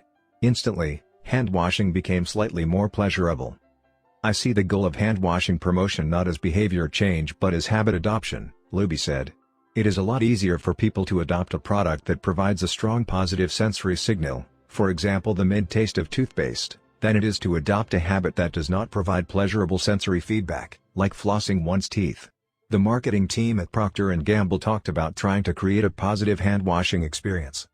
Within months, the researchers saw a rapid shift in the health of children in the neighborhood. The rate of diarrhea fell by 52%, pneumonia by 48%, and impetigo, a bacterial skin infection, by 35%. The long-term effects were even better.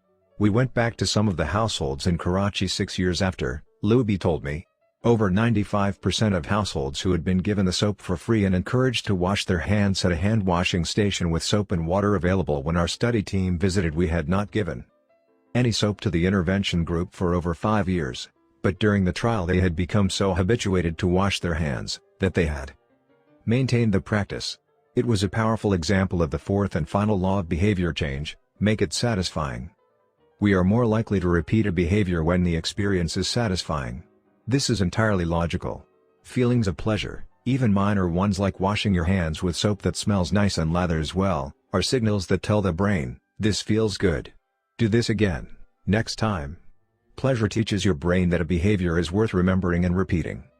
Take the story of chewing gum. Chewing gum had been sold commercially throughout the 1800s, but it wasn't until Wrigley launched in 1891 that it became a worldwide habit. Early versions were made from relatively bland resins, chewy, but not tasty. Wrigley revolutionized the industry by adding flavors like spearmint and juicy fruit, which made the product flavorful and fun to use. Then they went a step further and began pushing chewing gum as a pathway to a clean mouth. Advertisements told readers to refresh your taste. Tasty flavors and the feeling of a fresh mouth provided little bits of immediate reinforcement and made the product satisfying to use. Consumption skyrocketed, and Wrigley became the largest chewing gum company in the world. Toothpaste had a similar trajectory. Manufacturers enjoyed great success when they added flavors like spearmint, peppermint, and cinnamon to their products. These flavors don't improve the effectiveness of toothpaste. They simply create a clean mouth feel and make the experience of brushing your teeth more pleasurable. My wife actually stopped using Sensodyne because she didn't like the aftertaste. She switched to a brand with a stronger mint flavor, which proved to be more satisfying. Conversely, if an experience is not satisfying, we have little reason to repeat it. In my research, I came across the story of a woman who had a narcissistic relative who drove her nuts. In an attempt to spend less time with this egomaniac, she acted as dull and as boring as possible whenever he was around. Within a few encounters, he started avoiding her because he found her so uninteresting. Stories like these are evidence of the cardinal rule of behavior change: what is rewarded is repeated. What is punished is avoided. You learn what to do in the future based on what you were rewarded for doing, or punished for doing, in the past. Positive emotions cultivate habits. Negative emotions destroy them. The first three laws of behavior change: make it obvious, make it attractive, and make it easy, increase the odds that a behavior will be performed this time. The fourth law of behavior change: make it satisfying, increases the odds that a behavior will be repeated next time. It completes the habit loop. But there is a trick. We are not looking for just any type of satisfaction. We are looking for immediate satisfaction. The mismatch between immediate and delayed rewards. Imagine you're an animal roaming the plains of Africa, a giraffe or an elephant or a lion. On any given day, most of your decisions have an immediate impact. You are always thinking about what to eat or where to sleep or how to avoid a predator. You are constantly focused on the present or the very near future. You live in what scientists call an immediate return environment because your actions instantly deliver clear and immediate outcomes. Now switch back to your human self. In modern society, many of the choices you make today will not benefit you immediately. If you do a good job at work, you'll get a paycheck in a few weeks. If you exercise today, perhaps you won't be overweight next year. If you save money now, maybe you'll have enough for retirement decades from now. You live in what scientists call a delayed return environment because you can work for years before your actions deliver the intended payoff. The human brain did not evolve for life in a delayed return environment. The earliest remains of modern humans, known as Homo sapiens sapiens, are approximately 200,000 years old. These were the first humans to have a brain relatively similar to ours. In particular, the neocortex, the newest part of the brain and the region responsible for higher functions like language, was roughly the same size 200,000 years ago as today. You are walking around with the same hardware as your Paleolithic ancestors. It is only recently, during the last 500 years or so, that society has shifted to a predominantly delayed return environment. Compared to the age of the brain, modern society is brand new. In the last 100 years, we have seen the rise of the car, the airplane, the television, the personal computer, the internet, the smartphone, and Beyoncé. The world has changed much in recent years, but human nature has changed little. Similar to other animals on the African savanna, our ancestors spent their days responding to grave threats, securing the next meal, and taking shelter from a storm. It made sense to place a high value on instant gratification. The distant future was less of a concern. And after thousands of generations in an immediate return environment, our brains evolved to prefer quick payoffs to long-term ones. Behavioral economists refer to this tendency as time inconsistency. That is, the way your brain evaluates rewards is inconsistent across time. You value the present more than the future. Usually, this tendency serves us well. A reward that is certain right now is typically worth more than one that is merely possible in the future. But occasionally, our bias toward instant gratification causes problems. Why would someone smoke if they know it increases the risk of lung cancer? Why would someone overeat when they know it increases their risk of obesity? Why would someone have unsafe sex if they know it can result in sexually transmitted disease? Once you understand how the brain prioritizes rewards, the answers become clear. The consequences of bad habits are delayed while the rewards are immediate. Smoking might kill you in 10 years, but it reduces stress and eases your nicotine cravings now. Overeating is harmful in the long run but appetizing in the moment. Sex, safe or not, provides pleasure right away. Disease and infection won't show up for days or weeks, even years. Every habit produces multiple outcomes across time. Unfortunately, these outcomes are often misaligned. With our bad habits, the immediate outcome usually feels good, but the ultimate outcome feels bad. With good habits, it is the reverse, the immediate outcome is unenjoyable, but the ultimate outcome feels good. The French economist Frédéric Bastiat explained the problem clearly when he wrote, "It almost always happens that when the immediate consequence is favorable, the later consequences are disastrous, and vice versa often. The sweeter the first fruit of a habit, the more bitter are its later fruits." Put another way, the costs of your good habits are in the present. The costs of your bad habits are in the future. The brain's tendency to prioritize the present moment means you can't rely on good intentions. When you make a plan, to lose weight, write a book, or learn a language, you are actually making plans for your future self. And when you envision what you want your life to be like, it is easy to see the value in taking actions with long-term benefits. We all want better lives for our future selves. However, when the moment of decision arrives, instant gratification usually wins. You are no longer making a choice for future you, who dreams of being fitter or wealthier or happier. You are choosing for present you, who wants to be full, pampered, and entertained. As a general rule, the more immediate pleasure you get from an action, the more strongly you should question whether it aligns with your long-term goals. With a fuller understanding of what causes our brain to repeat some behaviors and avoid others, let's update the cardinal rule of behavior change: what is immediately rewarded is repeated.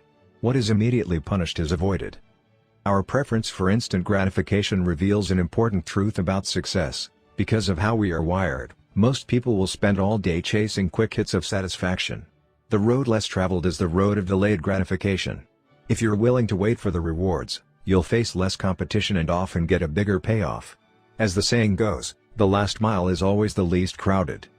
This is precisely what research has shown. People who are better at delaying gratification have higher SAT scores, lower levels of substance abuse, lower likelihood of obesity, better responses to stress, and superior social skills. We've all seen this play out in our own lives. If you delay watching television and get your homework done, you'll generally learn more and get better grades.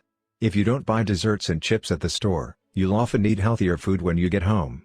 At some point, success in nearly every field requires you to ignore an immediate reward in favor of a delayed reward. Here's the problem: most people know that delaying gratification is the wise approach. They want the benefits of good habits, to be healthy, productive, at peace. But these outcomes are seldom top of mind at the decisive moment. Thankfully, it's possible to train yourself to delay gratification, but you need to work with the grain of human nature, not against it. The best way to do this is to add a little bit of immediate pleasure to the habits that pay off in the long run and a little bit of immediate pain to ones that don't.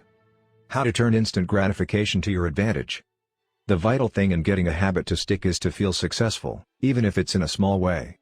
The feeling of success is a signal that your habit paid off and that the work was worth the effort.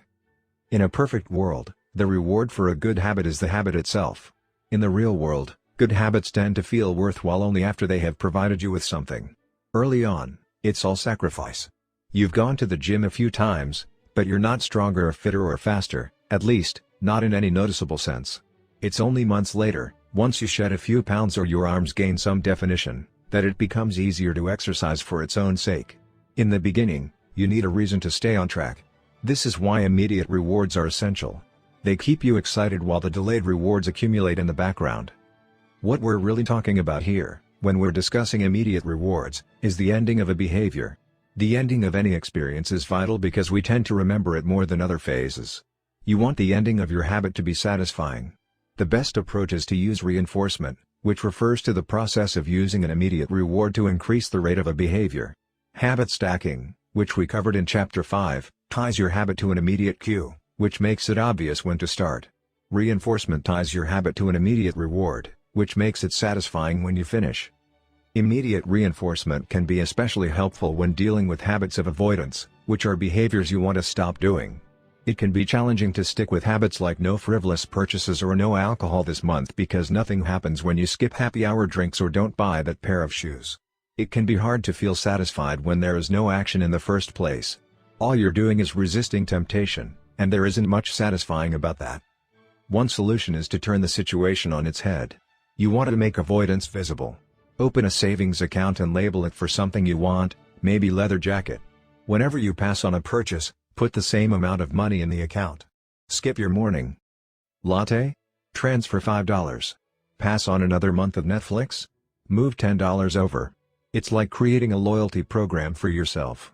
The immediate reward of seeing yourself save money toward the leather jacket feels a lot better than being deprived. You are making it satisfying to do nothing.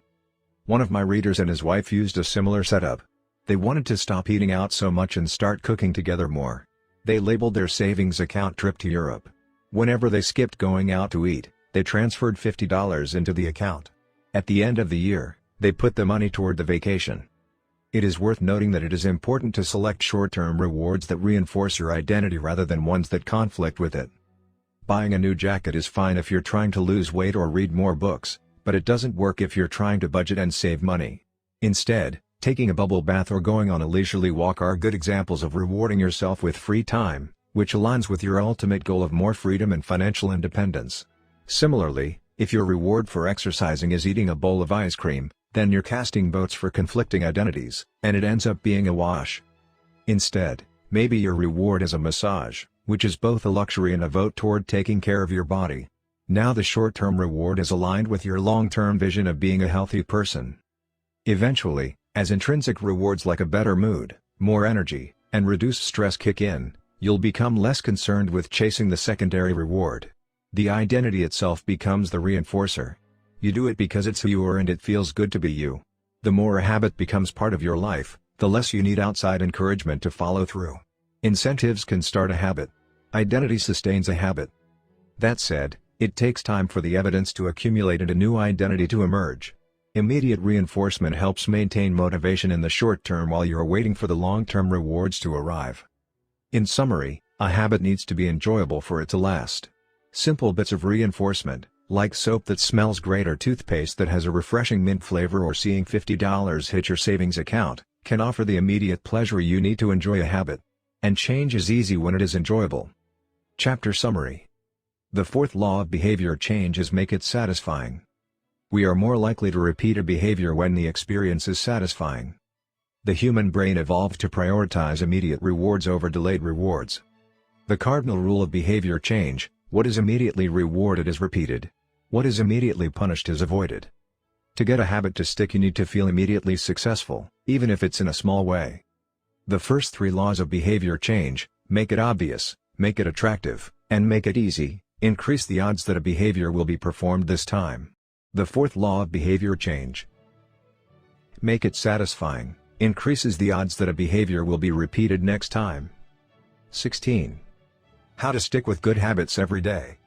In 1993, a bank in Abbotsford, Canada, hired a 23-year-old stockbroker named Trent Dyersmid.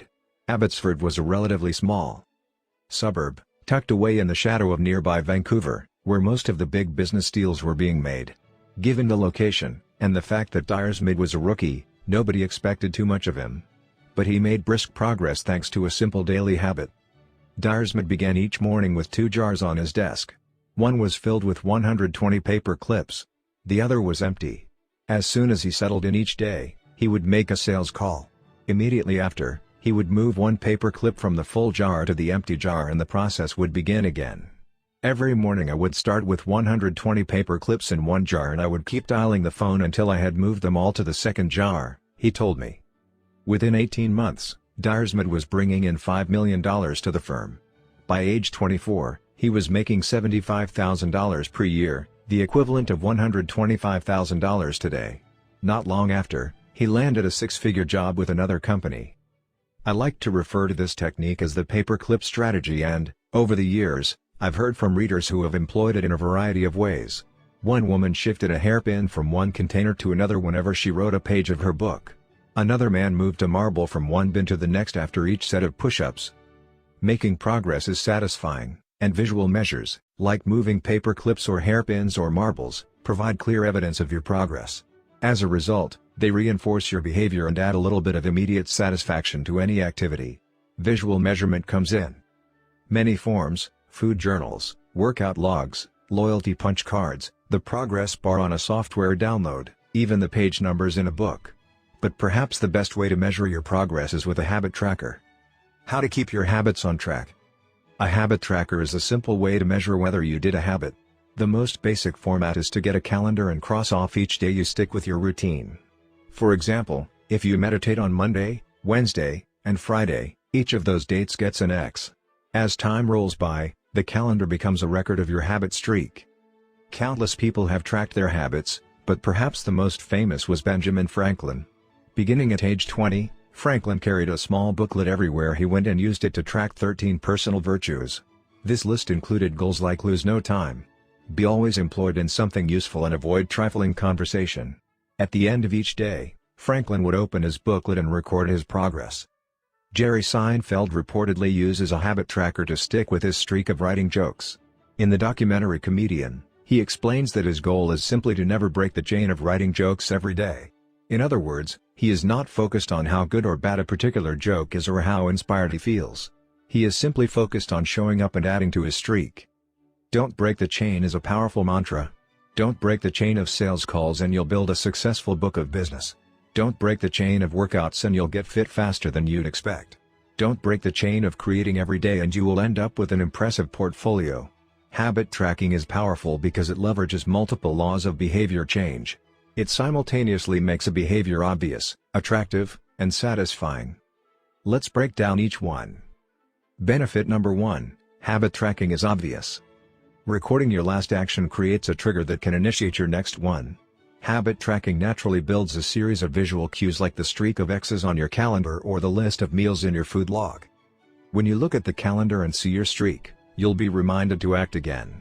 Research has shown that people who track their progress on goals like losing weight, quitting smoking, and lowering blood pressure are all more likely to improve than those who don't. One study of more than 1,600 people found that those who kept a daily food log lost twice as much weight as those who did not. The mere act of tracking a behavior can spark the urge to change it. Habit tracking also keeps you honest. Most of us have a distorted view of our own behavior. We think we act better than we do. Measurement offers one way to overcome our blindness to our own behavior and notice what's really going on each day. One glance at the paper clips in the container and you immediately know how much work you have, or haven't, been putting in. When the evidence is right in front of you, you're less likely to lie to yourself. Benefit number 2, habit tracking is attractive. The most effective form of motivation is progress. When we get a signal that we are moving forward, we become more motivated to continue down that path. In this way, habit tracking can have an addictive effect on motivation. Each small win feeds your desire. This can be particularly powerful on a bad day. When you're feeling down, it's easy to forget about all the progress you have already made. Habit tracking provides visual proof of your hard work, a subtle reminder of how far you've come. Plus, the empty square you see each morning can motivate you to get started because you don't want to lose your progress by breaking the streak. Benefit number 3, habit tracking is satisfying. This is the most crucial benefit of all. Tracking can become its own form of reward. It is satisfying to cross an item off your to-do list, to complete an entry in your workout log, or to mark an X on the calendar. It feels good to watch your results grow, the size of your investment portfolio, the length of your book manuscript, and if it feels good, then you're more likely to endure. Habit tracking also helps keep your eye on the ball. You're focused on the process rather than the result. You're not fixated on getting six-pack abs, you're just trying to keep the streak alive and become the type of person who doesn't miss workouts. In summary, habit tracking, 1, creates a visual cue that can remind you to act, 2, is inherently motivating because you see the progress you are making and don't want to lose it, and 3, feels satisfying whenever you record another successful instance of your habit. Furthermore, habit tracking provides visual proof that you are casting votes for the type of person you wish to become, which is a delightful form of immediate and intrinsic gratification. You may be wondering, if habit tracking is so useful, why have I waited so long to talk about it? Despite all the benefits, I've left this discussion until now for a simple reason: many people resist the idea of tracking and measuring. It can feel like a burden because it forces you into two habits, the habit you're trying to build and the habit of tracking it. Counting calories sounds like a hassle when you're already struggling to follow a diet. Writing down every sales call seems tedious when you've got work to do. It feels easier to say, "I'll just eat less," or "I'll try harder," or "I'll remember to do it." People inevitably tell me things like, "I have a decision journal, but I wish I used it more," or "I recorded my workouts for a week, but then quit." I've been there myself. I once made a food log to track my calories. I managed to do it for one meal and then gave up. Tracking isn't for everyone, and there is no need to measure your entire life. But nearly anyone can benefit from it in some form, even if it's only temporary. What can we do to make tracking easier? First, whenever possible, measurement should be automated. You'll probably be surprised by how much you're already tracking without knowing it. Your credit card statement tracks how often you go out to eat. Your Fitbit registers how many steps you take and how long you sleep. Your calendar records how many new places you travel to each year. Once you know where to get the data, add a note to your calendar to review it each week or each month, which is more practical than tracking it every day. Second, manual tracking should be limited to your most important habits. It is better to consistently track one habit than to sporadically track 10. Finally, record each measurement immediately after the habit occurs. The completion of the behavior is the cue to write it down. This approach allows you to combine the habit stacking method mentioned in Chapter 5 with habit tracking. The habit stacking plus habit tracking formula is: after current habit, I will track my habit. After I hang up the phone from a sales call, I will move one paper clip over. After I finish each set at the gym, I will record it in my workout journal. After I put my plate in the dishwasher, I will write down what I ate. These tactics can make tracking your habits easier. Even if you aren't the type of person who enjoys recording your behavior, I think you'll find a few weeks of measurements to be insightful. It's always interesting to see how you've actually been spending your time. That said, every habit streak ends at some point. And, more important than any single measurement, is having a good plan for when your habits slide off track. How to recover quickly when your habits break down. No matter how consistent you are with your habits, it is inevitable that life will interrupt you at some point. Perfection is not possible. Before long, an emergency will pop up, you get sick or you have to travel for work or your family needs a little more of your time. Whenever this happens to me, I try to remind myself of a simple rule: never miss twice. If I miss one day, I try to get back into it as quickly as possible. Missing one workout happens, but I'm not going to miss 2 in a row. Maybe I'll eat an entire pizza, but I'll follow it up with a healthy meal. I can't be perfect, but I can avoid a second lapse. As soon as one streak ends, I get started on the next one. The first mistake is never the one that ruins you. It is the spiral of repeated mistakes that follows. Missing once is an accident. Missing twice is the start of a new habit. This is a distinguishing feature between winners and losers. Anyone can have a bad performance, a bad workout, or a bad day at work. But when successful people fail, they rebound quickly. The breaking of a habit doesn't matter if the reclaiming of it is fast. I think this principle is so important that I'll stick to it even if I can't do a habit as well or as completely as I would like. Too often, we fall into an all-or-nothing cycle with our habits. The problem is not slipping up, the problem is thinking that if you can't do something perfectly, then you shouldn't do it at all. You don't realize how valuable it is to just show up on your bad, or busy, days. Lost days hurt you more than successful days help you. If you start with $100, then a 50% gain will take you to $150. But you only need a 33% loss to take you back to $100. In other words, avoiding a 33% loss is just as valuable as achieving a 50% gain. As Charlie Munger says, the first rule of compounding: never interrupt it unnecessarily. This is why the bad workouts are often the most important ones. Sluggish days and bad workouts maintain the compound gains you accrued from previous good days. Simply doing something, 10 squats, 5 sprints, a push-up, anything really, is huge. Don't put up a 0. Don't let losses eat into your compounding. Furthermore, it's not always about what happens during the workout. It's about being the type of person who doesn't miss workouts. It's easy to train when you feel good, but it's crucial to show up when you don't feel like it, even if you do less than you hope. Going to the gym for 5 minutes may not improve your performance, but it reaffirms your identity. The all-or-nothing cycle of behavior change is just one pitfall that can derail your habits. Another potential danger, especially if you are using a habit tracker, is measuring the wrong thing. Knowing when, and when not, to track a habit. Say you're running a restaurant and you want to know if your chef is doing a good job. One way to measure success is to track how many customers pay for a meal each day. If more customers come in, the food must be good. If fewer customers come in, something must be wrong. However, this one measurement, daily revenue, only gives a limited picture of what's really going on. Just because someone pays for a meal doesn't mean they enjoy the meal. Even dissatisfied customers are unlikely to dine and dash. In fact, if you're only measuring revenue, the food might be getting worse but you're making up for it with marketing or discounts or some other method.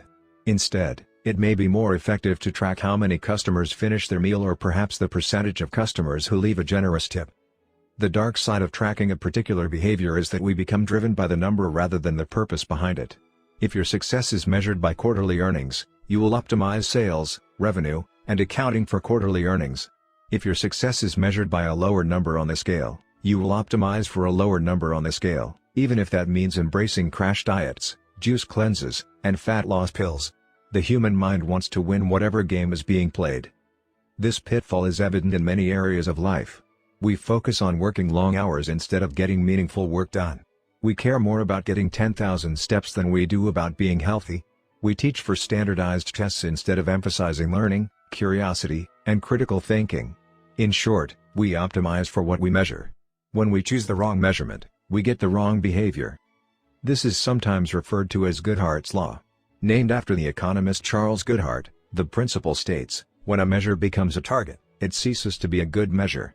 Measurement is only useful when it guides you and adds context to a larger picture, not when it consumes you. Each number is simply one piece of feedback in the overall system. In our data-driven world, we tend to overvalue numbers and undervalue anything ephemeral, soft, and difficult to quantify. We mistakenly think the factors we can measure are the only factors that exist. But just because you can measure something doesn't mean it's the most important thing.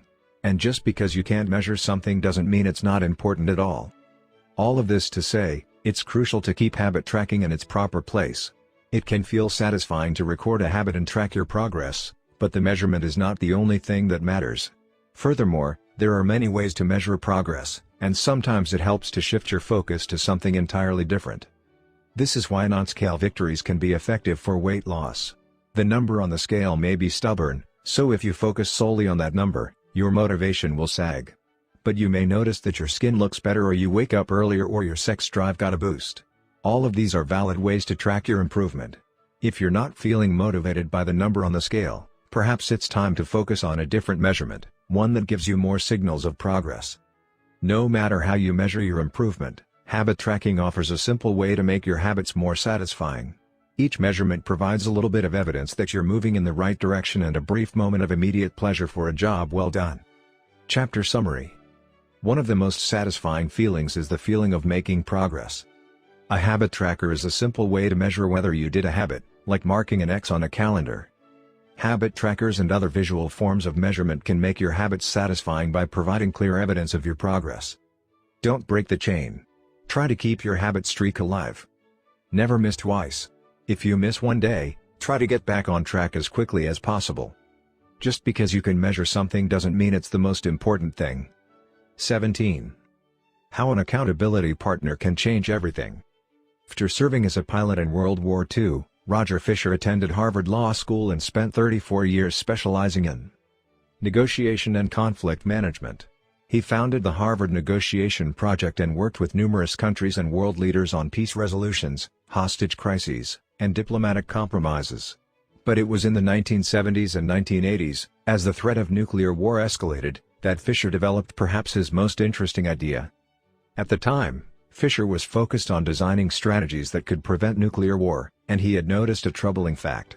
Any sitting president would have access to launch codes that could kill millions of people but would never actually see anyone die because he would always be thousands of miles away. My suggestion was quite simple, he wrote in 1981. Put that nuclear code number in a little capsule, and then implant that capsule right next to the heart of a volunteer. The volunteer would carry with him a big, heavy butcher knife as he accompanied the president.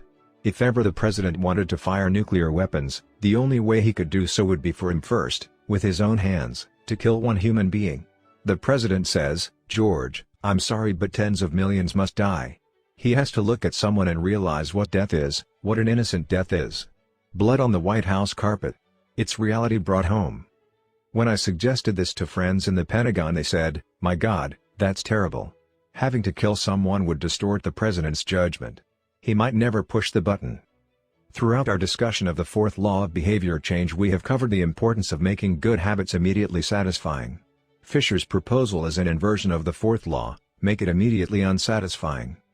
Just as we are more likely to repeat an experience when the ending is satisfying, we are also more likely to avoid an experience when the ending is painful. Pain is an effective teacher. If a failure is painful, it gets fixed. If a failure is relatively painless, it gets ignored. The more immediate and more costly a mistake is, the faster you will learn from it. The threat of a bad review forces a plumber to be good at his job. The possibility of a customer never returning makes restaurants create good food. The cost of cutting the wrong blood vessel makes a surgeon master human anatomy and cut carefully. When the consequences are severe, people learn quickly. The more immediate the pain, the less likely the behavior. If you want to prevent bad habits and eliminate unhealthy behaviors, then adding an instant cost to the action is a great way to reduce their odds. We repeat bad habits because they serve us in some way, and that makes them hard to abandon. The best way I know to overcome this predicament is to increase the speed of the punishment associated with the behavior. There can't be a gap between the action and the consequences. As soon as actions incur an immediate consequence, behavior begins to change. Customers pay their bills on time when they are charged a late fee. Students show up to class when their grade is linked to attendance. We'll jump through a lot of hoops to avoid a little bit of immediate pain. There is, of course, a limit to this. If you're going to rely on punishment to change behavior, then the strength of the punishment must match the relative strength of the behavior it is trying to correct. To be productive, the cost of procrastination must be greater than the cost of action. To be healthy, the cost of laziness must be greater than the cost of exercise. Getting fined for smoking in a restaurant or failing to recycle adds consequence to an action. Behavior only shifts if the punishment is painful enough and reliably enforced. In general, the more local, tangible, concrete, and immediate the consequence, the more likely it is to influence individual behavior. The more global, intangible, vague, and delayed the consequence, the less likely it is to influence individual behavior. Thankfully, There is a straightforward way to add an immediate cost to any bad habit: create a habit contract. The habit contract. The first seatbelt law was passed in New York on December 1, 1984. At the time, just 14% of people in the United States regularly wore a seatbelt, but that was all about to change. Within 5 years, over half of the nation had seatbelt laws. Today, wearing a seatbelt is enforceable by law in 49 of the 50 states. And it's not just the legislation, the number of people wearing seatbelts has changed dramatically as well. In 2016, over 88% of Americans buckled up each time they got in a car. In just over 30 years, there was a complete reversal in the habits of millions of people. Laws and regulations are an example of how government can change our habits by creating a social contract. As a society, we collectively agree to abide by certain rules and then enforce them as a group.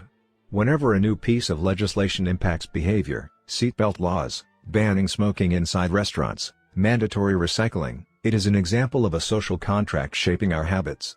The group agrees to act in a certain way, and if you don't follow along, you'll be punished. Just as governments use laws to hold citizens accountable, you can create a habit contract to hold yourself accountable. A habit contract is a verbal or written agreement in which you state your commitment to a particular habit and the punishment that will occur if you don't follow through. Then you find one or two people to act as your accountability partners and sign off on the contract with you. Brian Harris, an entrepreneur from Nashville, Tennessee, was the first person I saw put this strategy into action. Shortly after the birth of his son, Harris realized he wanted to shed a few pounds. He wrote up a habit contract between himself, his wife, and his personal trainer.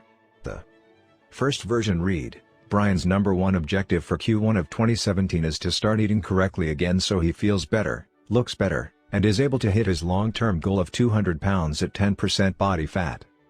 Below that statement, Harris laid out a roadmap for achieving his ideal outcome. Phase number 1, get back to a strict slow-carb diet in Q1. Phase number 2, start a strict macronutrient tracking program in Q2. Phase number 3, refine and maintain the details of his diet and workout program in Q3. Finally, he wrote out each of the daily habits that would get him to his goal.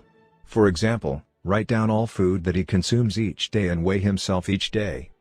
And then he listed the punishment if he failed. If Brian doesn't do these 2 items, then the following consequence will be enforced: he will have to dress up each workday and each Sunday morning for the rest of the quarter. Dress up is defined as not wearing jeans, t-shirts, hoodies, or shorts. He will also give Joey, his trainer, $200 to use as he sees fit if he misses one day of logging food. At the bottom of the page, Harris, his wife, and his trainer all signed the contract. My initial reaction was that a contract like this seemed overly formal and unnecessary, especially the signatures. But Harris convinced me that signing the contract was an indication of seriousness. "Anytime I skip this part," he said, "I start slacking almost immediately." 3 months later, after hitting his targets for Q1, Harris upgraded his goals. The consequences escalated, too. If he missed his carbohydrate and protein targets, he had to pay his trainer $100. And if he failed to weigh himself, he had to give his wife $500 to use as she saw fit. Perhaps most painfully, if he forgot to run sprints, he had to dress up for work every day and wear an Alabama hat the rest of the quarter, the bitter rival of his beloved Auburn team. The strategy worked. With his wife and trainer acting as accountability partners and with the habit contract clarifying exactly what to do each day, Harris lost the weight. To make bad habits unsatisfying, your best option is to make them painful in the moment. Creating a habit contract is a straightforward way to do exactly that. Even if you don't want to create a full-blown habit contract, simply having an accountability partner is useful. The comedian Margaret Cho writes a joke or song every day. She does the song a day challenge with a friend, which helps them both stay accountable. Knowing that someone is watching can be a powerful motivator. You are less likely to procrastinate or give up because there is an immediate cost. If you don't follow through, perhaps they'll see you as untrustworthy or lazy. Suddenly, you are not only failing to uphold your promises to yourself, but also failing to uphold your promises to others. You can even automate this process. Thomas Frank, an entrepreneur in Boulder, Colorado, wakes up at 5:55 each morning. And if he doesn't, he has a tweet automatically scheduled that says, "It's 6:10 and I'm not up because I'm lazy. Reply to this for $5 via PayPal, limit 5, assuming my alarm didn't malfunction." We are always trying to present our best selves to the world. We comb our hair and brush our teeth and dress ourselves carefully because we know these habits are likely to get a positive reaction. We want to get good grades and graduate from top schools to impress potential employers and mates and our friends and family. We care about the opinions of those around us because it helps if others like us. This is precisely why getting an accountability partner or signing a habit contract can work so well. Chapter Summary. The inversion of the fourth law of behavior changes make it unsatisfying. We are less likely to repeat a bad habit if it is painful or unsatisfying. An accountability partner can create an immediate cost to an action. We care deeply about what others think of us, and we do not want others to have a lesser opinion of us. A habit contract can be used to add a social cost to any behavior. It makes the costs of violating your promises public and painful. Knowing that someone else is watching you can be a powerful motivator. How to create a good habit. The first law, make it obvious. 1.1. Fill out the habits scorecard. Write down your current habits to become aware of them. 1.2. Use implementation intentions, I will, behavior, at, time, in, location. 1.3. Use habit stacking, after, current habit, I will, new habit. 1.4. Design your environment. Make the cues of good habits obvious and visible. The second law, make it attractive. 2.1. Use temptation bundling. Pair an action you want to do with an action you need to do. 2.2. Join a culture where your desired behavior is the normal behavior. 2.3. Create a motivation ritual. Do something you enjoy immediately before a difficult habit. The third law, make it easy. 3.1. Reduce friction. Decrease the number of steps between you and your good habits.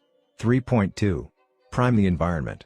Prepare your environment to make future actions easier. 3.3.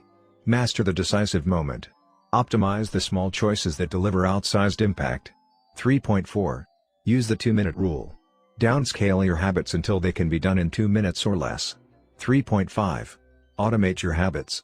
Invest in technology and one-time purchases that lock in future behavior. The fourth law, make it satisfying. 4.1. Use reinforcement. Give yourself an immediate reward when you complete your habit. 4.2. Make doing nothing enjoyable. When avoiding a bad habit, design a way to see the benefits. 4.3. Use a habit tracker. Keep track of your habit streak and don't break the chain. 4.4. Never miss twice. When you forget to do a habit, make sure you get back on track immediately. How to break a bad habit. Inversion of the first law, make it invisible. 1.5. Reduce exposure. Remove the cues of your bad habits from your environment. Inversion of the second law, make it unattractive. 2.4. Reframe your mindset. Highlight the benefits of avoiding your bad habits. Inversion of the third law, make it difficult. 3.6. Increase friction. Increase the number of steps between you and your bad habits. 3.7. Use a commitment device. Restrict your future choices to the ones that benefit you. Inversion of the fourth law, make it unsatisfying. 4.5. Get an accountability partner. Ask someone to watch your behavior. 4.6. Create a habit contract. Make the costs of your bad habits public and painful. You can download a printable version of this habits cheat sheet at atomichabits.com/cheat sheet. Advanced tactics. How to go from being merely good to being truly great. 18.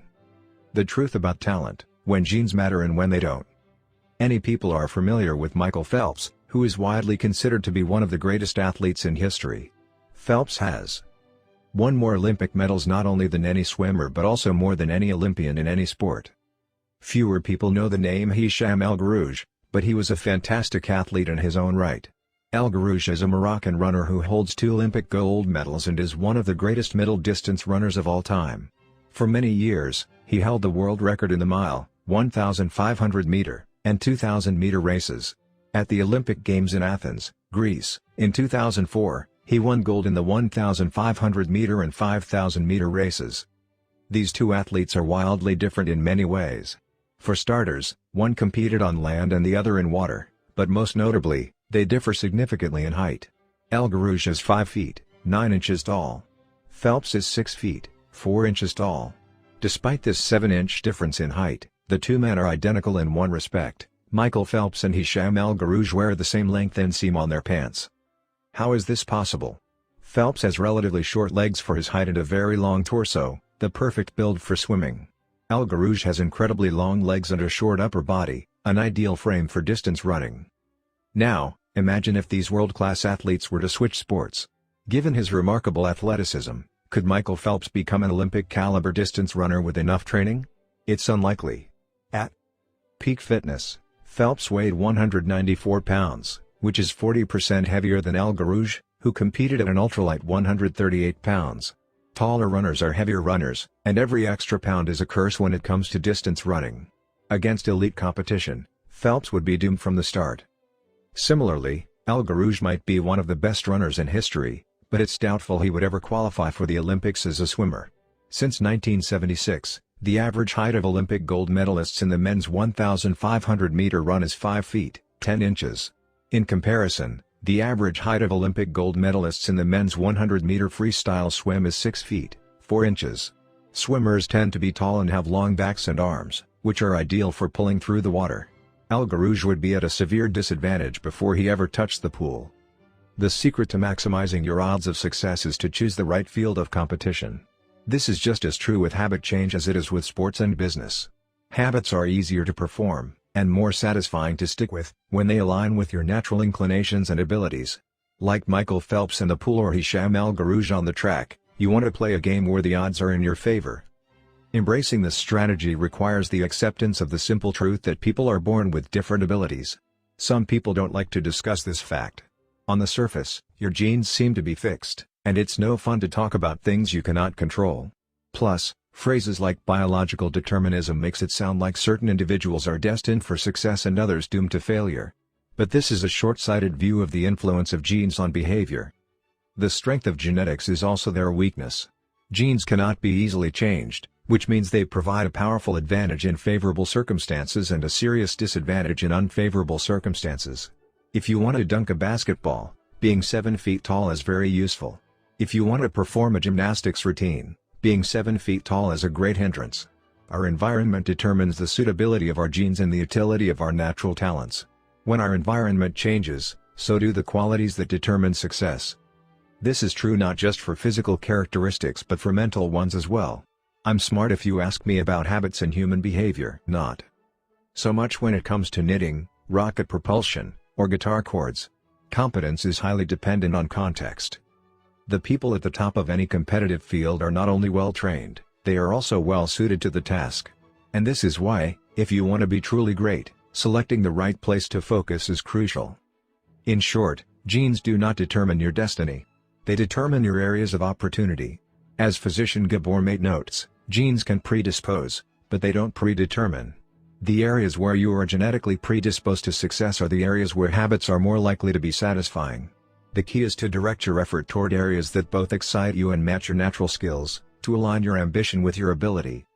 The obvious question is, how do I figure out where the odds are in my favor? How do I identify the opportunities and habits that are right for me? The first place we will look for an answer is by understanding your personality. How your personality influences your habits. Your genes are operating beneath the surface of every habit. Indeed, beneath the surface of every behavior. Genes have been shown to influence everything from the number of hours you spend watching television to your likelihood to marry or divorce to your tendency to get addicted to drugs, alcohol, or nicotine.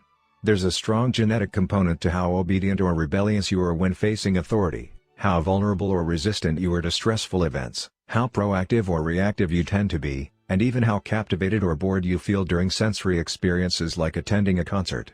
As Robert Blowman, a behavioral geneticist at King's College in London, told me, it is now at the point where we have stopped testing to see if traits have a genetic component because we literally can't find a single one that isn't influenced by our genes. Bundled together, your unique cluster of genetic traits predispose you to a particular personality. Your personality is the set of characteristics that is consistent from situation to situation. The most proven scientific analysis of personality traits is known as the Big Five, which breaks them down into 5 spectrums of behavior. 1. Openness to experience, from curious and inventive on one end to cautious and consistent on the other. 2. Conscientiousness, organized and efficient to easygoing and spontaneous. 3. Extroversion, outgoing and energetic to solitary and reserved, you likely know them as extroverts versus introverts. 4.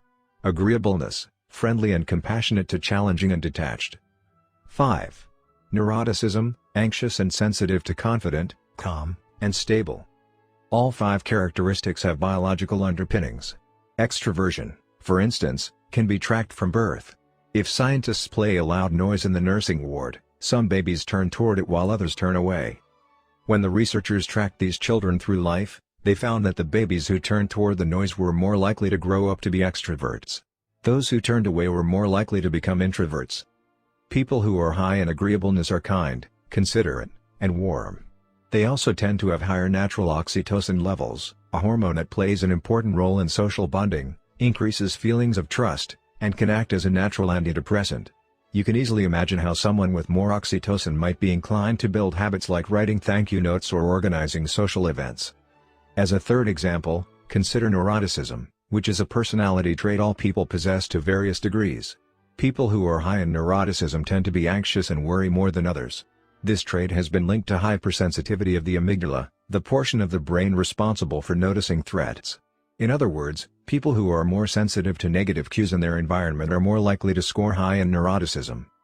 Our habits are not solely determined by our personalities, but there is no doubt that our genes nudge us in a certain direction. Our deeply rooted preferences make certain behaviors easier for some people than for others. You don't have to apologize for these differences or feel guilty about them, but you do have to work with them. A person who scores lower on conscientiousness, for example, will be less likely to be orderly by nature and may need to rely more heavily on environment designed to stick with good habits. As a reminder for the less conscientious readers among us, environment design is a strategy we discussed in chapters 6 and 12. The takeaway is that you should build habits that work for your personality. People can get ripped working out like a bodybuilder, but if you prefer rock climbing or cycling or rowing, then shape your exercise habit around your interests. If your friend follows a low-carb diet but you find that low-fat works for you, then more power to you. If you want to read more, don't be embarrassed if you prefer steamy romance novels over non-fiction. Read whatever fascinates you. You don't have to build the habits everyone tells you to build. Choose the habit that best suits you, not the one that is most popular. There is a version of every habit that can bring you joy and satisfaction. Find it. Habits need to be enjoyable if they are going to stick. This is the core idea behind the 4th law. Tailoring your habits to your personality is a good start, but this is not the end of the story. Let's turn our attention to finding and designing situations where you're at a natural advantage. How to find a game where the odds are in your favor. Learning to play a game where the odds are in your favor is critical for maintaining motivation and feeling successful. In theory, you can enjoy almost anything. In practice, you are more likely to enjoy the things that come easily to you. People who are talented in a particular area tend to be more competent at that task and are then praised for doing a good job. They stay energized because they are making progress where others have failed, and because they get rewarded with better pay and bigger opportunities, which not only makes them happier but also propels them to produce even higher quality work. It's a virtuous cycle. Pick the right habit and progress is easy. Pick the wrong habit and life is a struggle. How do you pick the right habit? The first step is something we covered in the 3rd law: make it easy. In many cases, when people pick the wrong habit, it simply means they picked a habit that was too difficult. When a habit is easy, you are more likely to be successful. When you are successful, you are more likely to feel satisfied. However, there is another level to consider. In the long run, if you continue to advance and improve, any area can become challenging. At some point, you need to make sure you're playing the right game for your skill set. How do you figure that out? The most common approach is trial and error. Of course, there's a problem with this strategy: life is short. You don't have time to try every career, date every eligible bachelor, or play every musical instrument. Thankfully, there is an effective way to manage this conundrum, and it is known as the explore/exploit trade-off. In the beginning of a new activity, there should be a period of exploration. In relationships, it's called dating. In college, it's called the liberal arts. In business, it's called split testing. The goal is to try out many possibilities, research a broad range of ideas, and cast a wide net. After this initial period of exploration, shift your focus to the best solution you've found, but keep experimenting occasionally. The proper balance depends on whether you're winning or losing. If you are currently winning, you exploit, exploit, exploit. If you are currently losing, you continue to explore, explore, explore. In the long run, it is probably most effective to work on the strategy that seems to deliver the best results about 80 to 90% of the time and keep exploring with the remaining 10 to 20%. Google famously asks employees to spend 80% of the workweek on their official job and 20% on projects of their choice, which has led to the creation of blockbuster products like AdWords and Gmail. The optimal approach also depends on how much time you have. If you have a lot of time, like someone at the beginning of their career, it makes more sense to explore because once you find the right thing, you still have a good amount of time to exploit it. If you're pressed for time, say, as you come up on the deadline for a project, you should implement the best solution you've found so far and get some results. As you explore different options, there are a series of questions you can ask yourself to continually narrow in on the habits and areas that will be most satisfying to you. What feels like fun to me, but work to others? The mark of whether you are made for a task is not whether you love it but whether you can handle the pain of the task easier than most people. When are you enjoying yourself while other people are complaining? The work that hurts you less than it hurts others is the work you were made to do. What makes me lose track of time? Flow is the mental state you enter when you are so focused on the task at hand that the rest of the world fades away. This blend of happiness and peak performance is what athletes and performers experience when they are in the zone. It is nearly impossible to experience a flow state and not find the task satisfying at least to some degree. Where do I get greater returns than the average person? We are continually comparing ourselves to those around us, and a behavior is more likely to be satisfying when the comparison is in our favor. When I started writing at jamesclear.com, my email list grew very quickly. I wasn't quite sure what I was doing well, but I knew that results seemed to be coming faster for me than for some of my colleagues, which motivated me to keep writing. What comes naturally to me? For just a moment, ignore what you have been taught. Ignore what society has told you. Ignore what others expect of you. Look inside yourself and ask, what feels natural to me? When have I felt alive? When have I felt like the real me? No internal judgments or people-pleasing. No second-guessing or self-criticism. Just feelings of engagement and enjoyment. Whenever you feel authentic and genuine, you are headed in the right direction. To be honest, some of this process is just luck. Michael Phelps and Hisham El Garouj were lucky to be born with a rare set of abilities that are highly valued by society and to be placed in the ideal environment for those abilities. We all have limited time on this planet, and the truly great among us are the ones who not only work hard but also have the good fortune to be exposed to opportunities that favor us. But what if you don't want to leave it up to luck? If you can't find a game where the odds are stacked in your favor, create one. Scott Adams, the cartoonist behind Dilbert, says, everyone has at least a few areas in which they could be in the top 25% with some effort. In my case, I can draw better than most people, but I'm hardly an artist. And I'm not any funnier than the average stand-up comedian who never makes it big, but I'm funnier than most people. The magic is that few people can draw well and write jokes. It's the combination of the two that makes what I do so rare. And when you add in my business background, suddenly I had a topic that few cartoonists could hope to understand without living it. When you can't win by being better, you can win by being different. By combining your skills, you reduce the level of competition, which makes it easier to stand out. You can shortcut the need for a genetic advantage, or for years of practice, by rewriting the rules. A good player works hard to win the game everyone else is playing. A great player creates a new game that favors their strengths and avoids their weaknesses. In college, I designed my own major, biomechanics, which was a combination of physics, chemistry, biology, and anatomy. I wasn't smart enough to stand out among the top physics or biology majors, so I created my own game. And because it suited me, I was only taking the courses I was interested in. Studying felt like less of a chore. It was also easier to avoid the trap of comparing myself to everyone else. After all, nobody else was taking the same combination of classes, so who could say if they were better or worse? Specialization is a powerful way to overcome the accident of bad genetics. The more you master a specific skill, the harder it becomes for others to compete with you. Many bodybuilders are stronger than the average arm wrestler, but even a massive bodybuilder may lose at arm wrestling because the arm wrestling champ has very specific strength. Even if you're not the most naturally gifted, you can often win by being the best in a very narrow category. Boiling water will soften a potato but harden an egg. You can't control whether you're a potato or an egg, but you can decide to play a game where it's better to be hard or soft. If you can find a more favorable environment, you can transform the situation from one where the odds are against you to one where they're in your favor. How to get the most out of your genes. Our genes do not eliminate the need for hard work. They clarify it. They tell us what to work hard on. Once we realize our strengths, we know where to spend our time and energy. We know which types of opportunities to look for and which types of challenges to avoid. The better we understand our nature, the better our strategy can be.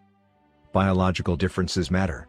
Even so, it's more productive to focus on whether you are fulfilling your own potential than comparing yourself to someone else. The fact that you have a natural limit to any specific ability has nothing to do with whether you are reaching the ceiling of your capabilities. People get so caught up in the fact that they have limits that they rarely exert the effort required to get close to them. Furthermore, genes can't make you successful if you're not doing the work. Yes, it's possible that the ripped trainer at the gym has better genes, but if you haven't put in the same reps, it's impossible to say if you have been dealt a better or worse genetic hand. Until you work as hard as those you admire, don't explain away their success as luck. In summary, one of the best ways to ensure your habits remain satisfying over the long run is to pick behaviors that align with your personality and skills. Work hard on the things that come easy. Chapter Summary. The secret to maximizing your odds of success is to choose the right field of competition. Pick the right habit and progress is easy. Pick the wrong habit and life is a struggle. Genes cannot be easily changed, which means they provide a powerful advantage in favorable circumstances and a serious disadvantage in unfavorable circumstances. Habits are easier when they align with your natural abilities. Choose the habits that best suit you. Play a game that favors your strengths. If you can't find a game that favors you, create one. Genes do not eliminate the need for hard work. They clarify it. They tell us what to work hard on. 19. The Goldilocks Rule: How to Stay Motivated in Life and Work. In 1955, Disneyland had just opened in Anaheim, California, when a 10-year-old boy walked in and asked for a job. Labor laws were loose back then and the boy managed to land a position selling guidebooks for 50 cents apiece. Within a year, he had transitioned to Disney's Magic Shop, where he learned tricks from the older employees. He experimented with jokes and tried out simple routines on visitors. Soon he discovered that what he loved was not performing magic but performing in general. He set his sights on becoming a comedian. Beginning in his teenage years, he started performing in little clubs around Los Angeles. The crowds were small and his act was short. He was rarely on stage for more than 5 minutes. Most of the people in the crowd were too busy drinking or talking with friends to pay attention. One night, he literally delivered his stand-up routine to an empty club. It wasn't glamorous work, but there was no doubt he was getting better. His first routines would only last 1 or 2 minutes. By high school, his material had expanded to include a 5-minute act and, a few years later, a 10-minute show. At 19, he was performing weekly for 20 minutes at a time. He had to read 3 poems during the show just to make the routine long enough, but his skills continued to progress. He spent another decade experimenting, adjusting, and practicing. He took a job as a television writer and, gradually, he was able to land his own appearances on talk shows. By the mid-1970s, he had worked his way into being a regular guest on The Tonight Show and Saturday Night Live. Finally, after nearly 15 years of work, the young man rose to fame. He toured 60 cities in 63 days. Then 72 cities in 80 days. Then 85 cities in 90 days. He had 18,695 people attend one show in Ohio. Another 45,000 tickets were sold for his 3-day show in New York. He catapulted to the top of his genre and became one of the most successful comedians of his time. His name is Steve Martin. Martin's story offers a fascinating perspective on what it takes to stick with habits for the long run. Comedy is not for the timid. It is hard to imagine a situation that would strike fear into the hearts of more people than performing alone on stage and failing to get a single laugh. And yet Steve Martin faced this fear every week for 18 years. In his words, 10 years spent learning, 4 years spent refining, and 4 years is a wild success. Why is it that some people, like Martin, stick with their habits, whether practicing jokes or drawing cartoons or playing guitar, while most of us struggle to stay motivated? How do we design habits that pull us in rather than ones that fade away? Scientists have been studying this question for many years.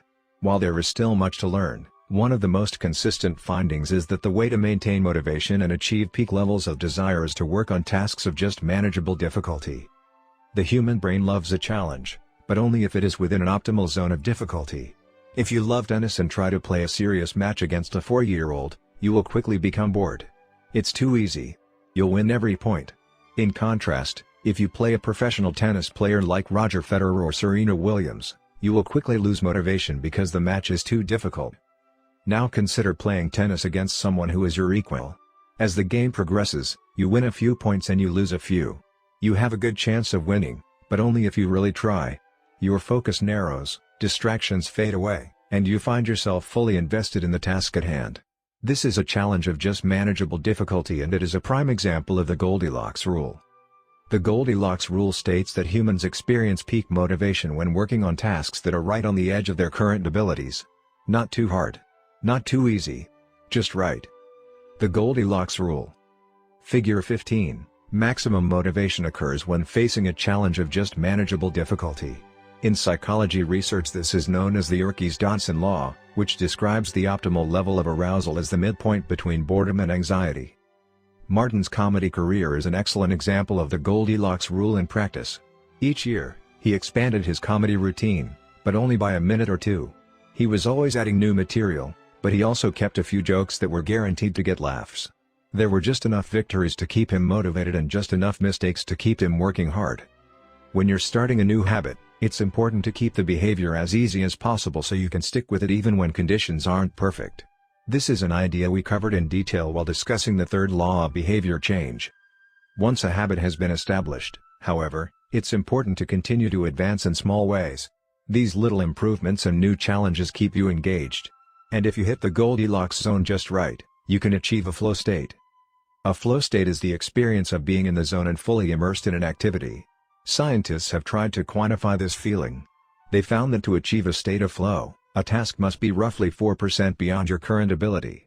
In real life, it's typically not feasible to quantify the difficulty of an action in this way, but the core idea of the Goldilocks rule remains: working on challenges of just manageable difficulty, something on the perimeter of your ability, seems crucial for maintaining motivation. Improvement requires a delicate balance. You need to regularly search for challenges that push you to your edge while continuing to make enough progress to stay motivated. Behaviors need to remain novel in order for them to stay attractive and satisfying. Without variety, we get bored. And boredom is perhaps the greatest villain on the quest for self-improvement. How to stay focused when you get bored working on your goals. After my baseball career ended, I was looking for a new sport. I joined a weightlifting team, and one day an elite coach visited our gym. He had worked with thousands of athletes during his long career, including a few Olympians.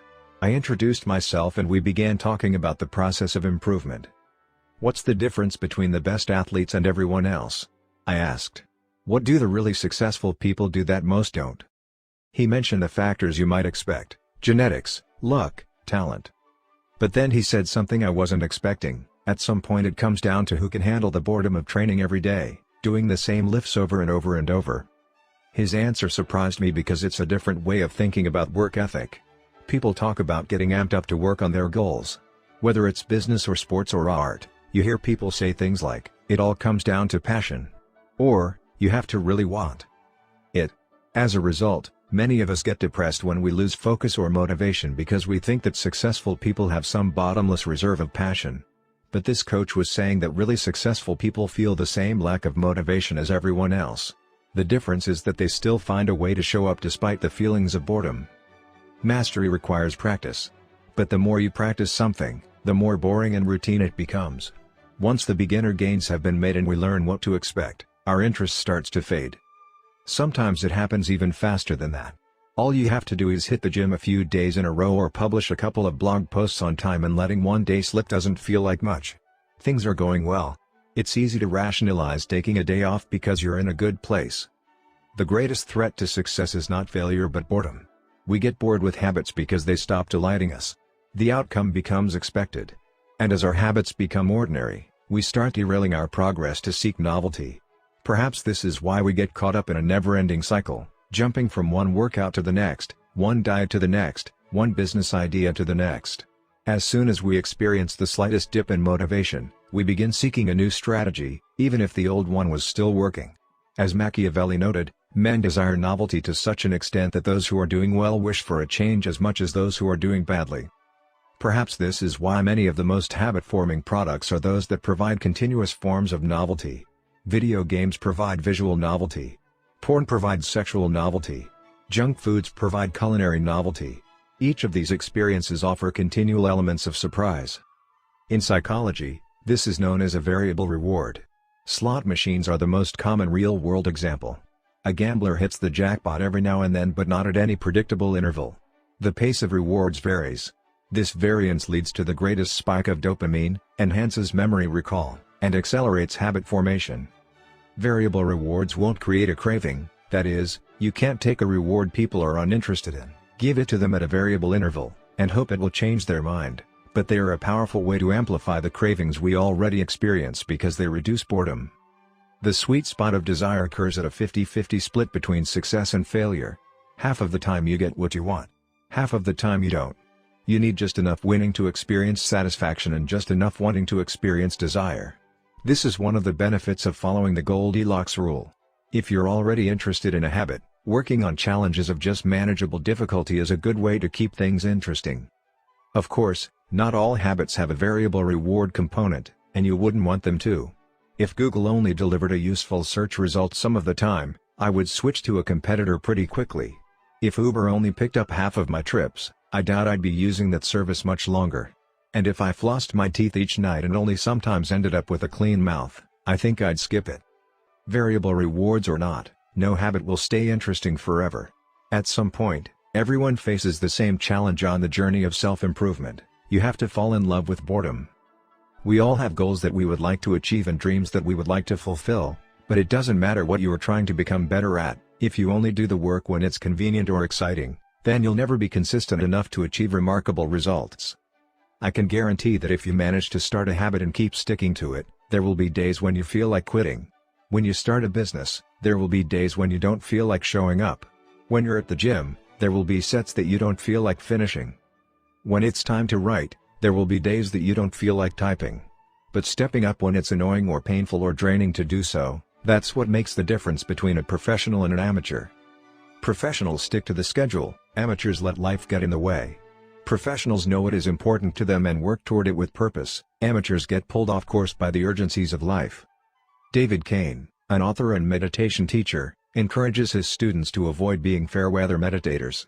Similarly, you don't want to be a fair-weather athlete or a fair-weather writer or a fair-weather anything. When a habit is truly important to you, you have to be willing to stick to it in any mood. Professionals take action even when the mood isn't right. They might not enjoy it, but they find a way to put the reps in. There have been a lot of sets that I haven't felt like finishing, but I've never regretted doing the workout. There have been a lot of articles I haven't felt like writing, but I've never regretted publishing on schedule. There have been a lot of days I've felt like relaxing, but I've never regretted showing up and working on something that was important to me. The only way to become excellent is to be endlessly fascinated by doing the same thing over and over. You have to fall in love with boredom. Chapter Summary. The Goldilocks rule states that humans experience peak motivation when working on tasks that are right on the edge of their current abilities. The greatest threat to success is not failure but boredom.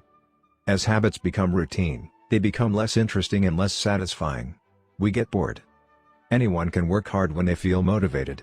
It's the ability to keep going when work isn't exciting that makes the difference. Professionals stick to the schedule, amateurs let life get in the way. 20. The downside of creating good habits. Habits create the foundation for mastery. In chess, it is only after the basic movements of the pieces have become automatic that a player can focus on the next level of the game. Each chunk of information that is memorized opens up the mental space for more effortful thinking. This is true for any endeavor.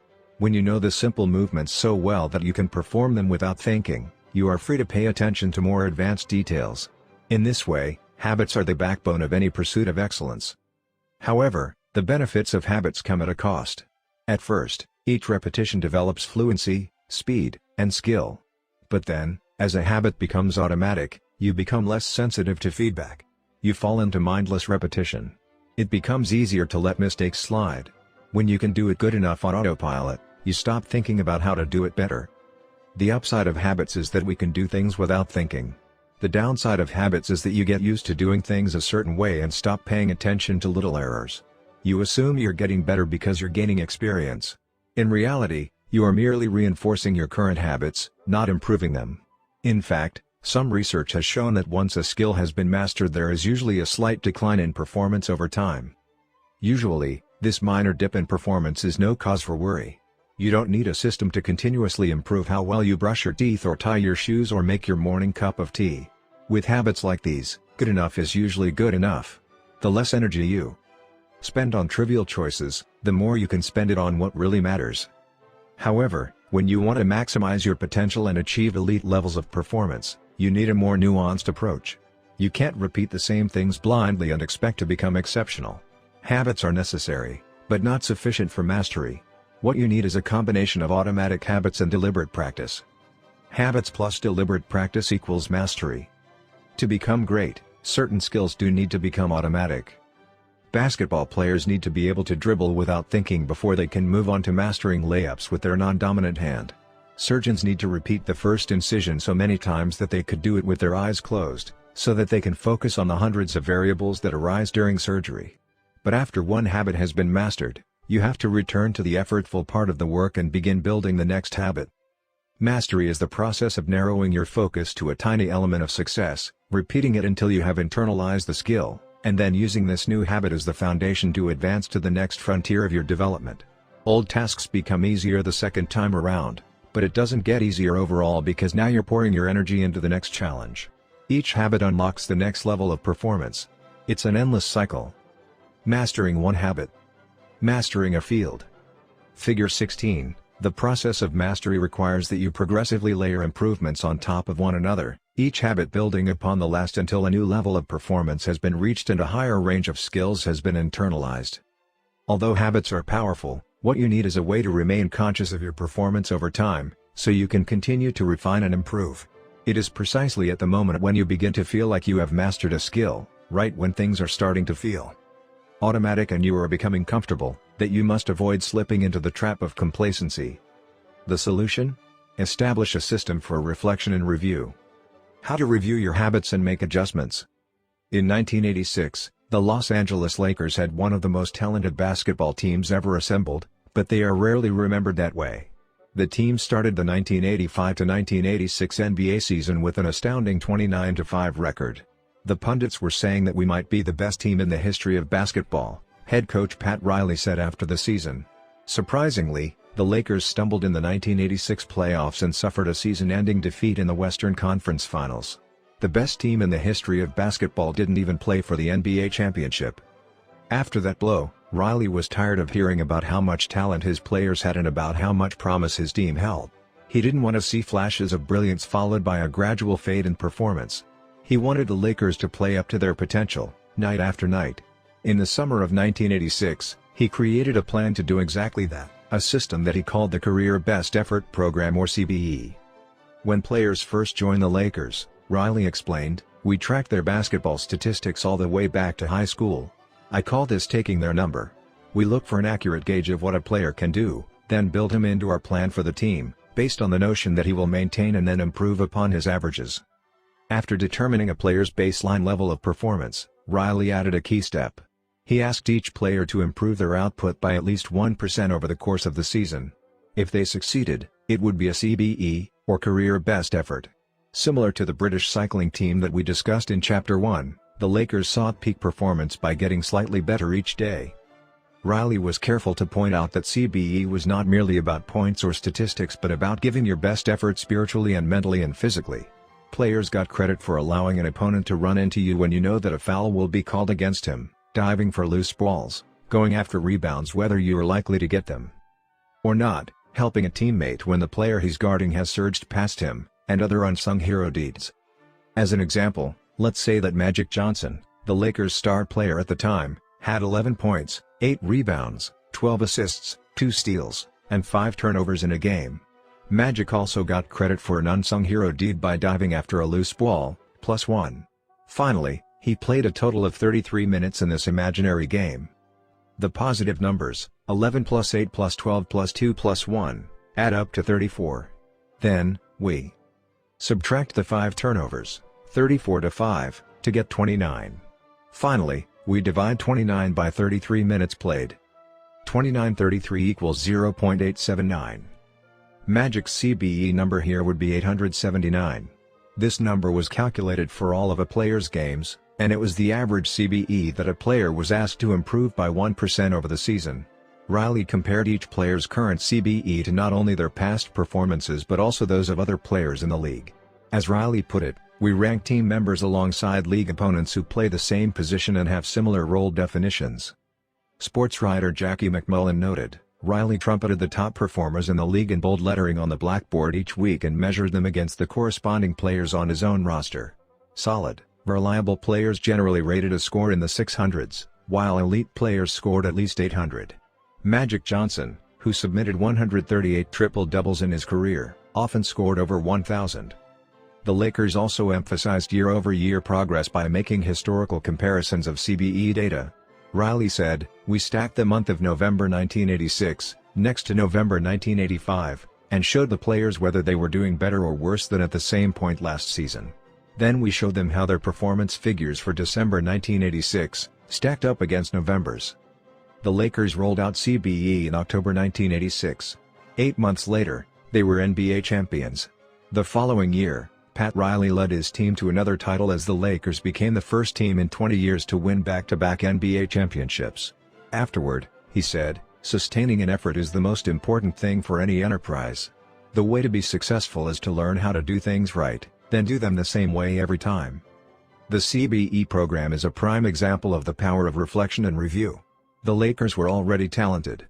CBE helped them get the most out of what they had, and made sure their habits improved rather than declined.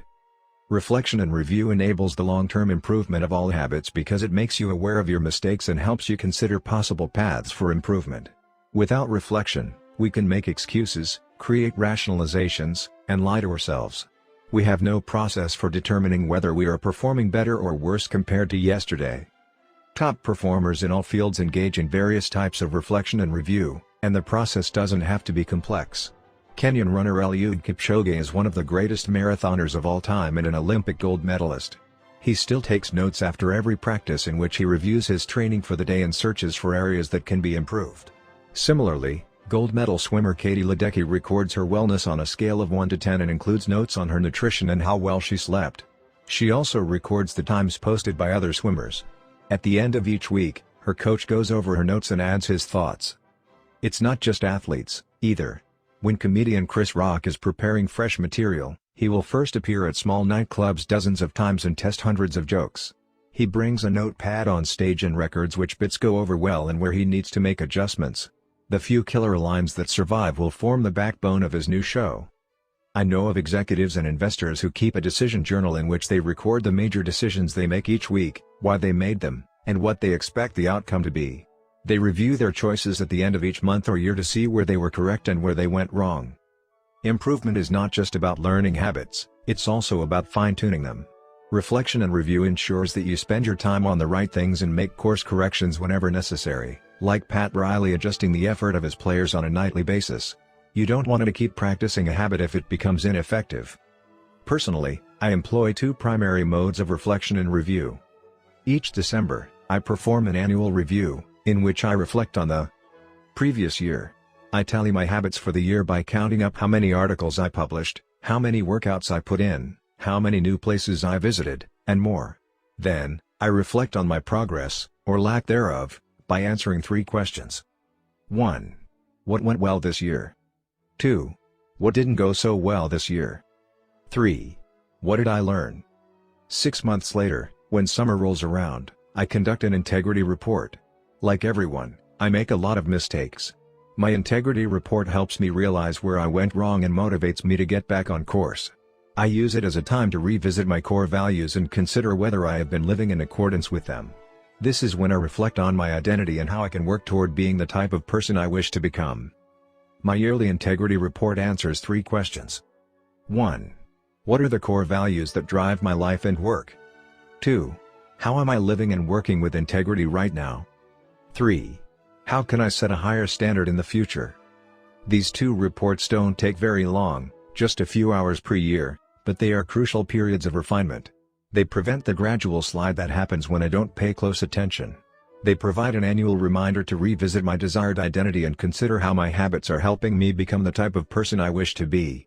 They indicate when I should upgrade my habits and take on new challenges and when I should dial my efforts back and focus on the fundamentals. Reflection can also bring a sense of perspective.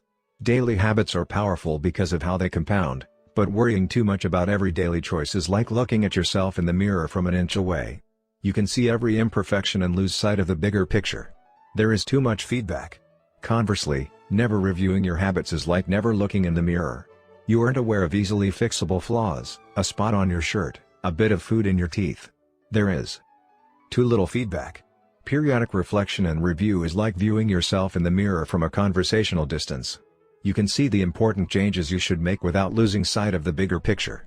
You want to view the entire mountain range, not obsess over each peak and valley.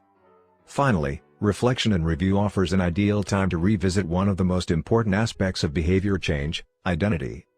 How to break the beliefs that hold you back. In the beginning, repeating a habit is essential to build up evidence of your desired identity. As you latch onto that new identity, however, those same beliefs can hold you back from the next level of growth. When working against you, your identity creates a kind of pride that encourages you to deny your weak spots and prevents you from truly growing. This is one of the greatest downsides of building habits. The more sacred an idea is to us, that is, the more deeply it is tied to our identity, the more strongly we will defend it against criticism. You see this in every industry. The school teacher who ignores innovative teaching methods and sticks with her tried and true lesson plans. The veteran manager who is committed to doing things his way. The surgeon who dismisses the ideas of her younger colleagues.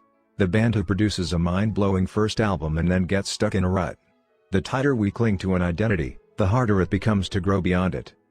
One solution is to avoid making any single aspect of your identity an overwhelming portion of who you are. In the words of investor Paul Graham, keep your identity small. The more you let a single belief define you, the less capable you are of adapting when life challenges you. If you tie everything up in being the point guard or the partner at the firm or whatever else, then the loss of that facet of your life will wreck you. If you're a vegan and then develop a health condition that forces you to change your diet, you'll have an identity crisis on your hands. When you cling too tightly to one identity, you become brittle. Lose that one thing and you lose yourself. For most of my young life, being an athlete was a major part of my identity. After my baseball career ended, I struggled to find myself. When you spend your whole life defining yourself in one way and that disappears, who are you now? Military veterans and former entrepreneurs report similar feelings. If your identity is wrapped up in a belief like I'm a great soldier, what happens when your period of service ends? For many business owners, their identity is something along the lines of I'm the CEO or I'm the founder. If you have spent every waking moment working on your business, how will you feel after you sell the company? The key to mitigating these losses of identity is to redefine yourself such that you get to keep important aspects of your identity even if your particular role changes. I'm an athlete becomes I'm the type of person who is mentally tough and loves a physical challenge. I'm a great soldier transforms into I'm the type of person who is disciplined, reliable, and great on a team. I'm the CEO translates to I'm the type of person who builds and creates things. When chosen effectively, an identity can be flexible rather than brittle. Like water flowing around an obstacle, your identity works with the changing circumstances rather than against them. The following quote from the Tao Te Ching encapsulates the ideas perfectly. Men are born soft and supple, dead, they are stiff and hard. Plants are born tender and pliant, dead, they are brittle and dry. Thus whoever is stiff and inflexible is a disciple of death. Whoever is soft and yielding is a disciple of life. The hard and stiff will be broken. The soft and supple will prevail. Lao Tzu. Habits deliver numerous benefits, but the downside is that they can lock us into our previous patterns of thinking and acting, even when the world is shifting around us. Everything is impermanent. Life is constantly changing, so you need to periodically check in to see if your old habits and beliefs are still serving you. A lack of self-awareness is poison. Reflection and review is the antidote. Chapter Summary. The upside of habits is that we can do things without thinking. The downside is that we stop paying attention to little errors. Habits plus deliberate practice equals mastery. Reflection and review is a process that allows you to remain conscious of your performance over time. The tighter we cling to an identity, the harder it becomes to grow beyond it. Conclusion. The secret to results that last. Here is an ancient Greek parable known as the Sorites paradox, which talks about the effect one small action can have when repeated enough times. One formulation of the paradox goes as follows: can one coin make a person rich? If you give a person a pile of 10 coins, you wouldn't claim that he or she is rich. But what if you add another? And another? And another? At some point, you will have to admit that no one can be rich unless one coin can make him or her so. We can say the same about atomic habits. Can one tiny change transform your life? It's unlikely you would say so. But what if you made another? And another? And another? At some point, you will have to admit that your life was transformed by one small change. The holy grail of habit change is not a single 1% improvement, but 1,000 of them. It's a bunch of atomic habits stacking up, each one a fundamental unit of the overall system. In the beginning, small improvements can often seem meaningless because they get washed away by the weight of the system. Just as one coin won't make you rich, one positive change like meditating for 1 minute or reading one page each day is unlikely to deliver a noticeable difference. Gradually, though, as you continue to layer small changes on top of one another, the scales of life start to move. Each improvement is like adding a grain of sand to the positive side of the scale, slowly tilting things in your favor. Eventually, if you stick with it, you hit a tipping point. Suddenly, it feels easier to stick with good habits. The weight of the system is working for you rather than against you. Over the course of this book, we've looked at dozens of stories about top performers. We've heard about Olympic gold medalists, award-winning artists, business leaders, life-saving physicians, and star comedians who have all used the science of small habits to master their craft and vault to the top of their field. Each of the people, teams, and companies we have covered has faced different circumstances, but ultimately progressed in the same way, through a commitment to tiny, sustainable, unrelenting improvements. Success is not a goal to reach or a finish line to cross. It is a system to improve, an endless process to refine. In Chapter 1, I said, if you're having trouble changing your habits, the problem isn't you. The problem is your system. Bad habits repeat themselves again and again not because you don't want to change, but because you have the wrong system for change. As this book draws to a close, I hope the opposite is true. With the 4 laws of behavior change, you have a set of tools and strategies that you can use to build better systems and shape better habits. Sometimes a habit will be hard to remember and you'll need to make it obvious. Other times you won't feel like starting and you'll need to make it attractive. In many cases, you may find that a habit will be too difficult and you'll need to make it easy. And sometimes, you won't feel like sticking with it and you'll need to make it satisfying. Behaviors are effortless here. Behaviors are difficult here. Obvious, invisible. Attractive, unattractive. Easy, hard. Satisfying, unsatisfying. You want to push your good habits toward the left side of the spectrum by making them obvious, attractive, easy, and satisfying. Meanwhile, you want to cluster your bad habits toward the right side by making them invisible, unattractive, hard, and unsatisfying. This is a continuous process. There is no finish line. There is no permanent solution. Whenever you're looking to improve, you can rotate through the 4 laws of behavior change until you find the next bottleneck. Make it obvious. Make it attractive. Make it easy. Make it satisfying. Round and round.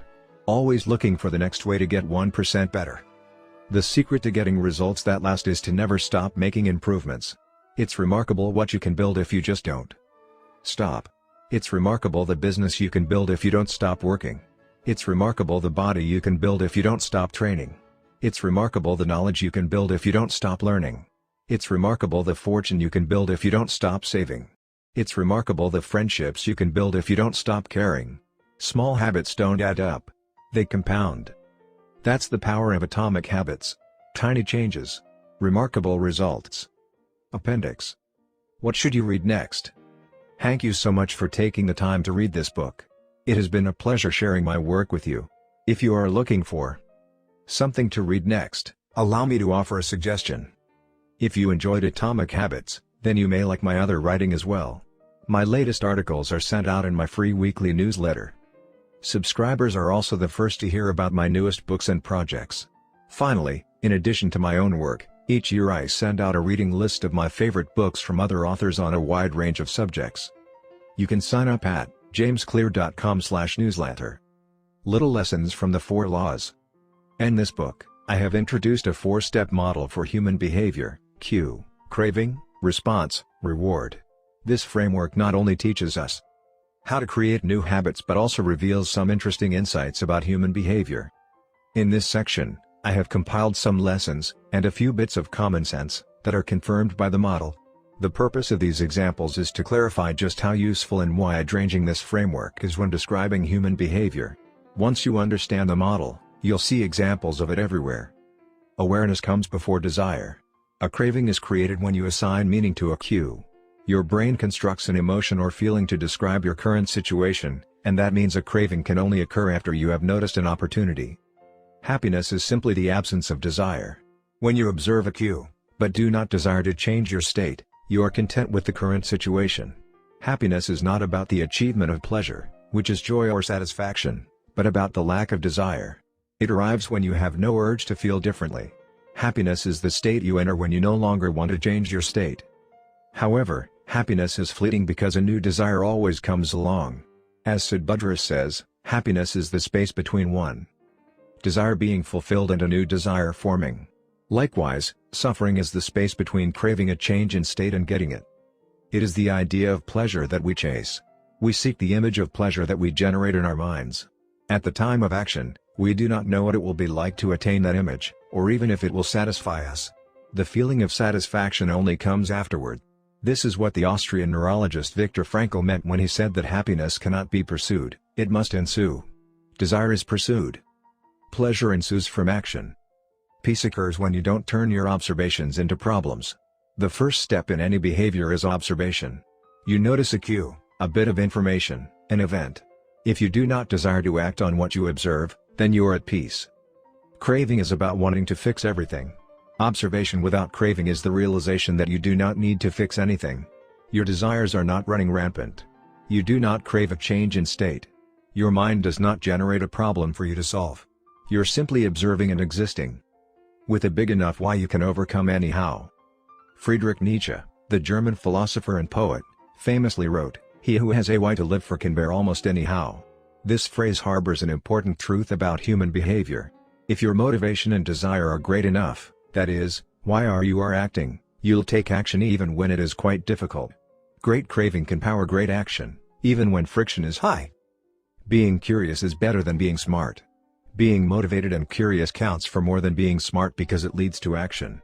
Being smart will never deliver results on its own because it doesn't get you to act.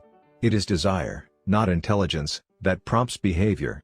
As Naval Ravikant says, the trick to doing anything is first cultivating a desire for it. Emotions drive behavior. Every decision is an emotional decision at some level. Whatever your logical reasons are for taking action, you only feel compelled to act on them because of emotion. In fact, people with damage to emotional centers of the brain can list many reasons for taking action but still will not act because they do not have emotions to drive them. This is why craving comes before response. The feeling comes first, and then the behavior. We can only be rational and logical after we have been emotional. The primary mode of the brain is to feel, the secondary mode is to think. Our first response, the fast, non-conscious portion of the brain, is optimized for feeling and anticipating. Our second response, the slow, conscious portion of the brain, is the part that does the thinking. Psychologists refer to this as System 1, feelings and rapid judgments, versus System 2, rational analysis. The feeling comes first, System 1, the rationality only intervenes later, System 2. This works great when the two are aligned, but it results in illogical and emotional thinking when they are not. Your response tends to follow your emotions. Our thoughts and actions are rooted in what we find attractive, not necessarily in what is logical. Two people can notice the same set of facts and respond very differently because they run those facts through their unique emotional filter. This is one reason why appealing to emotion is typically more powerful than appealing to reason. If a topic makes someone feel emotional, they will rarely be interested in the data. This is why emotions can be such a threat to wise decision-making. Put another way, most people believe that the reasonable response is the one that benefits them, the one that satisfies their desires. To approach a situation from a more neutral emotional position allows you to base your response on the data rather than the emotion. Suffering drives progress. The source of all suffering is the desire for a change in state.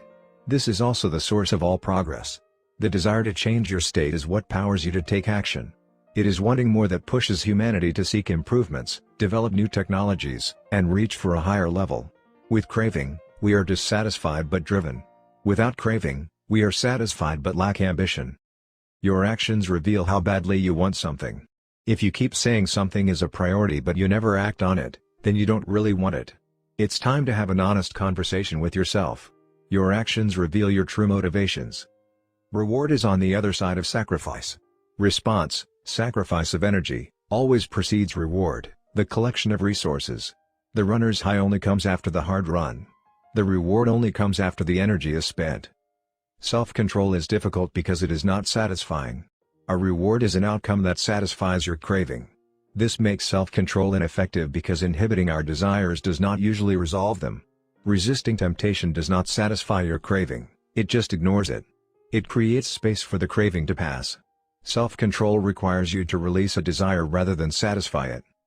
Our expectations determine our satisfaction.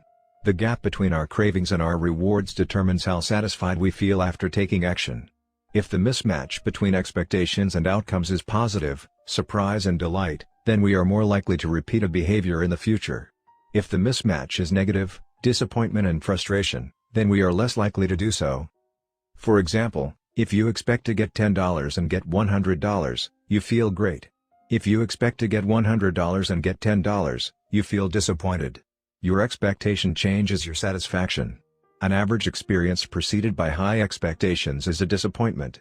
An average experience preceded by low expectations is a delight. When liking and wanting are approximately the same, you feel satisfied. Satisfaction equals liking, wanting.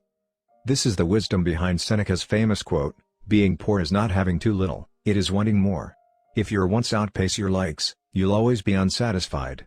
You're perpetually putting more weight on the problem than the solution. Happiness is relative. When I first began sharing my writing publicly, it took me 3 months to get 1,000 subscribers. When I hit that milestone, I told my parents and my girlfriend. We celebrated. I felt excited and motivated. A few years later, I realized that 1,000 people were signing up each day. And yet I didn't even think to tell anyone. It felt normal. I was getting results 90 times faster than before but experiencing little pleasure over it. It wasn't until a few days later that I realized how absurd it was that I wasn't celebrating something that would have seemed like a pipe dream just a few years before. The pain of failure correlates to the height of expectation. When desire is high, it hurts to not like the outcome. Failing to attain something you want hurts more than failing to attain something you didn't think much about in the first place. This is why people say, "I don't want to get my hopes up." Feelings come both before and after the behavior. Before acting, there is a feeling that motivates you to act, the craving. After acting, there is a feeling that teaches you to repeat the action in the future, the reward. Q greater than craving, feeling, greater than response greater than reward, feeling. How we feel influences how we act, and how we act influences how we feel. Desire initiates. Pleasure sustains. Wanting and liking are the two drivers of behavior. If it's not desirable, you have no reason to do it. Desire and craving are what initiate a behavior. But if it's not enjoyable, you have no reason to repeat it. Pleasure and satisfaction are what sustain a behavior. Feeling motivated gets you to act. Feeling successful gets you to repeat. Hope declines with experience and is replaced by acceptance. The first time an opportunity arises, there is hope of what could be. Your expectation, cravings, is based solely on promise. The second time around, your expectation is grounded in reality. You begin to understand how the process works and your hope is gradually traded for a more accurate prediction and acceptance of the likely outcome. This is one reason why we continually grasp for the latest get-rich-quick or weight loss scheme. New plans offer hope because we don't have any experiences to ground our expectations. New strategies seem more appealing than old ones because they can have unbounded hope. As Aristotle noted, youth is easily deceived because it is quick to hope. Perhaps this can be revised to youth is easily deceived because it only hopes. There is no experience to root the expectation in. In the beginning, hope is all you have. How to apply these ideas to business. Over the years, I've spoken at Fortune 500 companies and growing startups about how to apply the science of small habits to run more effective businesses and build better products. I've compiled many of the most practical strategies into a short bonus chapter. I think you'll find it to be an incredibly useful addition to the main ideas mentioned in Atomic Habits.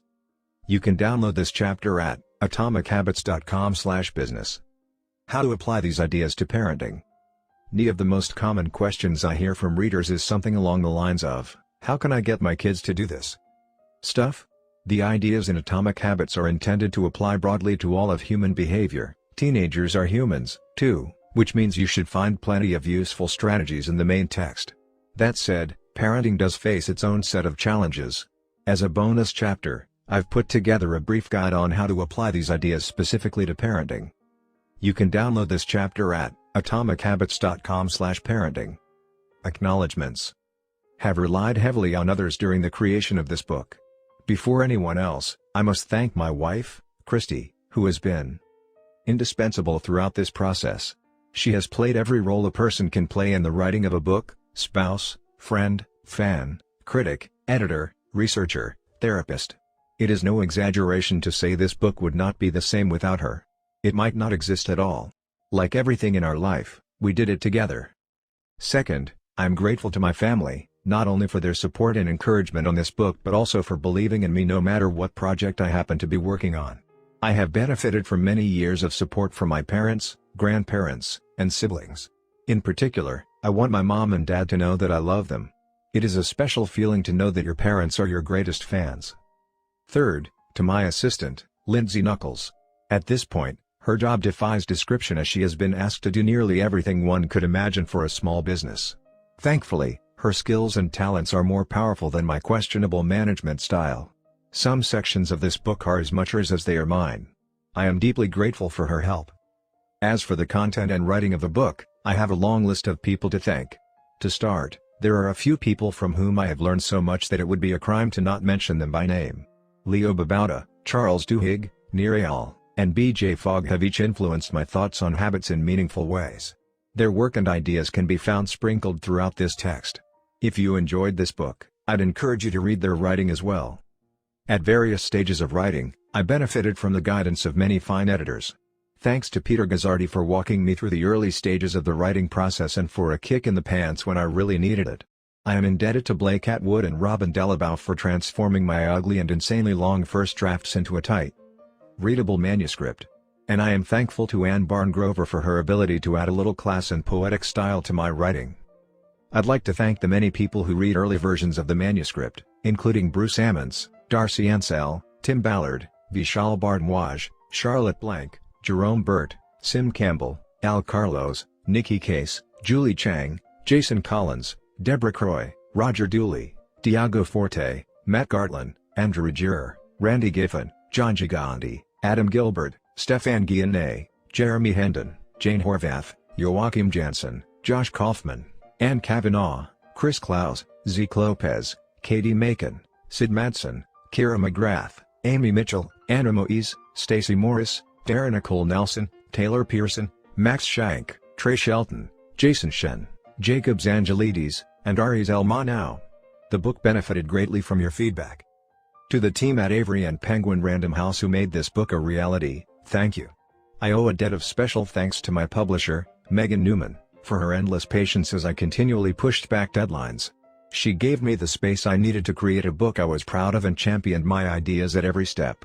To Nina, for her ability to transform my writing while still retaining my original message. To Lindsay, Farron, Casey, and the rest of the PRH team for spreading the message of this book to more people than I could ever reach on my own. To Pete Garceau, for designing a beautiful cover for this book. And to my agent, Lisa DeMona, for her guidance and insight at every step of the publishing process. To the many friends and family members who asked how's the book going? And offered a word of encouragement when I inevitably replied slowly thank you. Every author faces a few dark moments when writing a book, and one kind word can be enough to get you to show up again the next day. I am sure there are people I have forgotten, but I keep an updated list of anyone who has influenced my thinking in meaningful ways at jamesclear.com/thanks. And finally, to you. Life is short and you have shared some of your precious time with me by reading this book. Thank you. May 2018